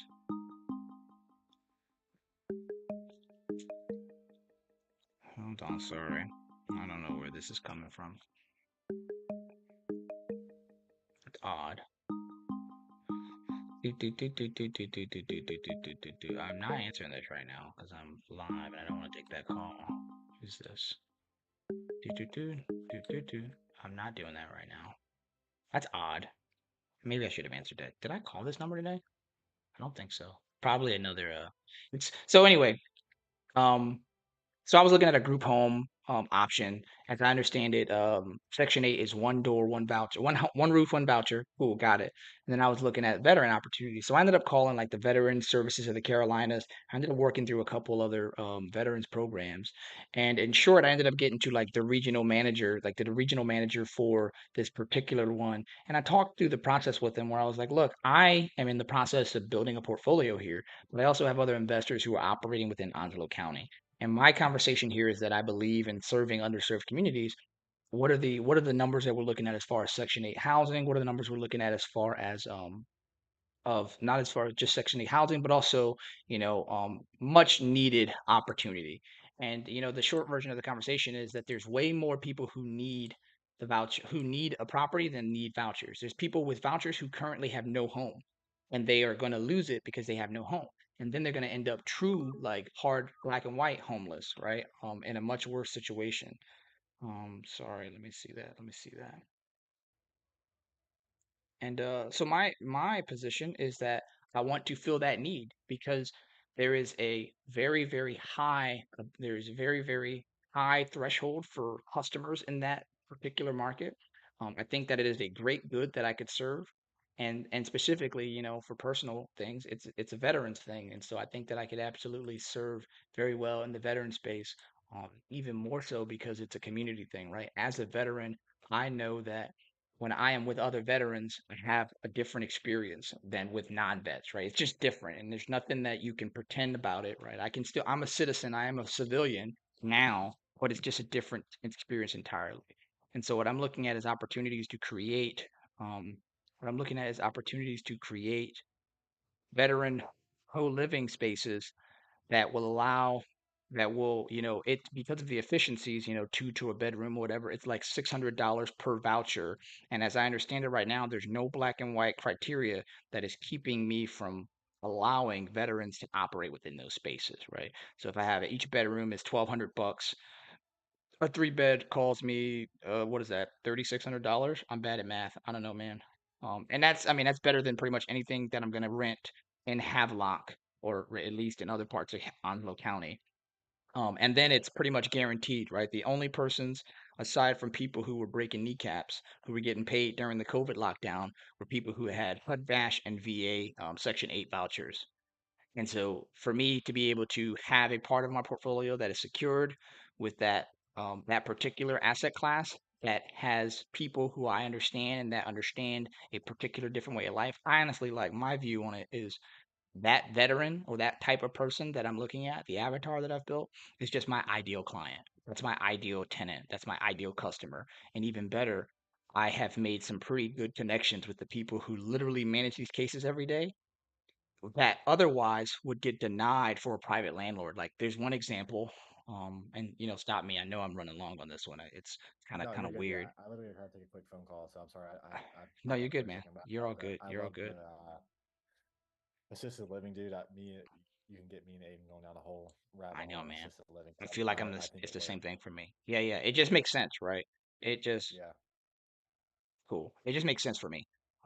And then the other part of that in there is that there are people who, from a private landlord perspective, do not appear to be qualified because of some conviction or legal matter, right, that shows up on the record. But because I'm working directly with the service provider and the case managers, they can disclose certain things associated with those cases. They can say, look, yes, Mr. Capers has a criminal background from the black and white standard position, but his conviction is related to his disability, right? Like, literally an example where a guy had marijuana, didn't have other items to prove that it was something that was documented and that it was for his disability, and ended up getting booked. And it's like, dude, like, that guy can't catch a break. That's rough. But if I can get that directly from the actual case manager who can see this guy's file and can vouch for him, I would absolutely take the gamble on that gentleman because he has literally no other options. And so, yeah, that's my spiel. Dude, there are people. It's an underserved market. You know, the assisted Absolutely. living, it's super underserved because I almost seller financed some from a guy, but deal fell apart because I was selling some land to come up with the down payment, and the guy who was buying my land backed out, so I didn't have Yeah. capital to bring to the table to come up with the down payment for the seller finance deal. But he had 5 assisted living homes in Alamance County, that he was Hmm. willing to seller finance. It was going to be about 80 doors. And me and Ray were going to, my business, Aiden, we're going to take it on beginning of this year. In February, we were talking about it, but it just didn't, or no, it was late. That was October last year when we were trying to do it. Just fell apart, but,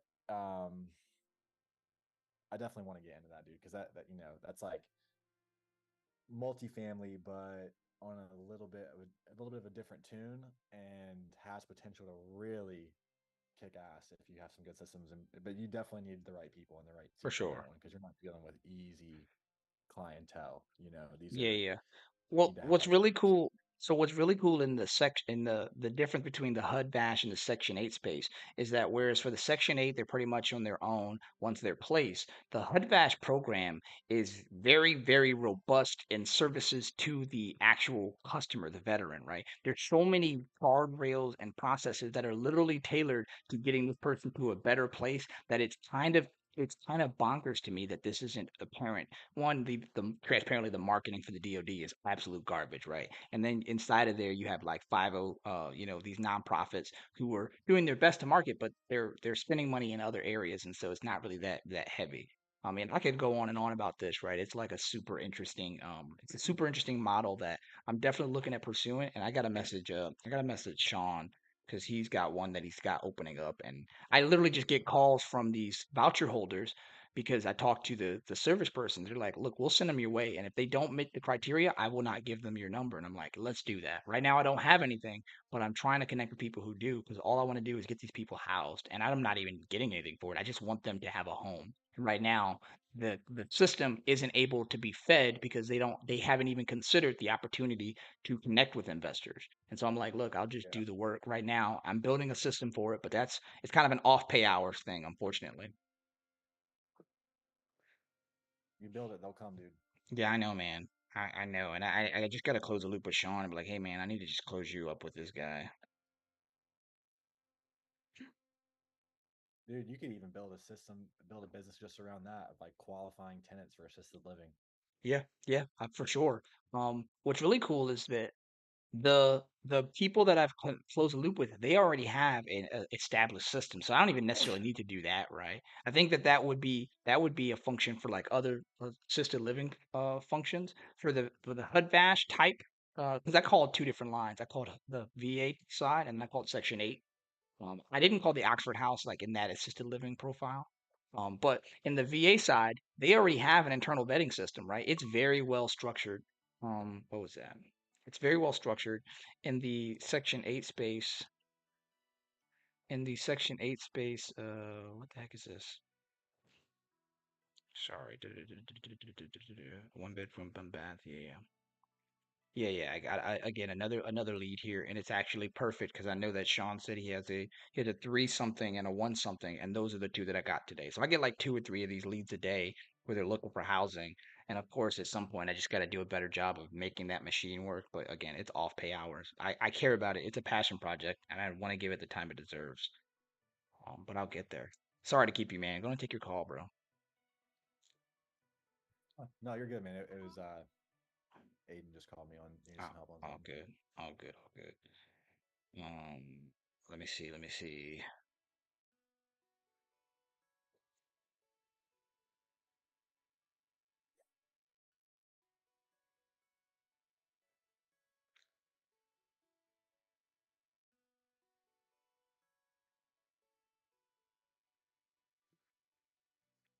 I'm gonna call him.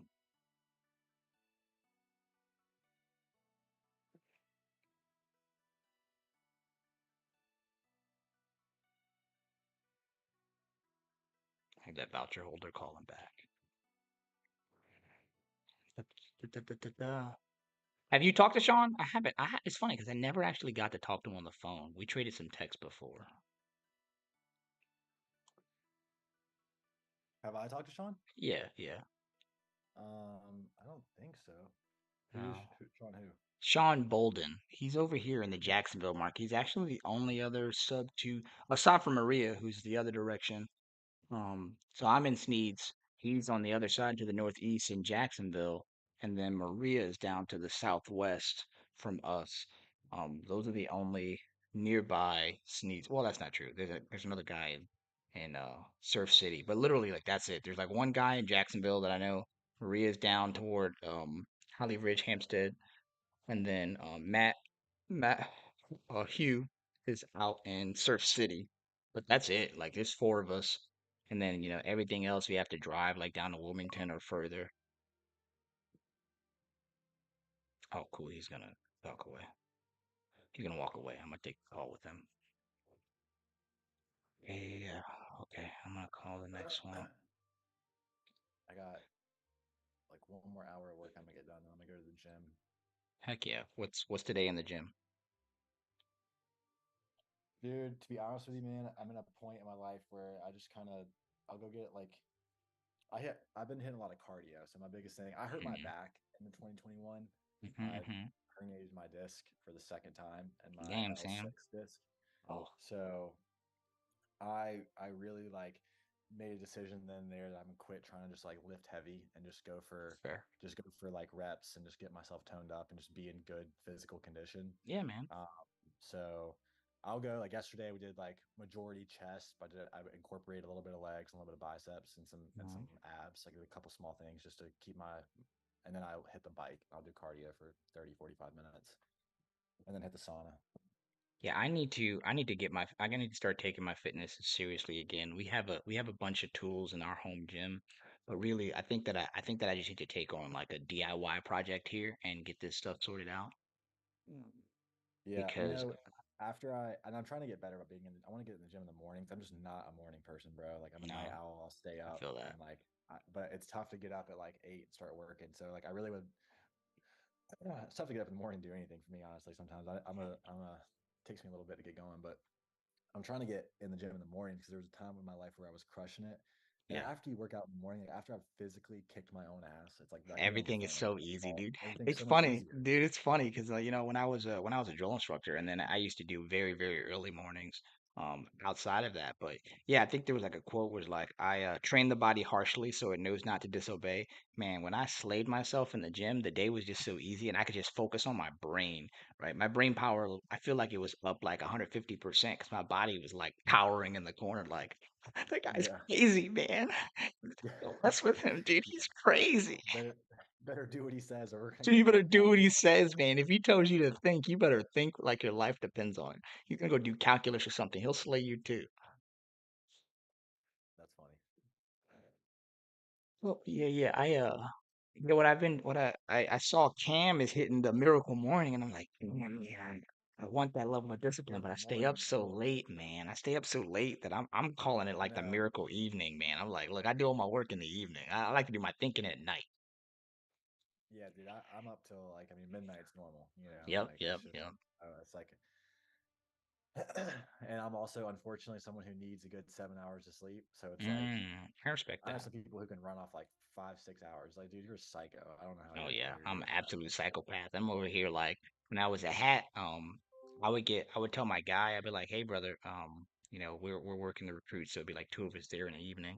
Be like, hey man, check it out. Listen, here's how I work, and I know it works for me. Hold on, that's Sean. I gotta take this call. Excuse me. Yeah, go ahead, dude. Crush it. Hey Sean, can you hear me, brother?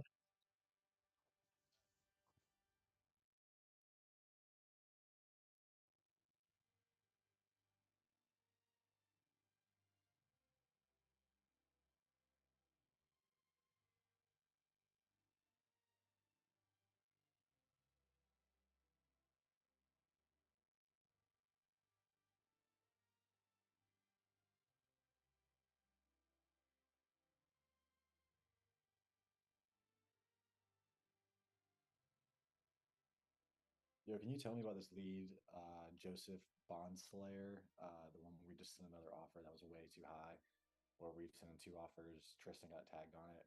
The same guy who can run this Hampstead appointment.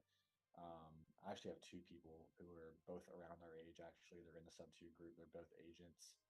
Um, just curious if you think I should try to have them call this guy. Maybe we could do an agent situation if our numbers are just too high and this guy's wanting a high offer. If the agent might be better, I could just try to have one of them call it and see how this goes. I'm just not sure where we're at with conversations. It looks like it's also his mailing address, so I guess he lives there.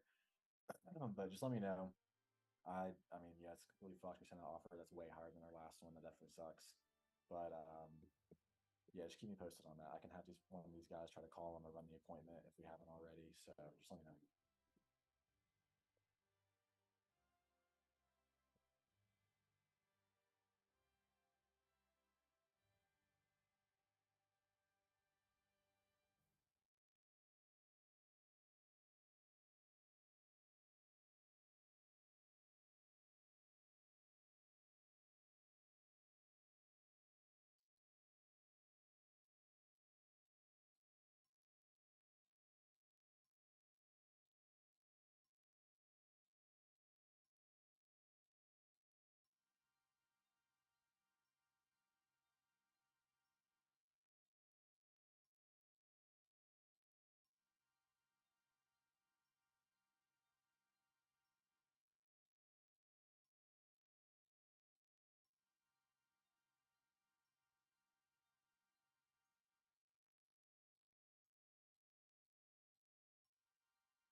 Hey, I appreciate your patience, guys. You know I'm out here trying to make things work for people.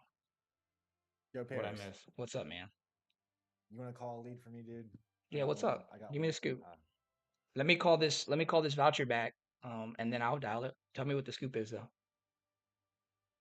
Guy in Wilmington. I think Yep. it's a manufactured home. Cool. We have sent him 2 offers now. One a much higher than the other one. Like I Hmm. said, because this whole manufactured home issue that I ran into for my last data pull here. So I priced Cash it every deal? single. Yeah, all my letters I send out have an offer on them, right? So he Sweet. has been, and he's talked to one of my sales guys, Jacob. But I can just give you his info, dude, if you just want to reach out as a cold Yeah. lead. Yeah, let me hit it. I know you're an You agent. can drop it in the chat and I'll dial it. Yep. I'll drop it in the Zoom chat right now, dude. Here, let me call this rep back real quick because I want to make sure she's taken care of. Hi, this is Miss Johnson. I'm calling this.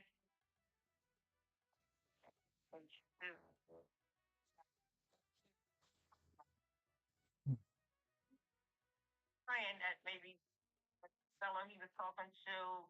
Okay, let me call her back. Miss Johnson, ooh, I am for real.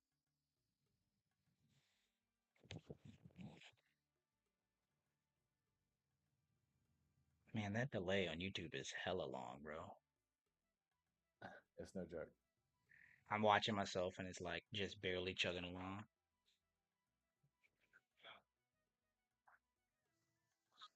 Hey, I'm good, Miss Johnson. How are you today? Hanging in there. I know, I know. Hey, I'm sorry I missed your call. I've been swamped. I'm out here, working on some other things, working with some other people. But I followed up with the gentleman. His name is Sean. I just got off the line with him. He's double checking his schedule as it is right now. Here's what we have, right? So right now, he has a property that's about to open up. It's a 3 bedroom in a Maple Hill, right? It's just outside of Jacksonville here in Onslow. It should be vacant, right? And don't quote me on this one because he's literally working through transition with the previous tenant. Um, but it should be vacant on the 24th. When did you say that you were going to be in the area? Like, are you here now in Onslow? No, pulling in on the 24th. The 31st. Okay, so that gives him some time for turnover. All right. So that's perfect. So that's good. So what I'm gonna do, what I talked with him about was, oh, don't want to do that. So what I talked with him about is, this is a recorded line, by the way. This is my office line. But what I talked with him about is that he's going to give me a clear time for him. He has something a little bit earlier in the afternoon, about 12 to 1 ish. But what it sounds like he would be available for a call from you in the morning or a little bit later in the afternoon. I've already given him the short version of what you're looking for. It sounds like it may align, and even better if you're not going to be in the area until about the 30th or the end of the month. I think that we might be able to connect you directly with, or not even might be. What I would like to do, what I will do, is I'm going to connect you directly with him in order to schedule a time to call him and then work through that process. He is a private landlord. However, he's got a big heart like me in this area, and it's kind of something near and dear to our heart. How does that sound for you? Sounds great. Okay. Yes, Maple Hill. So if you were to let me do a quick Google search, right? Um, Maple Hill, North Carolina. It's in Maple Hill near Jacksonville. Oh, let me back that up.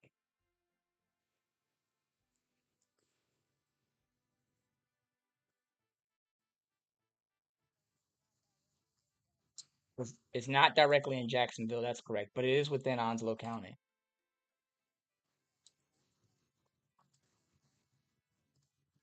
It does it is it isn't it by county or is it solely within that city? Right. So, Don't. s- oh really? Where in Pennsylvania you from, Miss Johnson? You from King of Prussia? Did I tell you I'm from Philly? Did I tell you that? Oh, that's how I knew. See, I knew this was gonna work. I knew this was gonna work. I'm from Philly myself. I'm from North Philly. So my family's from Hartranft. We grew up right up the street from Temple on 11th Street, down by 11th and Cumberland's where I'm from. Yeah. Yeah, yeah, yeah, yeah, yeah. Yeah. Awesome. Oh, you do? Do you do? They still out there or what? Okay.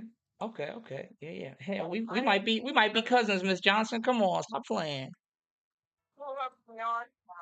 Did you? Okay, yeah, I got family out there too. We all over the place. We gonna have to touch base. We gonna have to touch base when you get out this way.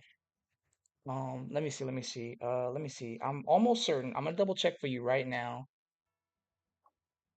because I don't know for certain if it's yeah. So it's oh no. Okay, Maple Hill is not in Onslow County. Well, I gotta check the exact address.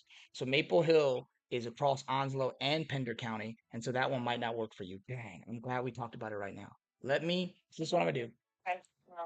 Yeah, so it depends on exactly where the house is. Let me double check the address with Sean. I'm gonna ask him if it's in Pender or Onslow, because apparently Maple Hill extends into both. If it's in Onslow, great, because I think that the services are by county. And if it's not, that's okay. What I'll do is, he's again, like I said, he's a big heart guy as well. And so what we'll do is we'll reach out into his network, 'cause it's a little bit more extended and developed than my own in this regard. And then what he'll do is he'll push out and see if he can find something for you specifically within Onslow County, and even better, closer to Jacksonville. Okay. But right now, this one, I'm trying. It's kind of one of the things that I love to do the most, and that's it's a different story for a different time. But let me reach back out to Sean and double check and verify whether or not it's in one county versus the other. I will let you know. I'll shoot you a text message back. I'll shoot you a text message back. And then if it works and it's in Onslow County, I think we should be good. The only thing that I'll ask you to do, I'm gonna give you a little bit of homework. Is that okay? All right. I need you to verify whether or not the authority is via the city or it's by the county. I'm almost certain it's the county, but I don't know enough, and I suspect that your case manager would be able to support you on that one. Okay?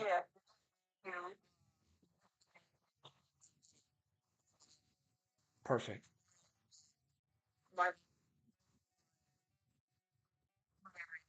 Yeah, yeah, we know. We're speaking the same language. We're talking about the same person.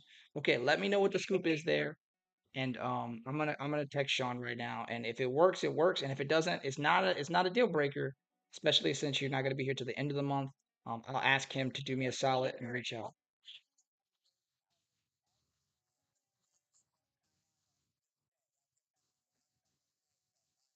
Okay, good to know. All right, so we got a little bit more time. When is your voucher expire? Do you have that hard date?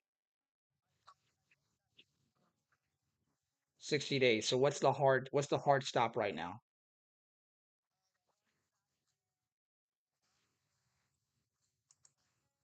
Okay, cool. All right. Okay. All right. So we got some time, but I'm gonna see if we can get you squared up sooner than that. Okay? No problem. All right, Miss Johnson, I'm gonna go shoot that message off right now. If it works, what time will work better for you? Would it work better in the morning or would it be better in the afternoon time frame?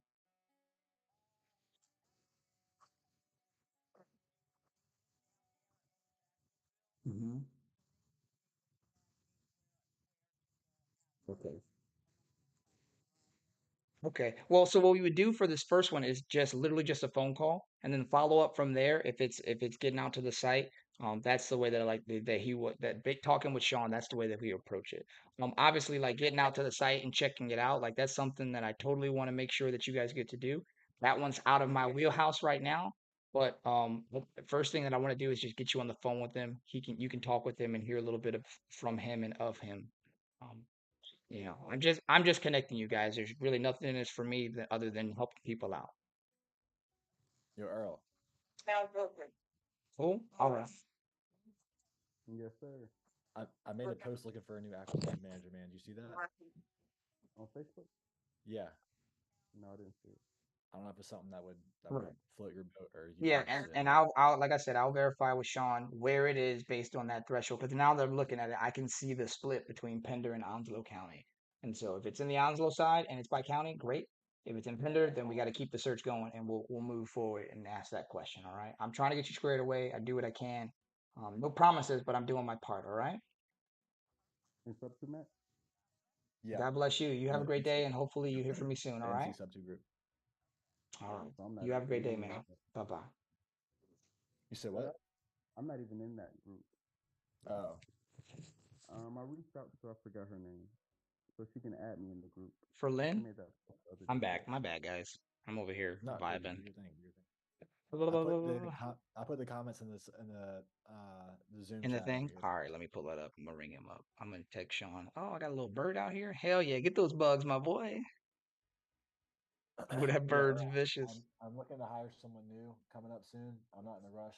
I really want to find the best fit, but I would say it, in my opinion, for someone who is new in real estate, wants to just make some money and learn, I mean, whether it's, because that's how I started. I was a normal real estate agent for a whole year and a half. And then I found somebody who had a wholesale organization in my local market in Raleigh. I worked for him. I was his acquisition manager for about a year. Then I left working with him. And What's the role of an acquisition manager? say it again. What's the role of an acquisition manager? So I have 3 guys right now, and one of my guys is going to be leaving in the next like 7, 8 months. So I'm just trying to I plant heard some this seeds. before. But We talked about it.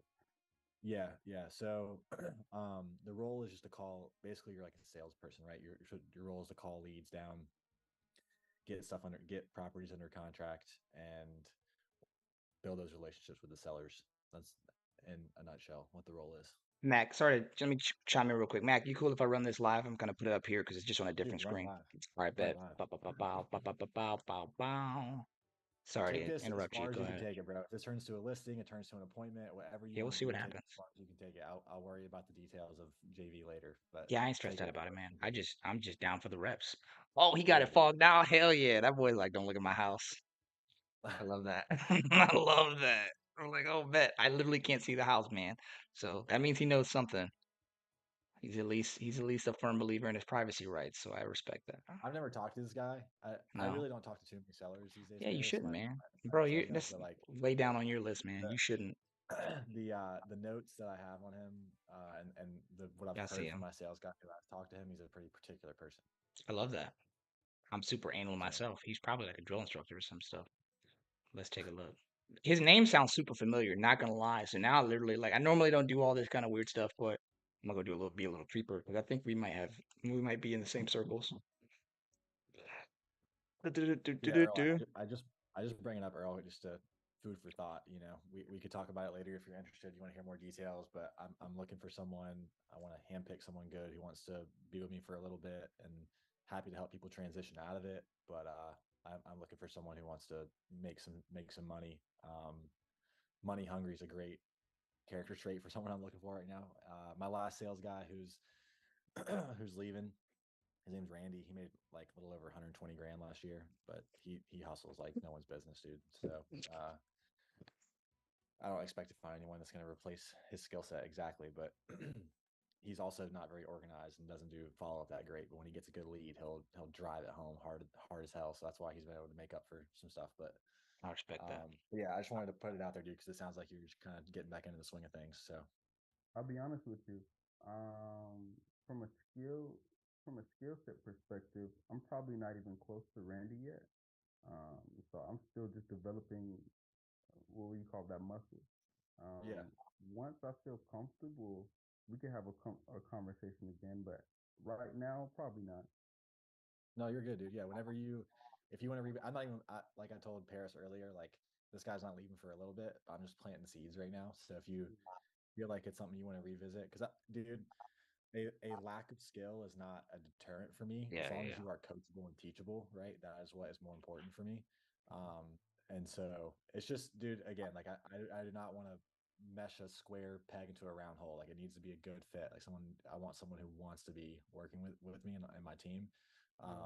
Because I know we bring good value to the table for someone who really wants to learn, just make money. Like if that's your goal, I need to learn real estate. I need to make money in the process. That's where I just feel confident in my offering, but it does take work. It's not going to just fall into your lap, regardless, no matter what you're doing, right? So, I'll keep the offer in mind and definitely let's rehash the conversation. yeah, I'll send you my website, dude. I'll text it to you real quick just so you can take a look at Yeah, hell it. yeah. your website. Mac, do you know what the offer you guys sent over to this guy is? The last offer we sent to him was, uh, hang on, dude. Last offer we sent to him was like two, some, damn, hang on one sec, dude. Sorry, bro. No, you're good, man. No rush, no rush. Again, I know that's not necessarily your can of worms. I'm just curious, so I have That like an actually is anchor my can point. of worms. Oh, is that the thing? Okay, okay, okay, okay. I just hold myself to know that shit for all my leads. That's Like fair. I where like respect that. I love it. I love it. I love it. um Let's take a look. Look. Sweet. okay, the last offer we sent. So this is where I completely got fucked. The first offer we sent him was over a year ago at Mm-hmm. 168. That initially got him in our system, and this last offer 168. that we sent him was 257. And the Oh, Zestimate's not even 257. The okay. Zestimate's like 229 or some shit. Yeah, what the freak? What happened? Yeah. Well, I was pricing it as sending Oh, right, mailers right, to right, single right. houses, Okay, okay, right. So that and second one somehow was as a some single family manufactured homes home. got lumped in. Okay, so the first one was Manu at the 168, and then the Yeah, second one was that was a legit accidentally, manufactured offer yeah, at okay, 168, and that 168. was, and I always will give the benefit of the doubt and think these properties are like, for sake of just argument of I haven't seen your house and I am hoping you take decent care of your home, I'm going to price it on the higher end of where I can make a deal work, knowing that it's probably not in as good a shape as Yeah, you know, and and then I'm you going can to walk it negotiate down. down Yep. off that. Yeah, yeah, yeah. I That can makes walk it sense. down. That's a But fair the approach. 257, we're just in a completely different ball game now with that. But the thing is, like I said in the notes over here, it seems like it might even be a better retail scenario. But I'll let you take it, dude. See what you Okay, think. yeah, yeah. Let me just take a peek in here. I'm probably just gonna dial them and do it cold. I do like to do a little bit of homework on handed off leads. Yep, that's a trailer. That's a menu. Yeah, Okay, that 410 is definitely yeah. I not a really comp. think just coming at Yeah. it cold might be a Yeah, I'm good just one. gonna ring it. I see the 168. I mean, it's right down the street. That was like 2 months ago. I don't see anything else that even fits the criteria. 168 2 months ago is probably holding that one steady. Everything else is way over that. These are like full homes. I even looked on Street View. The other ones are on foundation, like newer homes. Nothing else is Yeah, even in that this one ballpark. very well could be on a brick foundation, but it's still considered a manufactured home, right? Yeah, So yeah, yeah. Yeah, I see them on. Okay, yeah, I'm gonna ring it. Ba, ba, ba, ba, ba, ba. Let's go back to my thing. Ring, ring. Oh, how many other? Any sales from 1966 recently? I mean, I got a couple, but even then, all right, well, whatever. We're gonna ring it. What's the guy's name? Freaking ba, ba, ba, Joseph. What's going on, Joe? Da, da, da, da, da, da, da. Okay, we do it live. Oh, before I forget, let me ask Sean.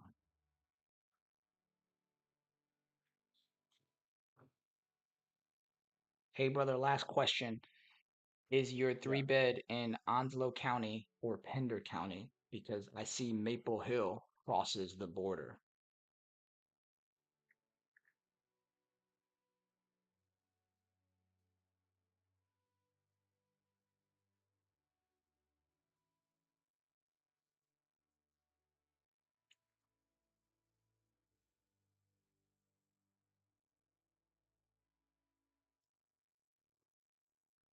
All right, ring ring.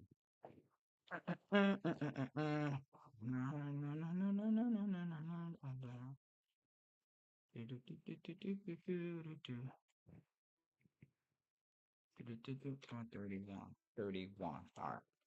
57.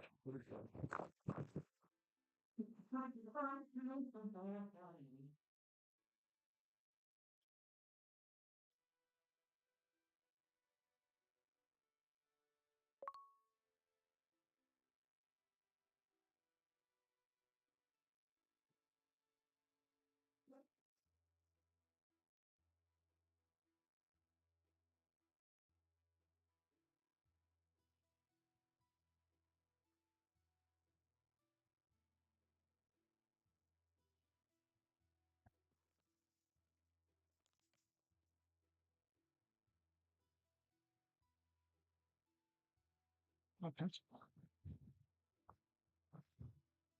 Where'd he go? There it is.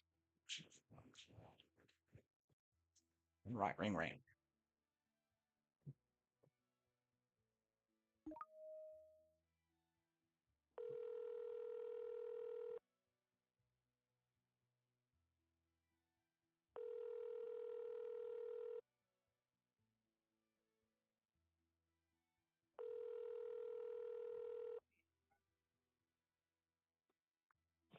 Hello? Hey, Joseph, this is Paris. Can you hear me? Yes, I can hear you. Hey, what's going on, brother? How are you doing today, man? It's fine. How are you? I'm pretty good. Hey, we haven't talked before. You actually, my name is Paris, like I said. I work with a team. They sent a couple mailers out in your neighborhood. They're buying properties in the area. And you actually talked to them a couple times. I'm following up. I have a note here trying to make sure that we got your case covered up. Are you still looking to sell the house over on Jacqueline Drive? Yes. Awesome. This isn't a bad time, is it? You got like 5 or 10 minutes. I can run through some stuff with you. No, this time's okay. I got a few minutes. Awesome, dope, man. I appreciate it. I know it's like a little bit weird time. Like I said, I'm just running through and double checking some information. I have some handwritten notes here, so I apologize. Like, I'm gonna kind of be asking questions they probably already asked you, but so what's the scoop, man? I have here, at least from what I can see, you obviously live there. What's got you selling, brother, or interested in selling Well, rather? I went through a divorce, or I'm going through a divorce, and Yeah. we can't live anywhere else until we sell this place. Okay. Okay. So I want to get divorced, and that way we can live elsewhere and just finalize everything. That's I mean, fair. I've already got a place I can go, and she's already got a place she can go. It's just this is kind of like just sitting here waiting. I wanted to kind of fix it up, but I just rather get divorced and be done with that. That So, makes sense. Yeah, I had a note here, and when you say fixing it up, I had a note here about, getting some of the things that you were talking about and what you did to the house, but I mean, we could talk about that, man. So you said you guys are getting divorced. So you guys already separated? You said you're still living there together? I don't mean to get into your mix. I'm just trying to make sure I well, get it. we we're no longer seeing each other, but Mhm. because we're both on the mortgage here, we can't just go get other places. Um, and she's not very financially responsible, so I'm not gonna go elsewhere and expect her to pay things. So, I- That's um, fair enough. Yeah, I it, read you it, loud and clear on that one. That makes sense. yeah. I mean, we're everything's very peaceful right now, so Good. I mean, it's just we're friends, not really nothing else beyond that. That's fair. That's fair. So what's the so it's interesting because I'm actually seeing it's showing active on my side. Is it on market now? No. That's Uh, weird. It might just be a it, glitch. Sometimes that pops up like that. I remember talking to somebody in downtown Wilmington about a year and a half ago, maybe. Yeah. So maybe that Yeah, was that's there, interesting. because I so that might be it. Okay. All right. So you guys are interested in Stellar. Why haven't you guys listed it yet then? If it's not on market. What's holding you up there? Well, we definitely want to put money into it, Hmm. um, or sell it as soon as possible. So we had options. I mean, I wanted to sell it, but I mean, I'm doing other things with my life. Fair. And she's dating other people. I'm dating other people, and the person I'm with now has kids, and the kids are expensive. Yeah, tell me about it, man. Don't tell my wife. We're done it too, if you ask me. My wife does not think so, but whatever, bro. It's a different story. Yeah, Okay. yeah. So I mean, money will eventually come in, but it's just too slow. I'd rather just sell it now and just Oh, be done with it and just continue on my life. I mean, lately it's been okay. Well, let's get profit, but now it's just my life's on hold until we get this done. yeah, what's the next move for you, man? You say you're seeing somebody else. Are you guys staying out here in North Carolina? Are you moving somewhere else? Yeah. She has a place in Rocky Point. Oh, that's nice out there, It's man. much better environment. It's more Yeah. what I'm looking for, just kind of away from people, really, Okay. and just something So like when that. so if you're able to sell this one, if we can get you, I'm still going through my list here, right? I don't really know if we can help you, but if we can help you out and get this done, how quick are you trying to get out the Rocky Mountain with your new family out there? Rocky Point, rather. Excuse me. I don't know. It depends on how the economy is, because it's just. Yeah. I mean, the mortgage on this place is like 500, Hmm. and the mortgage at that place is relatively the same. To be honest, I believe it's cheaper. If we go Really? anywhere else, the mortgage is going to be way more. Because I mean, Okay.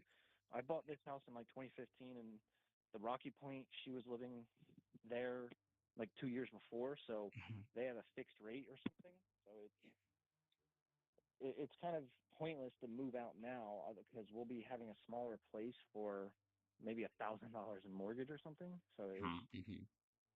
Yeah, I would I absolutely mean, not do that for sure. Definitely, yeah, it did. I mean, I think you're reading that exactly how I would do the same. We had a kind of similar situation, but I don't really want to run down the situation in there for us. I mean, I feel you on that one. Okay, so yeah, trying to get that done. All right. So you were telling me about some of the repairs and stuff. Like what you said you hadn't done them. What's going on, man? Because again, my handwriting is kind of terrible. They throw these things at us, and it's like spaghetti on the wall. You know how it goes. What's the yeah. scoop? What if we were to be able to pick this up? What would we have to take care of to get it up to like current day standards? Well, I'm not. I'm no carpenter. I suck at it. You and me both, man. I'm just a pencil Yeah, guy. yeah. In the living room, I put down some laminate flooring, but I didn't put any of the transitions yet. And Okay, okay. the living room still has its old carpet, so that definitely needs to go. Um, I know there's some windows that need to be definitely need to be fixed, or I don't know, maybe they're fine, but I mean, some windows are missing a pane, but there's some other windows that I'm probably just they're just probably fine, but and then there's the back porch where the steps are kind of messed up, and I'm thinking that back porch needs some more, a little bit of work. Is it brick out back And or is it like the wood deck? there's a wood porch in the back, Okay. or All right. Cool. it's kind of the side of the house, but it's right next to the driveway, so it's used as the front, the main entryway. Okay. But Okay. and then Yeah, it's funny. some It's paint going normally outside. I would like pull up the pictures.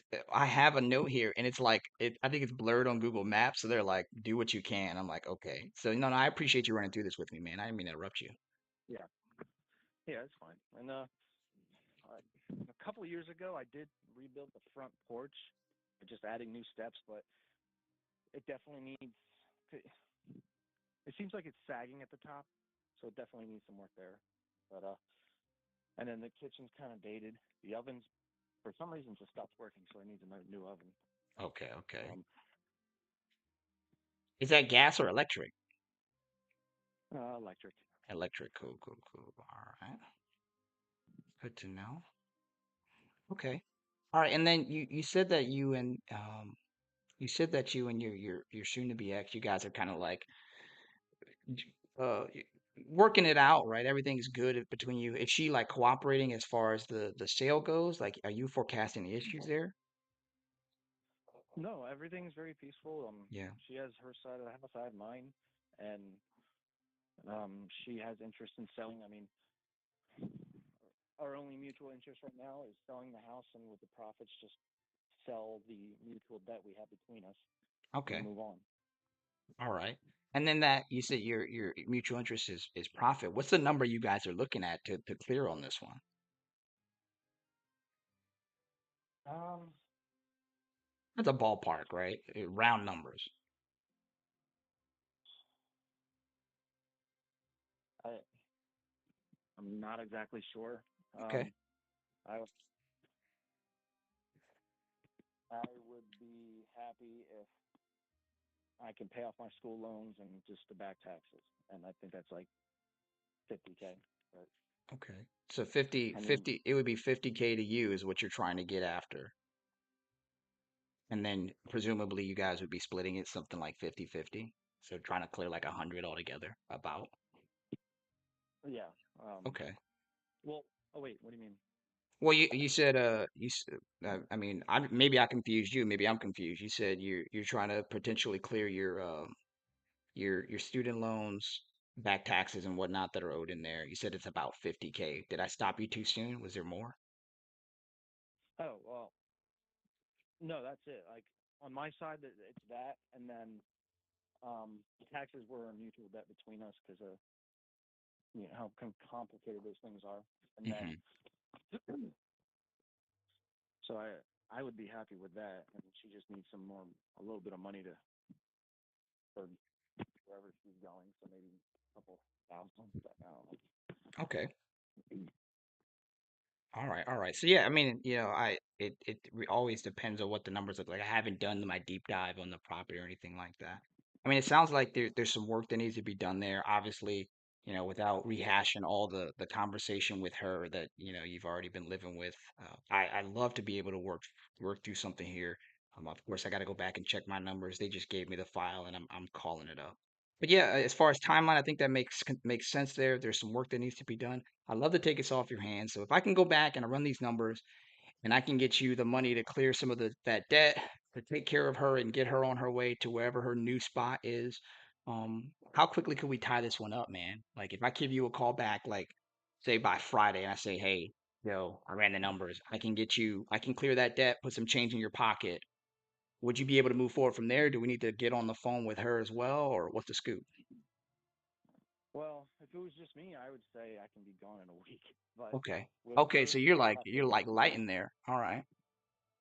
Yeah, I'm ready to go. But with her, I got to tell her this is the number we're getting, and she's gonna, because she has a good relationship that she's eventually gonna move in with that person.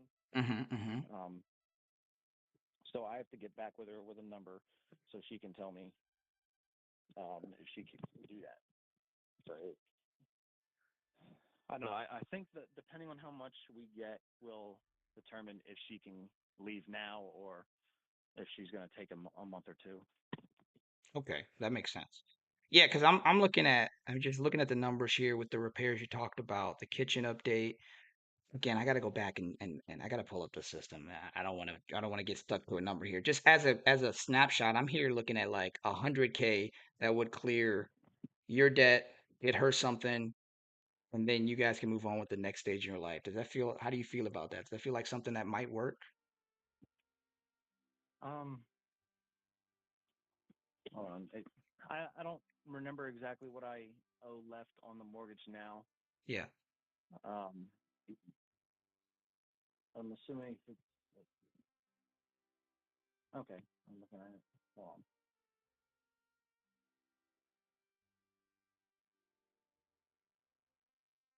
How much you got left on it? There's a mortgage balance. I didn't see that in my notes here. Sorry, I skipped over probably the most important piece. Yeah, I have a number written here, but that number is month old. So it says 84, but it's probably down to 82. But Yeah, that 80. Hold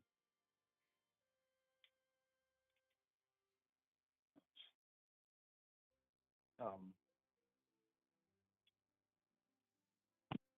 I'm sorry. What was the question?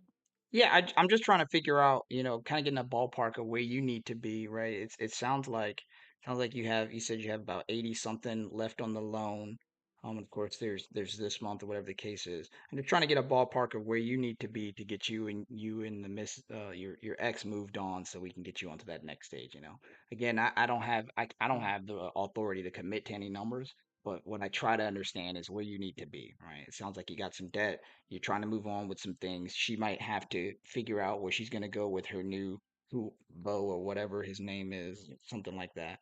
Um, obviously it comes down to the numbers, and I just want to know what would make sense for you in this deal.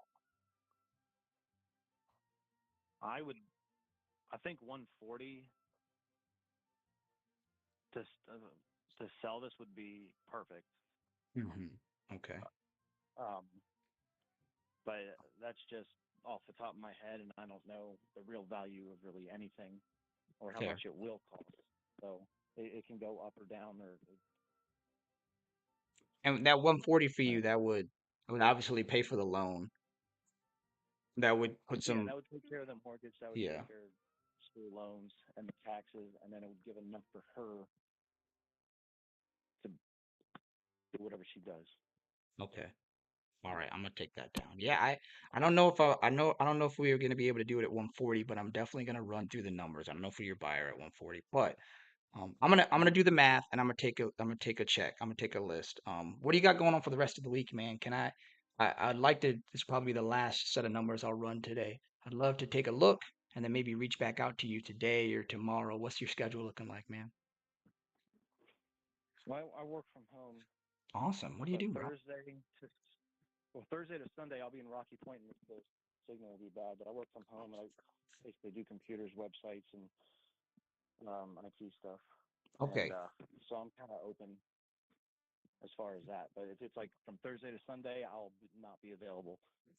All right. I mean, Okay. I will, but the signal maybe Yeah. will be bad. So No, I feel that. Okay. So then what I'll do is I'm gonna get this back. I'm gonna get this back into my my math machine here because I don't do math in public, man. I'm gonna run this back. It sounds like everything might align. I think that we can help you out, take care of you, and then I'll hit you back up. Today's Tuesday, so I gotta get you before Thursday. When are you heading out on Thursday? You leaving out in the morning or the evening or what? I leave at about 5. 5. But All right. Okay. yeah. All right, that gives me some time. So I'm gonna go run some digits on this one for us, man. I think that we might have something for you, but again, I don't want to beat the dead horse there. I mean, I appreciate you taking my call out of blue. You know, a lot of people aren't as kind as you, and I really appreciate that. Just doing my job, trying to take care of people. All right. Yeah. I mean, with the numbers, See you, Earl. I mean, like the back taxes are only like 8K, so I really don't I'm care not anymore. leaving. I'm just tired of this woman. Oh, I you want still to not get there. out, and Yeah. even if I pay off taxes at Yeah. like maybe 8 or 10 If days, Paris is about to then get off this phone and tell I me don't this, care. I'll take one I'll for be you. happy. I'll deal with the school loans myself. It means I can continue my life on. So there's definitely room to move. It just all I falls might have to down get down to there and kiss Paris on she's the cheek able to myself. go. Okay. Now that back taxes, right? Do you guys have a lien on that one already, or is it just like you know that balance exists? Like, do you have a payment plan with the county or No, what? no, there's no lien or nothing. That's just the No, IRS it's with not. Yeah. payroll or something, and it's Uh, I already have a I don't payment think it plan is, on it. but It's not to my just knowledge. I don't want to deal with the IRS anymore because they're a pain in the ass, yeah, bro. I and feel. it's Do like not get on their 45 minutes wrong on the side. phone just to say hello. I don't know if it's a deal at So 140, but it's Okay. definitely just want to be completely done with them. So let me ask you this, right? So you quote me at 140. Um, I, I I don't really know if the numbers make sense, but if we could pay you like a monthly payment, right? Take over the mortgage, get you guys moved on, put some cash in your pocket. Usually what that does is it keeps the IRS and everybody from snatching everything all at once. If you already have a payment plan, it might make sense to just like take 10 grand, 20 grand each or something like that. I don't know what the numbers look like. And then just take payment Well, for the rest of that money. Does that make sense? yeah, I already have a payment plan with the IRS, so it's Yeah. every there's no. I mean, all my bills are fine. There's no risk of shutting down anything or anything like that. It's just that I wish we could hear this over. I'm tired of mutual debts between us and just You said what? the goal is to move on with my life. So Okay, it's that makes sense. Yeah. Okay. All right. I think that makes sense. All right. Yeah, I'm gonna what I'll do is I'll take this back. I'm gonna run some numbers. I got a little bit of time. Hopefully this is my last call for the day. And then I'm gonna take this into the workshop and see what I can do for you, man. All right? all right. Thank you. Hey brother, I appreciate you. I'll make sure that we close something up and we get back on before Thursday. Let's call it right now. I'm thinking maybe Wednesday afternoon. So I'm gonna quote right now. Let's call it 12. If not me, it might be another member of my team, but see if I can give you a call back like Okay. Wednesday around 12. That sound good for you? Yeah, that's fine. All right, cool, man. Yeah, close the loop with the ex. I mean, I don't want you to commit me to anything. I don't want to get us both beat up. But close the loop. Let just see how she feels about it. If it feels good for you and it feels good for her, I think we can make this happen. But of course, it just depends on what my numbers look like. All right? All right. Sounds good. All right, brother. Hey, I appreciate your time, man. You take it easy. All right. Sound like a deal. All right. Out.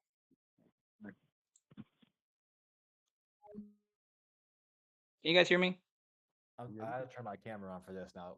How'd that Yeah, call? my bad. Yeah, it was pretty good. Actually, I'll send you the recording once it renders and whatnot. I'll just pull the transcript.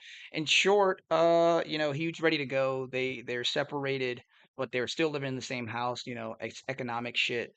Um, he's ready to go like right now. He's like, if the numbers make sense, I'm ready to go. And then he did say that he would be able to take 140. I hit him at 100, and he's like 140. 140 would clear their mortgage balance of like 82. And again, I know it might not be a deal at 140, but I think we can get him down for that. But 140 excuse me, the 140 would for him clear 8 grand in back taxes that he already has a payment plan on. So I'm betting that if we came in at like 130, 132, then that would effectively be more or less the same thing, right? He doesn't necessarily need that. He wants to clear it, but he's already got a payment plan with the IRS. The condition, there's some work there. It sounds pretty light cosmetic. Obviously, there's probably a kitchen remodel that would probably come out of it to get it to current standards. Just small things here and there, like some like uneven paving and stuff in the back. And then he said him and the ex are pretty agreeable on things. They're both seeing other people. They're like both hella chill. I realize that you guys couldn't hear it. I could have shared it. My bad. I'll do that next time. Oh, all good. Um, but yeah, they seem pretty agreeable. It seems like, they're in the same house, right? She's like a room over from him, like right now. So he's like, yeah, I'm gonna go walk over and talk to her right now.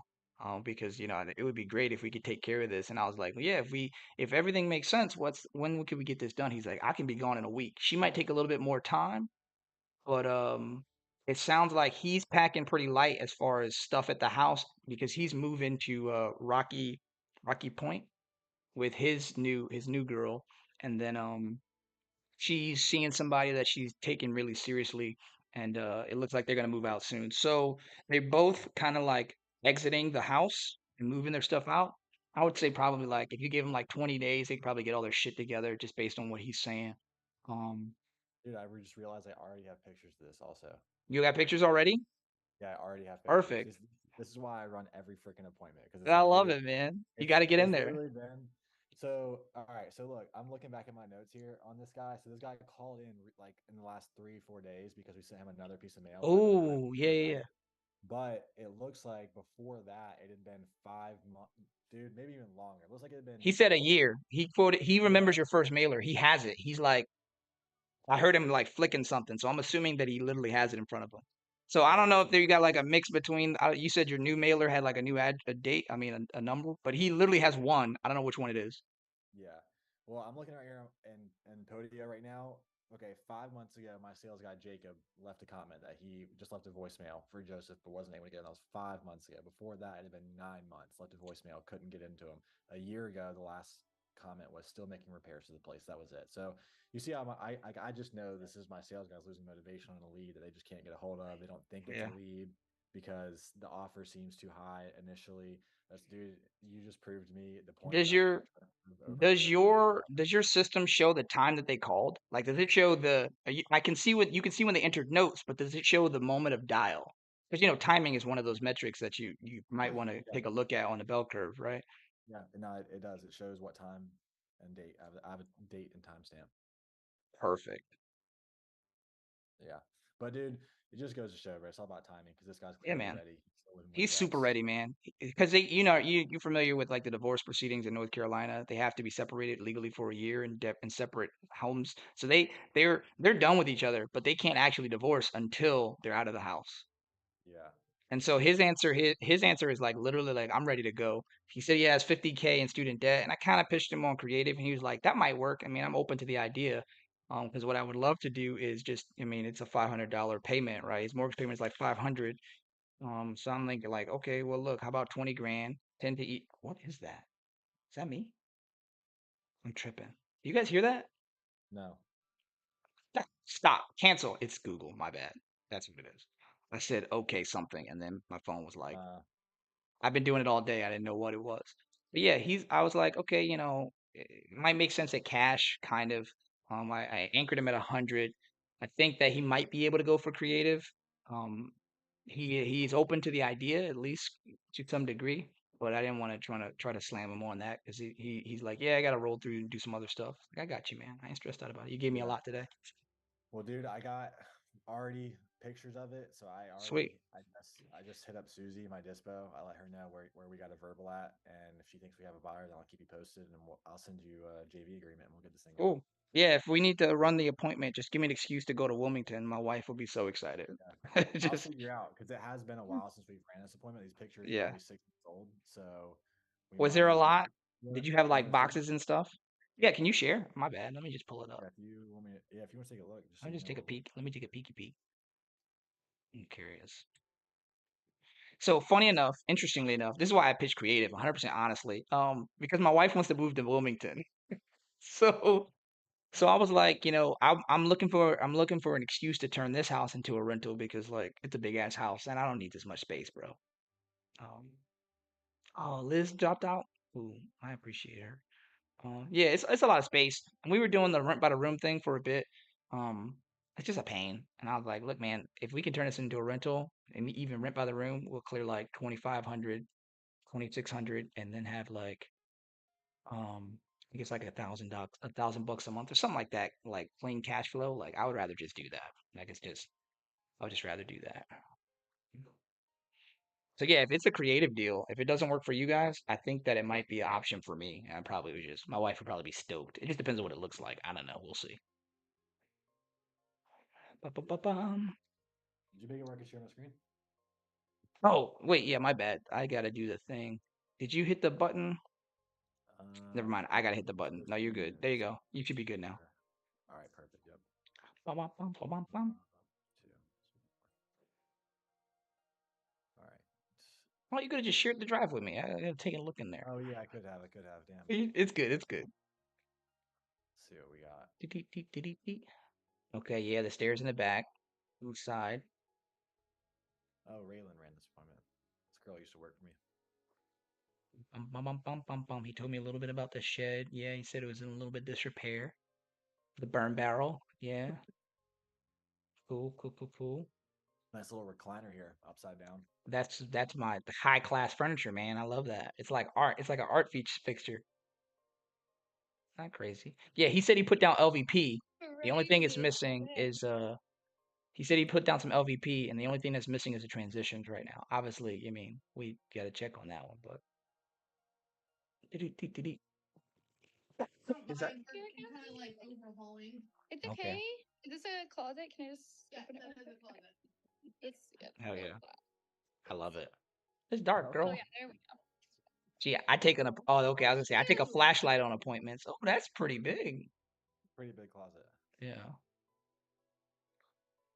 that'd probably be my audio recording booth. Hell yeah, he got his beanie on. Go back, play that one again. He was a Marine. I didn't know that. Hell yeah, I know that hat anywhere. I didn't even know. I should have just asked him. It's a watch cap. It's like a very specific color called Coyote Brown. Oh wow. Let's see what else we got. Okay, this is pretty spacious. That's okay. What's the square footage on this one? 20. This is bigger than I was anticipating, honestly. Okay. That's Yeah, cool. kitchen needs update. I like her rapport, right? Like she's talking the time. Like I appreciate that. The lighting. Raylan, she doesn't work with us anymore, but she's Yeah. super friendly girl. You can't. Yeah, yeah. She's so nice. Cool. Oh Oh, yeah. my man's got 3 monitors. Bro, what the hell is going on? Yeah, he works from Playing home. video games. He's a work from home software tech guy. That's good. That's dope. Some games. But like leave the TVs. Leave that lappy toppy. And they got the Roomba? Hell yeah, leave that too. I need another one of those. We got the Crocolitos. Hell yeah, that's a watch cap. Okay. This isn't crazy. This is way better than I'd anticipated, honestly.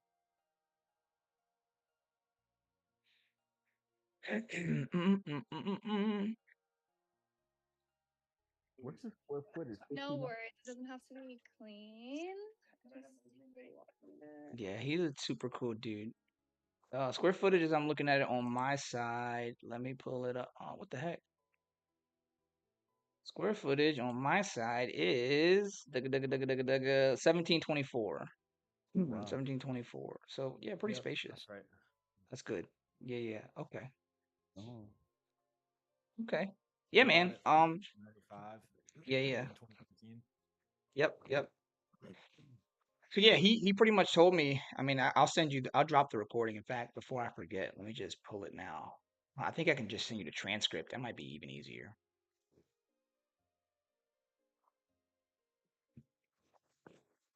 Excuse me. What is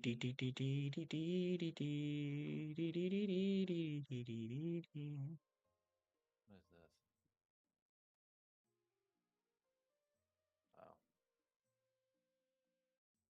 It got clear. Was that the COE? you asked them on my screen. I'm still sharing, huh? Yeah. Yeah, No, yeah. this is our research packet. So like I'd always have one of our assistants go through and just verify with the county like that it's connected to water and sewer just to make sure like No surprises. I I like just that. confirm stuff, dude. I just confirm everything. That's You know what good. I mean? No, that's smart, right? That's business, and I love that. I love that. What the hell is the address? 52. Oh, can't do it that way. Do do do do. I'm gonna drop the audio file here for you. And then you can just get and add it to your folder if you want. Ba, ba, ba, ba, bum, bum, bum, bum, bum, bum, bum, bum. Download. Download. Yeah, that wasn't that bad. That was easy enough. What's today? 8/22, 2023, 08/22. Downloads. File 25, Jacqueline call.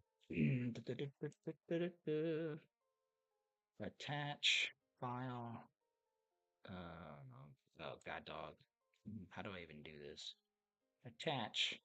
Nope, can't do that. Attach file. That's crazy. I can't attach from my computer. That's weird. I'll just drop it in there.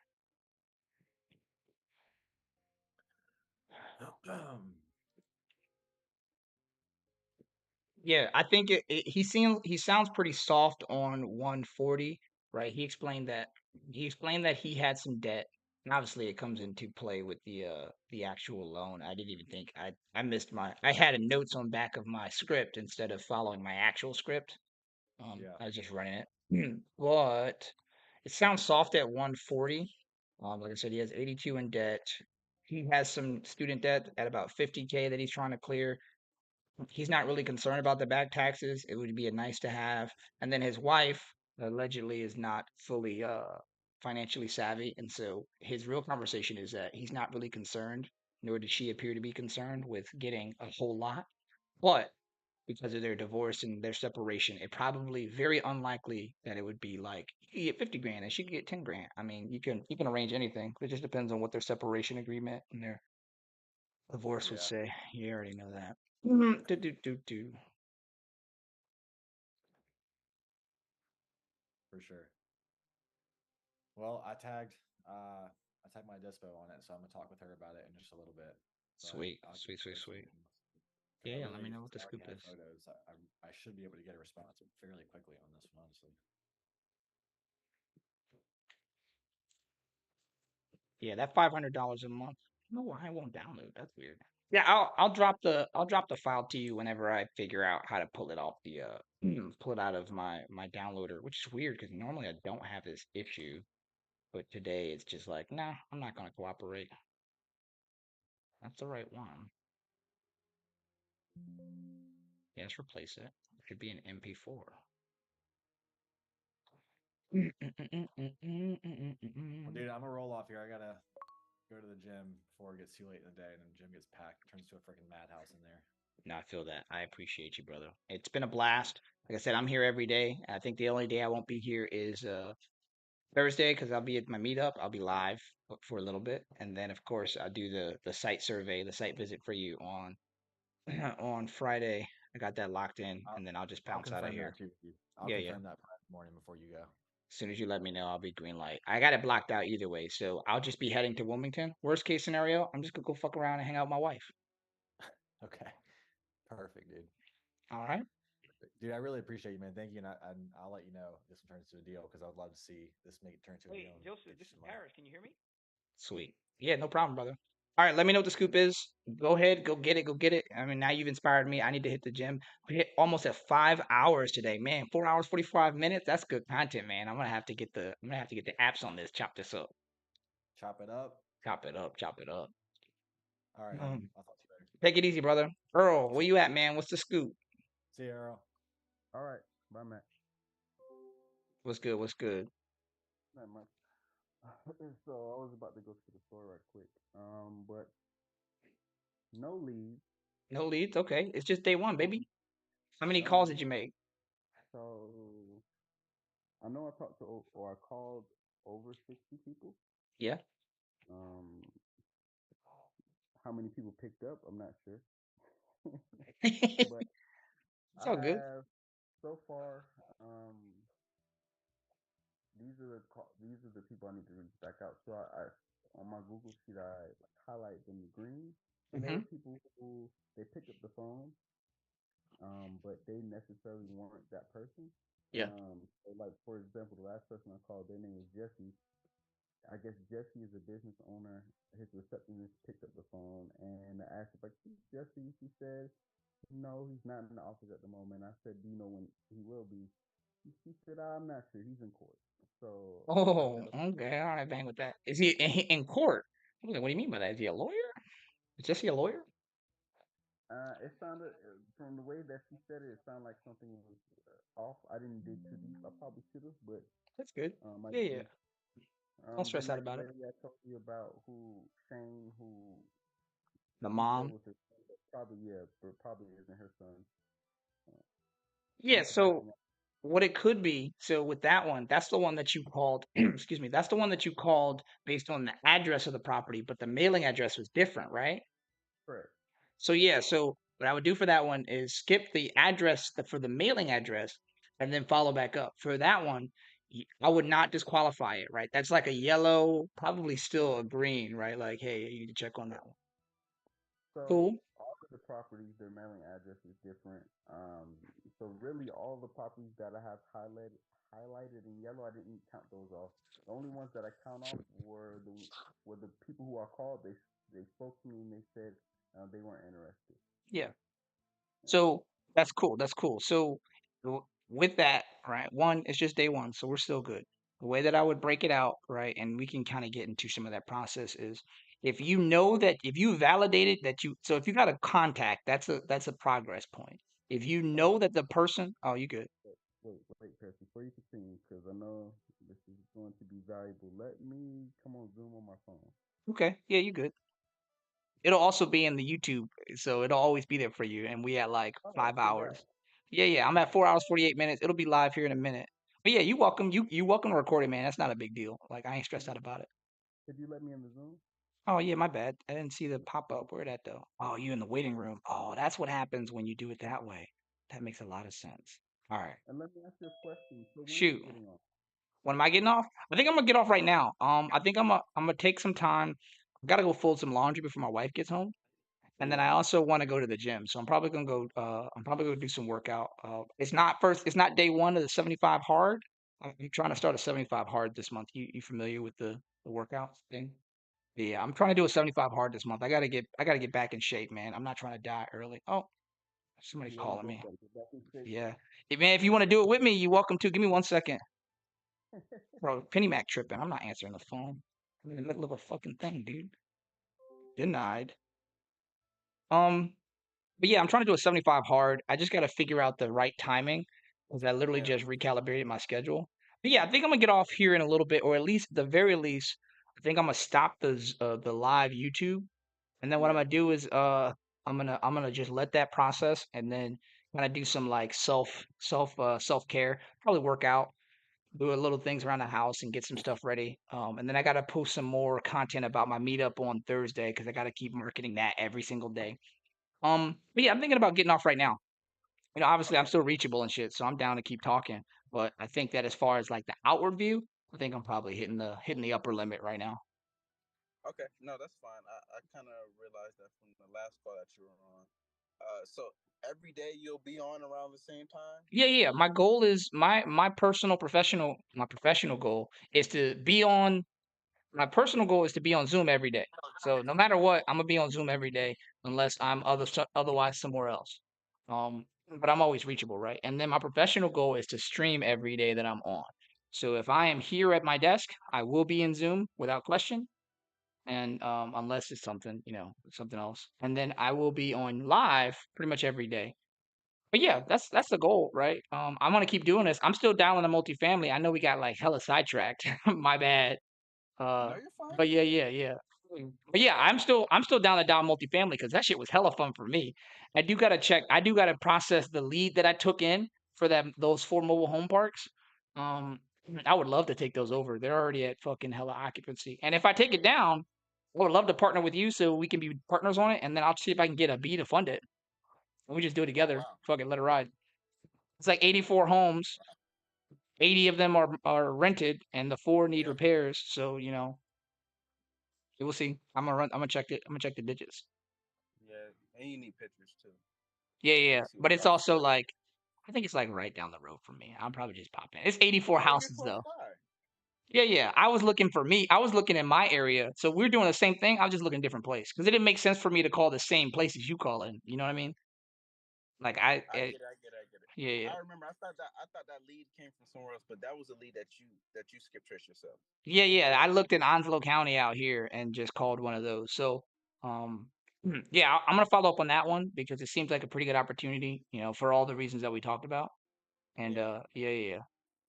But yeah, Let what me I'll ask you a do. question. What's up? Shoot, you could, man. No, I was. I'm in no rush, bro. Honestly, like I just fuck around all day. I obviously it's on pay hours, and so this is still Yeah. value for me. And we recording, so as long as I get to record, I'm good.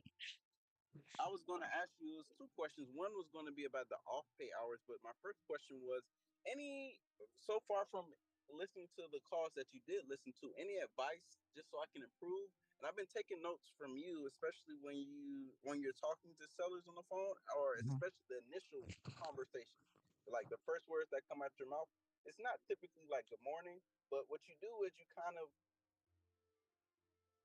you add value without even, I would say not without trying, but that's what I feel like you do within the conversation, meaning that you bring up a B, or you have your partners, and Yeah. hey, you pretty much just tell them, hey, without telling them I'm serious, I'm looking to buy, or my partners we're looking to buy, and I'm just trying to take this deal down essentially. Yeah, I mean, I would say that of course it will certainly come with time and you'll get more comfortable. Here's the honest to God's truth. I steal everything that I do. And this is for the YouTube crowd out there in the future. This is probably gonna be a clip on YouTube for me in the future. But honestly, like I'm not a smart guy. I just don't give up and I like to look at patterns. And so we both Don't know put yourself pace. down like that. You are smart. Well, yeah, I mean, I'm a smart guy, but I also recognize that I'm not the smartest guy. And so what I've done is I've done some homework and research into like the psychology of the sale. I am doing more professional development in that space, right? The Sandler Submarine book, like you can't teach Yeah. a kid to ride a bike at a seminar. Get that book, highly valuable. A lot of what you're hearing me do is that, right? We kind of went through the different compartments of the submarine, but the book is just like it's different. It's just hit different, right? Yeah. Um, so some of it is from experience, some of it is from literally actually focusing on development there. But what I've just found is that it's just easier when I focus on trying, like if in my head I'm trying to figure out what they need the whole time, Yeah. right? And so that's why I'm asking, like, hey, the questions about motivation, I need to know so that I can make it real for them. And especially in that last call, because it was a little bit different from the other ones that we took today. With Joseph, because of the things that he's going through in his family with his family, you saw that I took it back to when we sell this house, what's your next thing? What's your next step? How are you when are you trying to go and be with your new family, right?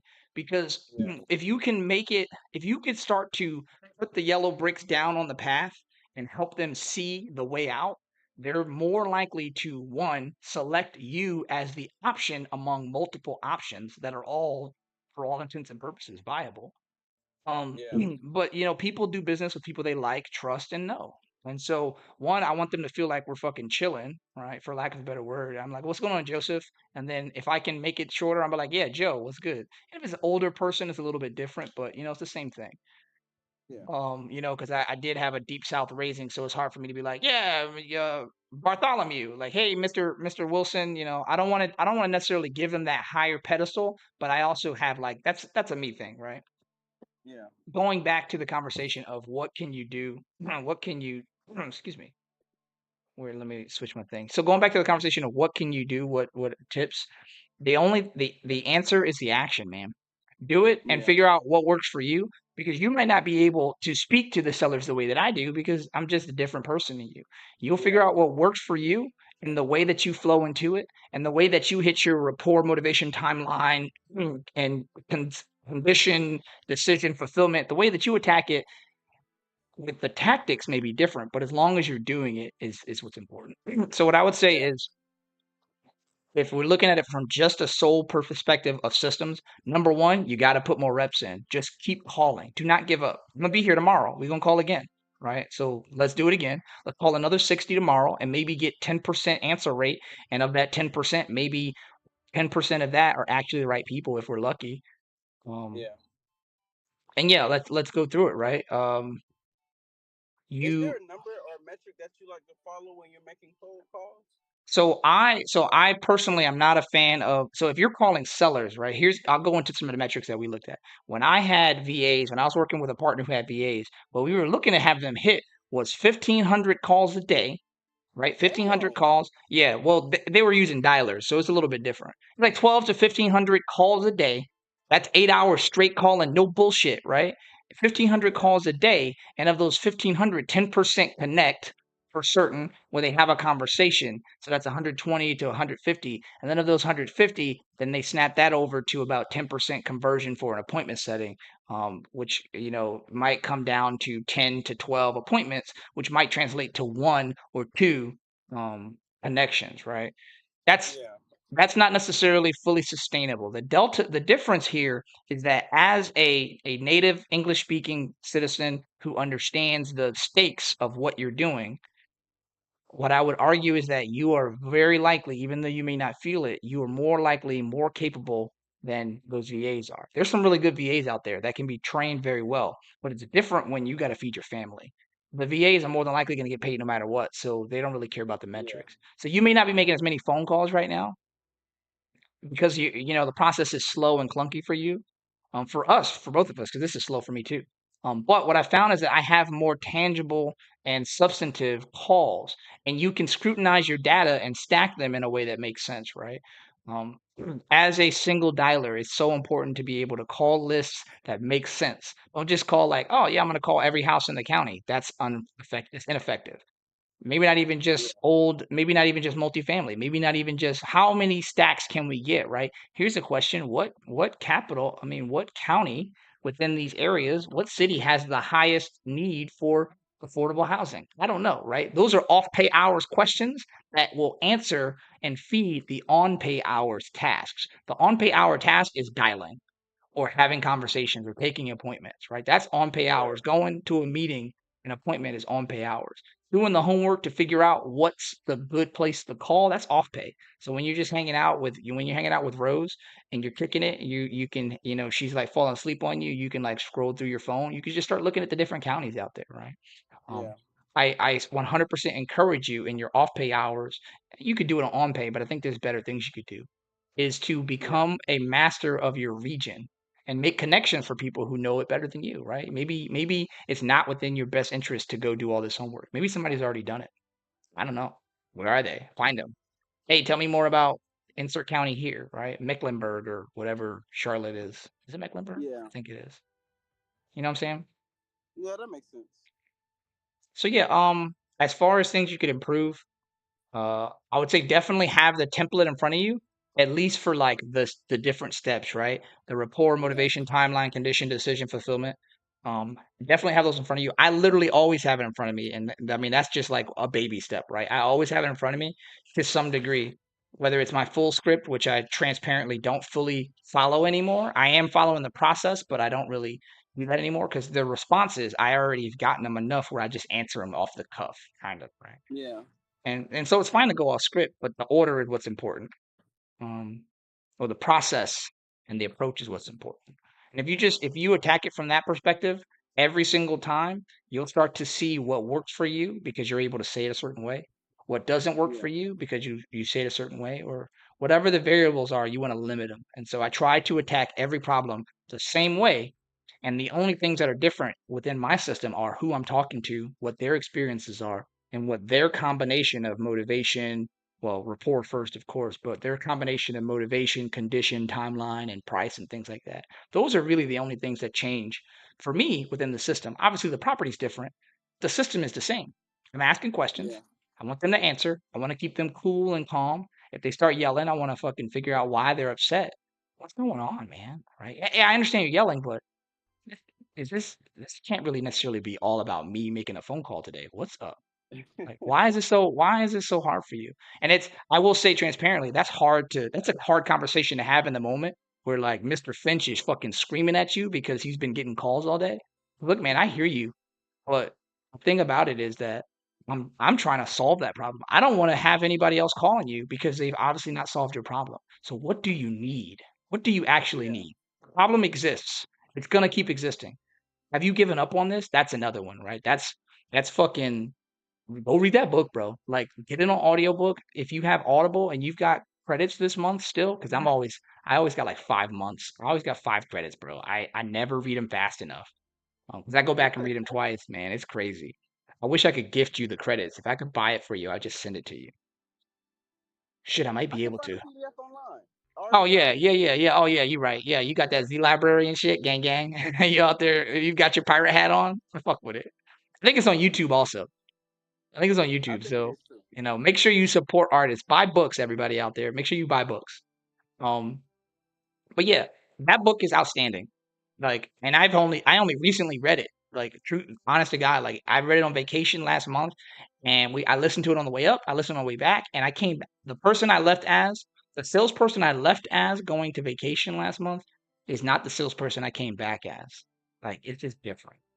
Um, so, in your off pay hours, focus on developing your systems, developing yourself as a salesperson, as a professional, understanding your market. And then when you get on the clock, just apply all those things, right? It'll be easier to talk to sellers. You'll know their market. Even better if you get a cold lead, or like a semi warm lead, Yeah. Matt gave me. Like, I don't give a fuck. I'm gonna call anybody. I'm gonna Yeah. ask every question every time as a standard because it's the first time they talk to me, and it used to be awkward because they'd be like, I already talked to somebody. You know what I told them? I was like, yeah, my handwriting's trash, man.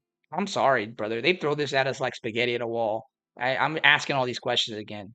I appreciate you. I'm not even gonna ask for permission. I appreciate you answering them again because my handwriting's trash.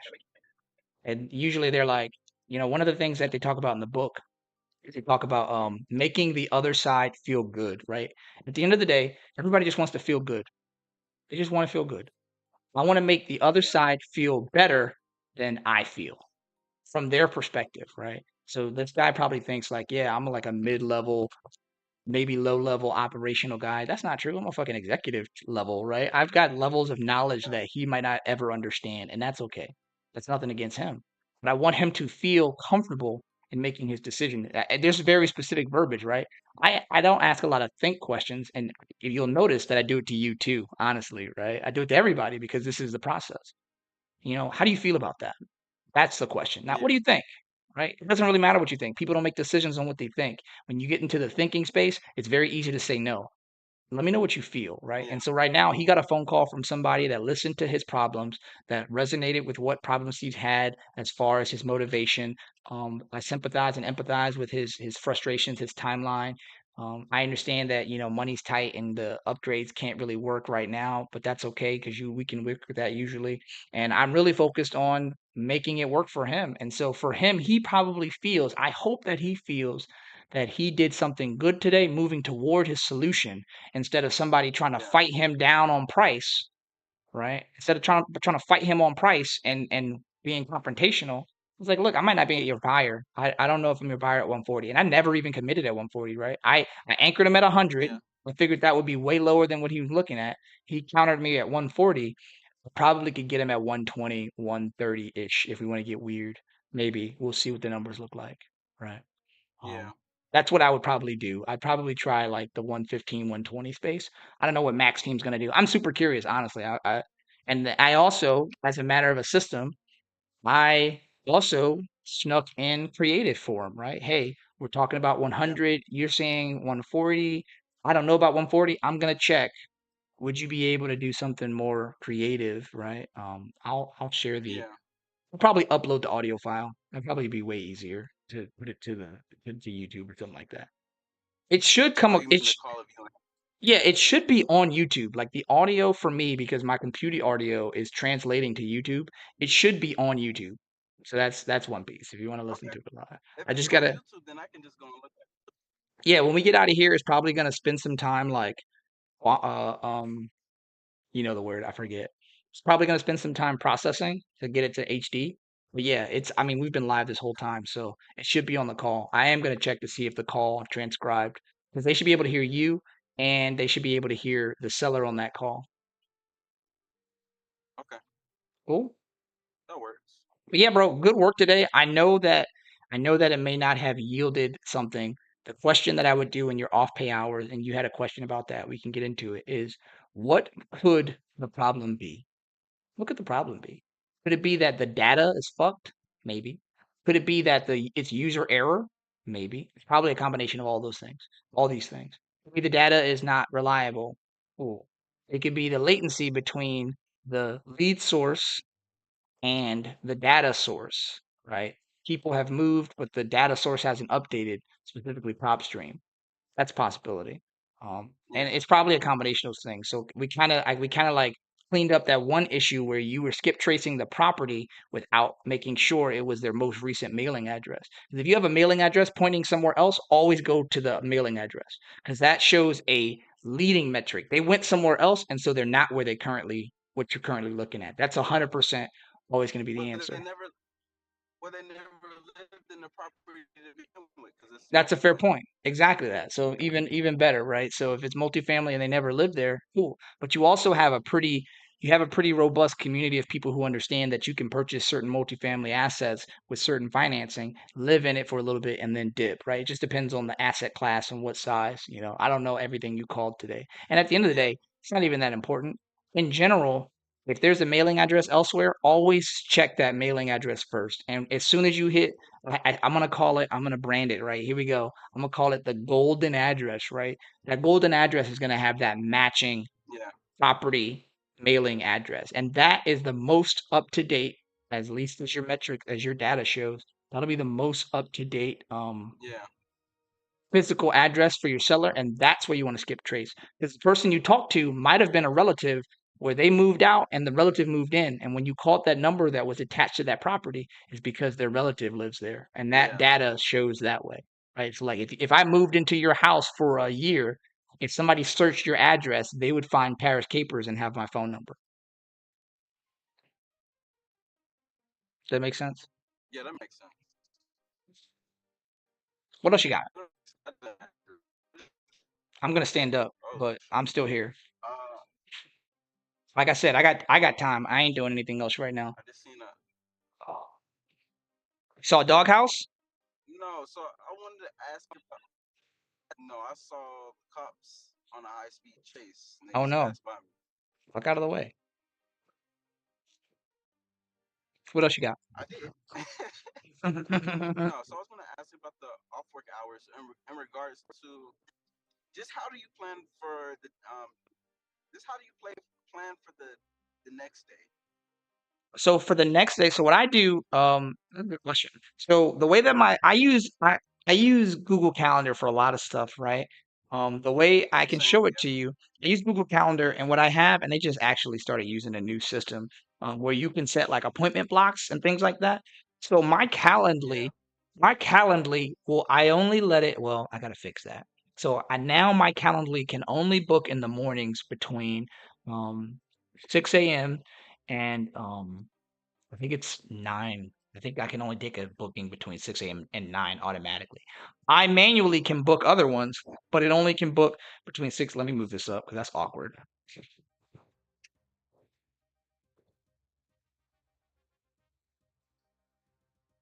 Okay, this should be good. All right, yeah, that's way better. Um, so I can book a meeting other than that. So the way my calendar's set up is I have appointment blocks in the morning, which are my primary yeah, appointment blocks. And then right now I have a slot scheduled every single day from 11 to 1, which is my streaming window, my primary streaming window. Um, of course I don't have lunch on the schedule, but I just eat when I'm hungry, right? I'm just like, I'm hungry. Let me go get some food. Uh, I do have I have like in-person appointment blocks. So if there's something that somebody wants me to go somewhere, I usually schedule that in the afternoon personally. And so I have a block just for anything that might be an appointment in the afternoon. I have a block in there and it's from like 12 to like 2. Because for me, for my personal, the way that I want my life to run, I don't want to be out of the house after 2. I want to be home. I'm fucking whack, bro. I just want to be home. You know what I mean? I just want to be home. If I go back into streaming or whatever I want to do, I want to be able to do that. And then, so anyway, my work hours are effectively, in theory, 6 a.m. all the way through to about 6 p.m. Um, at 6 p.m., my family comes back, and I try my best to be fucking around and playing with my kids and my wife. I'm really bad at that, and I'm trying to improve. And so for me, Yeah. for me to you, that's a personal accountability thing that I'm really bad at, but I'm trying to be better at for my family. But then I put my kids to bed later in the evening around like 8-ish, and then I'm back in here doing shit, right? And sometimes I'll stay up till midnight, and then I'll do it all over again the next day. So the way that I manage it is I use alarms and alerts. And so you see me like fidgeting with my phone all the time, and you can kind of see my notifications in the system. It's because I get these alerts all the time because my schedule is saying, hey, here's the next thing. And the reason I do that is because when I was a drill instructor, the schedule was minute by minute all day.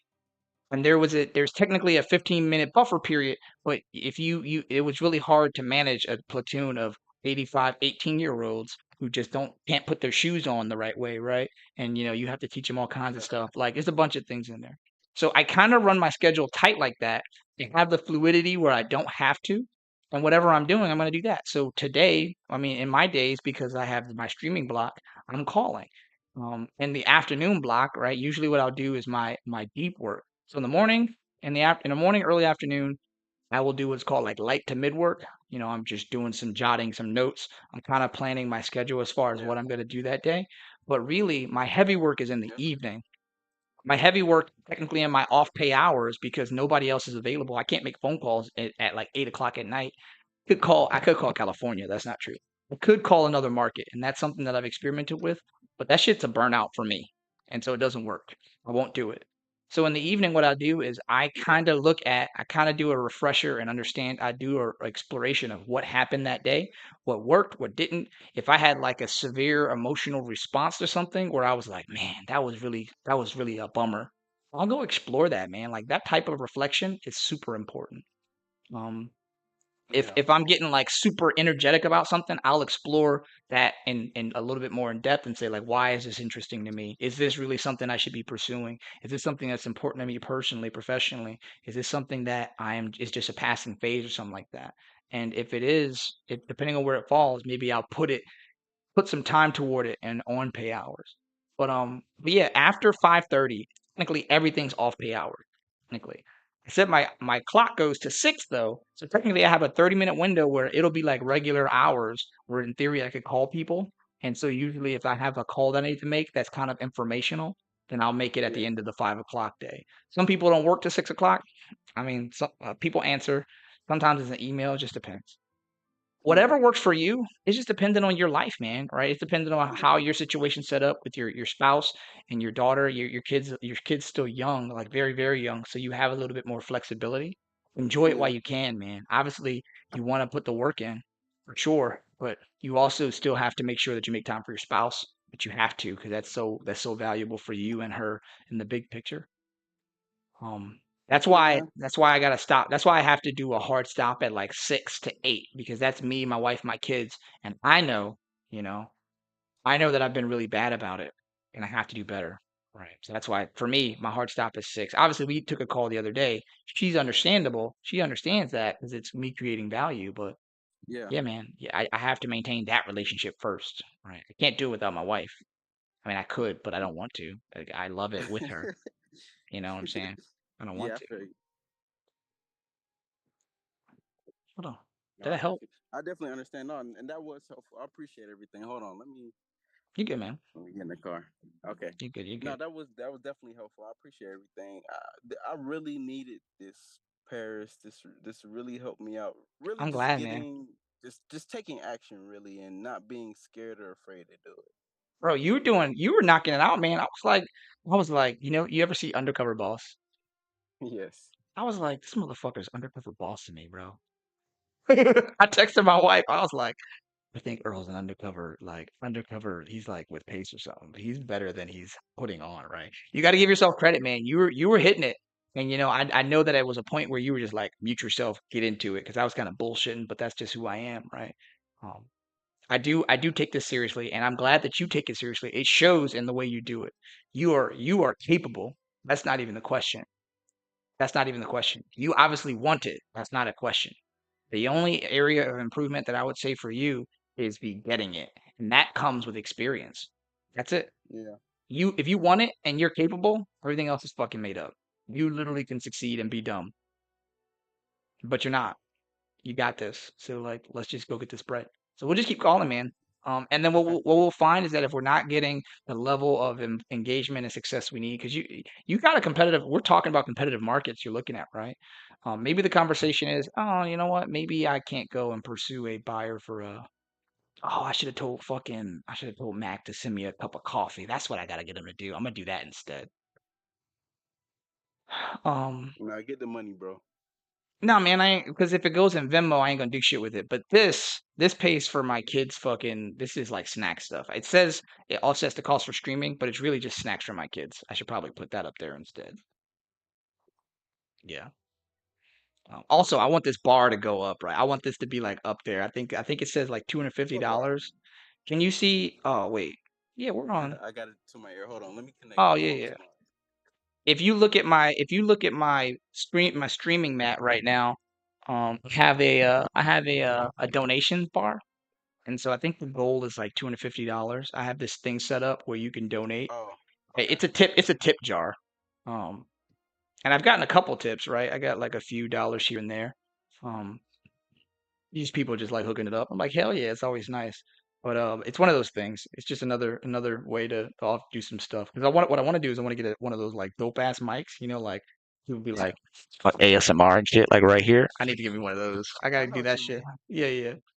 Um, but yeah, man, this is what I want, man. You're knocking out of the park, and I know it's only day one, and I don't want to hype you up and shit, but like you're gonna be fine. Because I recognize that it's this thing we talked about at the beginning, right? It's hard when you're not doing it.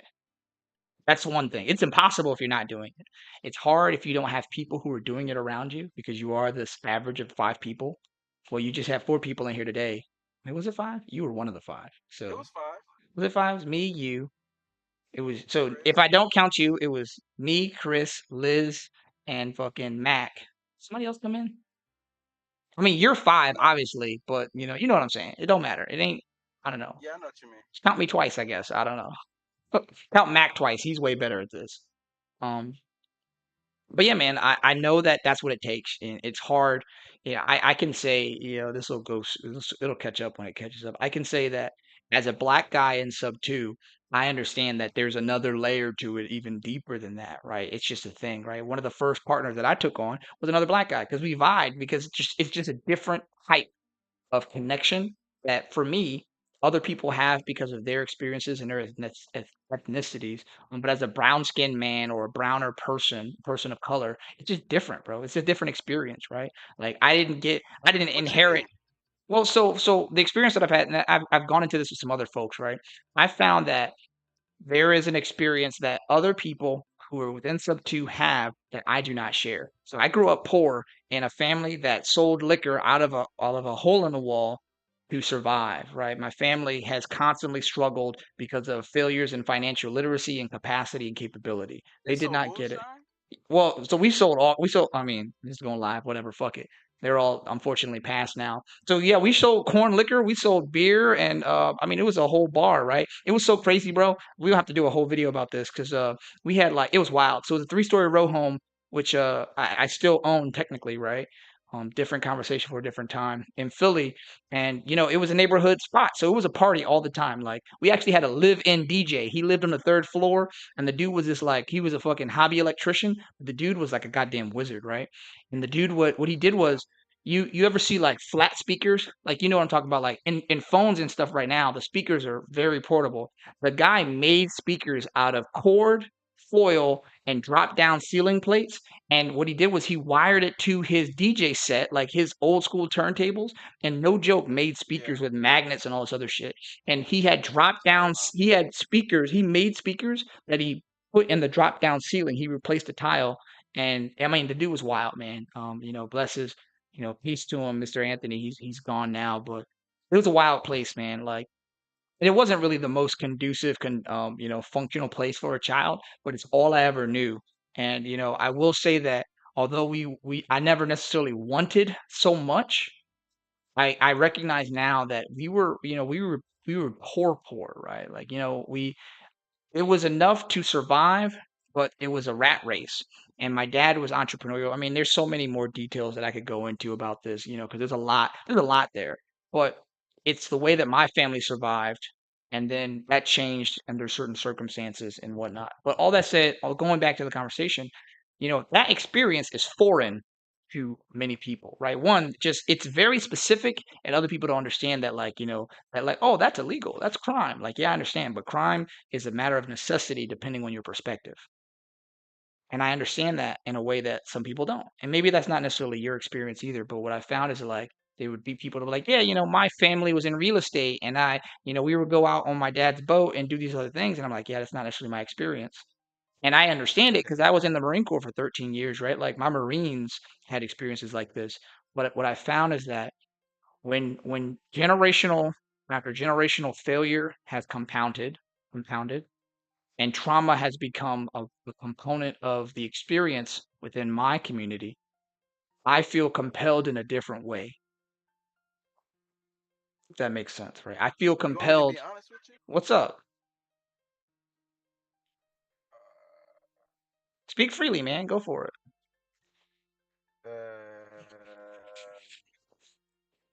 I'd rather call. I'd rather. I, I'll be honest with you because I don't. I really don't care. To be honest, You I good? really didn't even think you was gonna bring up like you being black because you have a white wife. So when you brought it up just now, I was surprised. So I think I think that's I'll say it's even more interesting because I would say, why does that matter? I mean, we No, could it go, doesn't matter. I just yeah, had to me. It doesn't matter. You can be with whoever you want to be yeah, with. I didn't think you would bring up the conversation because typically people who have white wives and they're black, yeah. let me not say it like that. I would say I promise you, I will not be upset about. I mean, I'm 31, bro. I promise you, not their gonna hurt my character feelings. their caricature is almost as if like they're a puppet. They're being not manipulated, but they want this type of lifestyle and success that comes with whiteness.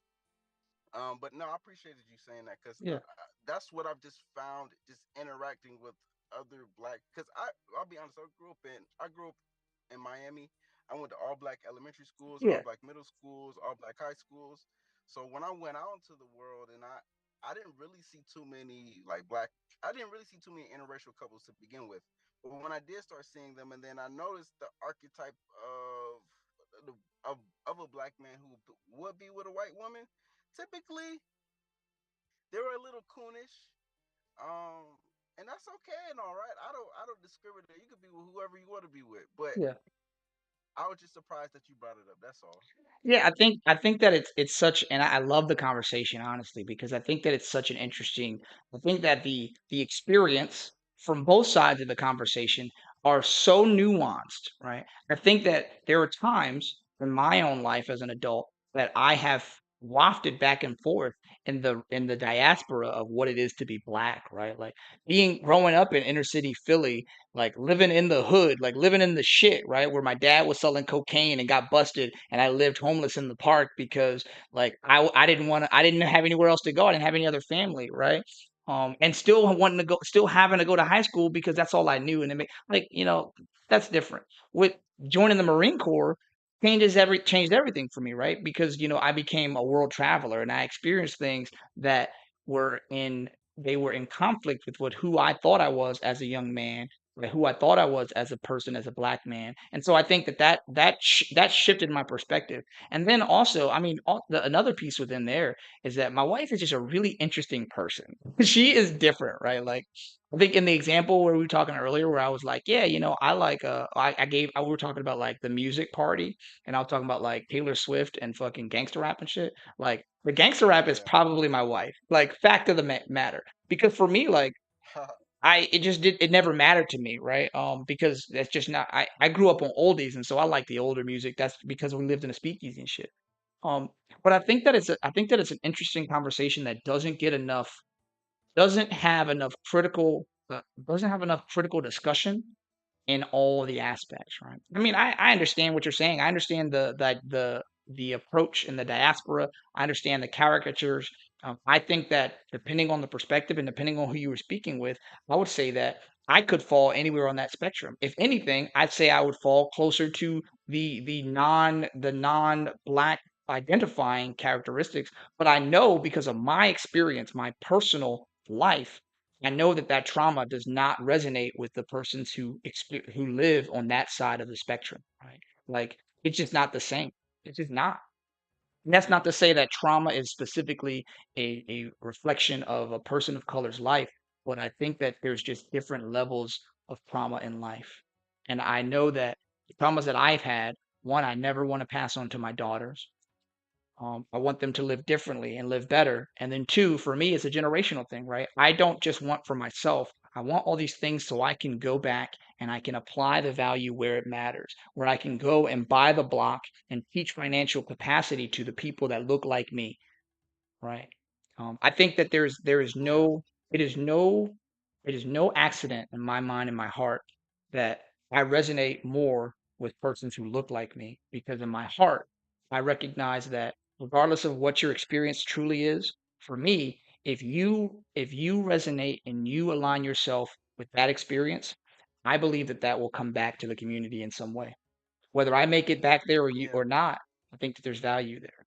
Um, and that's just what it is. That's not me. I don't think that it's a discriminatory thing because again, I'm a world traveler, right? I'm very well traveled. I'll work with anybody anywhere because I've been around the world and it literally doesn't matter. Like everything's made up.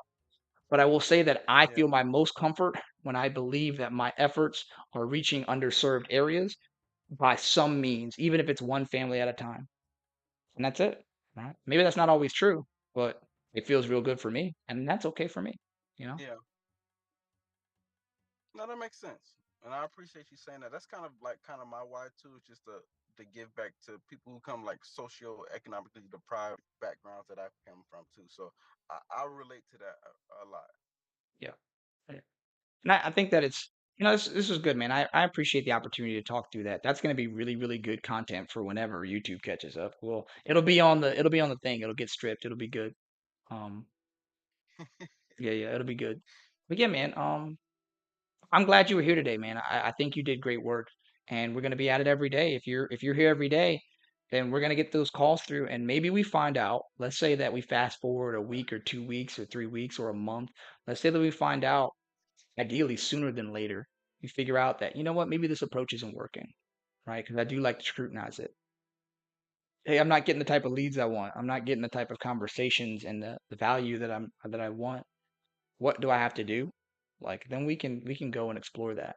And let's do that during those off pay hours where we're going through and building those systems, right? Because really what you need to scrutinize for Okay. you is like how are you did I send you the graphic yet?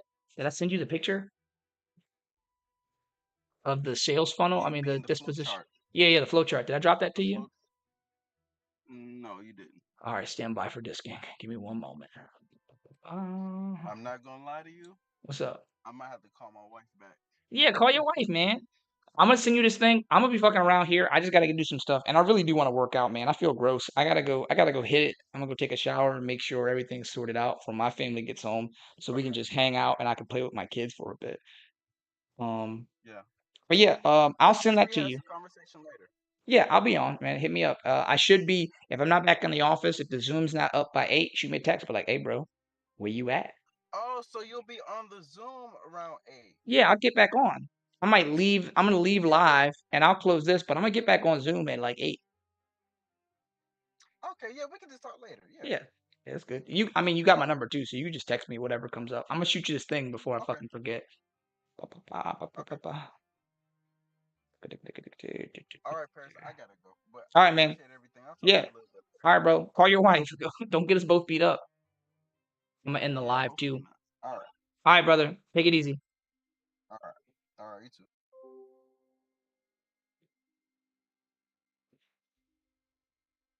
All right, gang. It's been a blast. I am going to end the live. Let me see. All right, cool. So that recording's available. Hey, it's been a blast. I appreciate you all being out there. Who've gone through this journey with me. It's been 5.5 hours and some change. And it's Paris Caper signing off. Make sure, for those of you who aren't subscribed on YouTube, make sure you subscribe. It really helps out a lot. And we can reach more people, all right? Thanks for so much. You have a great day.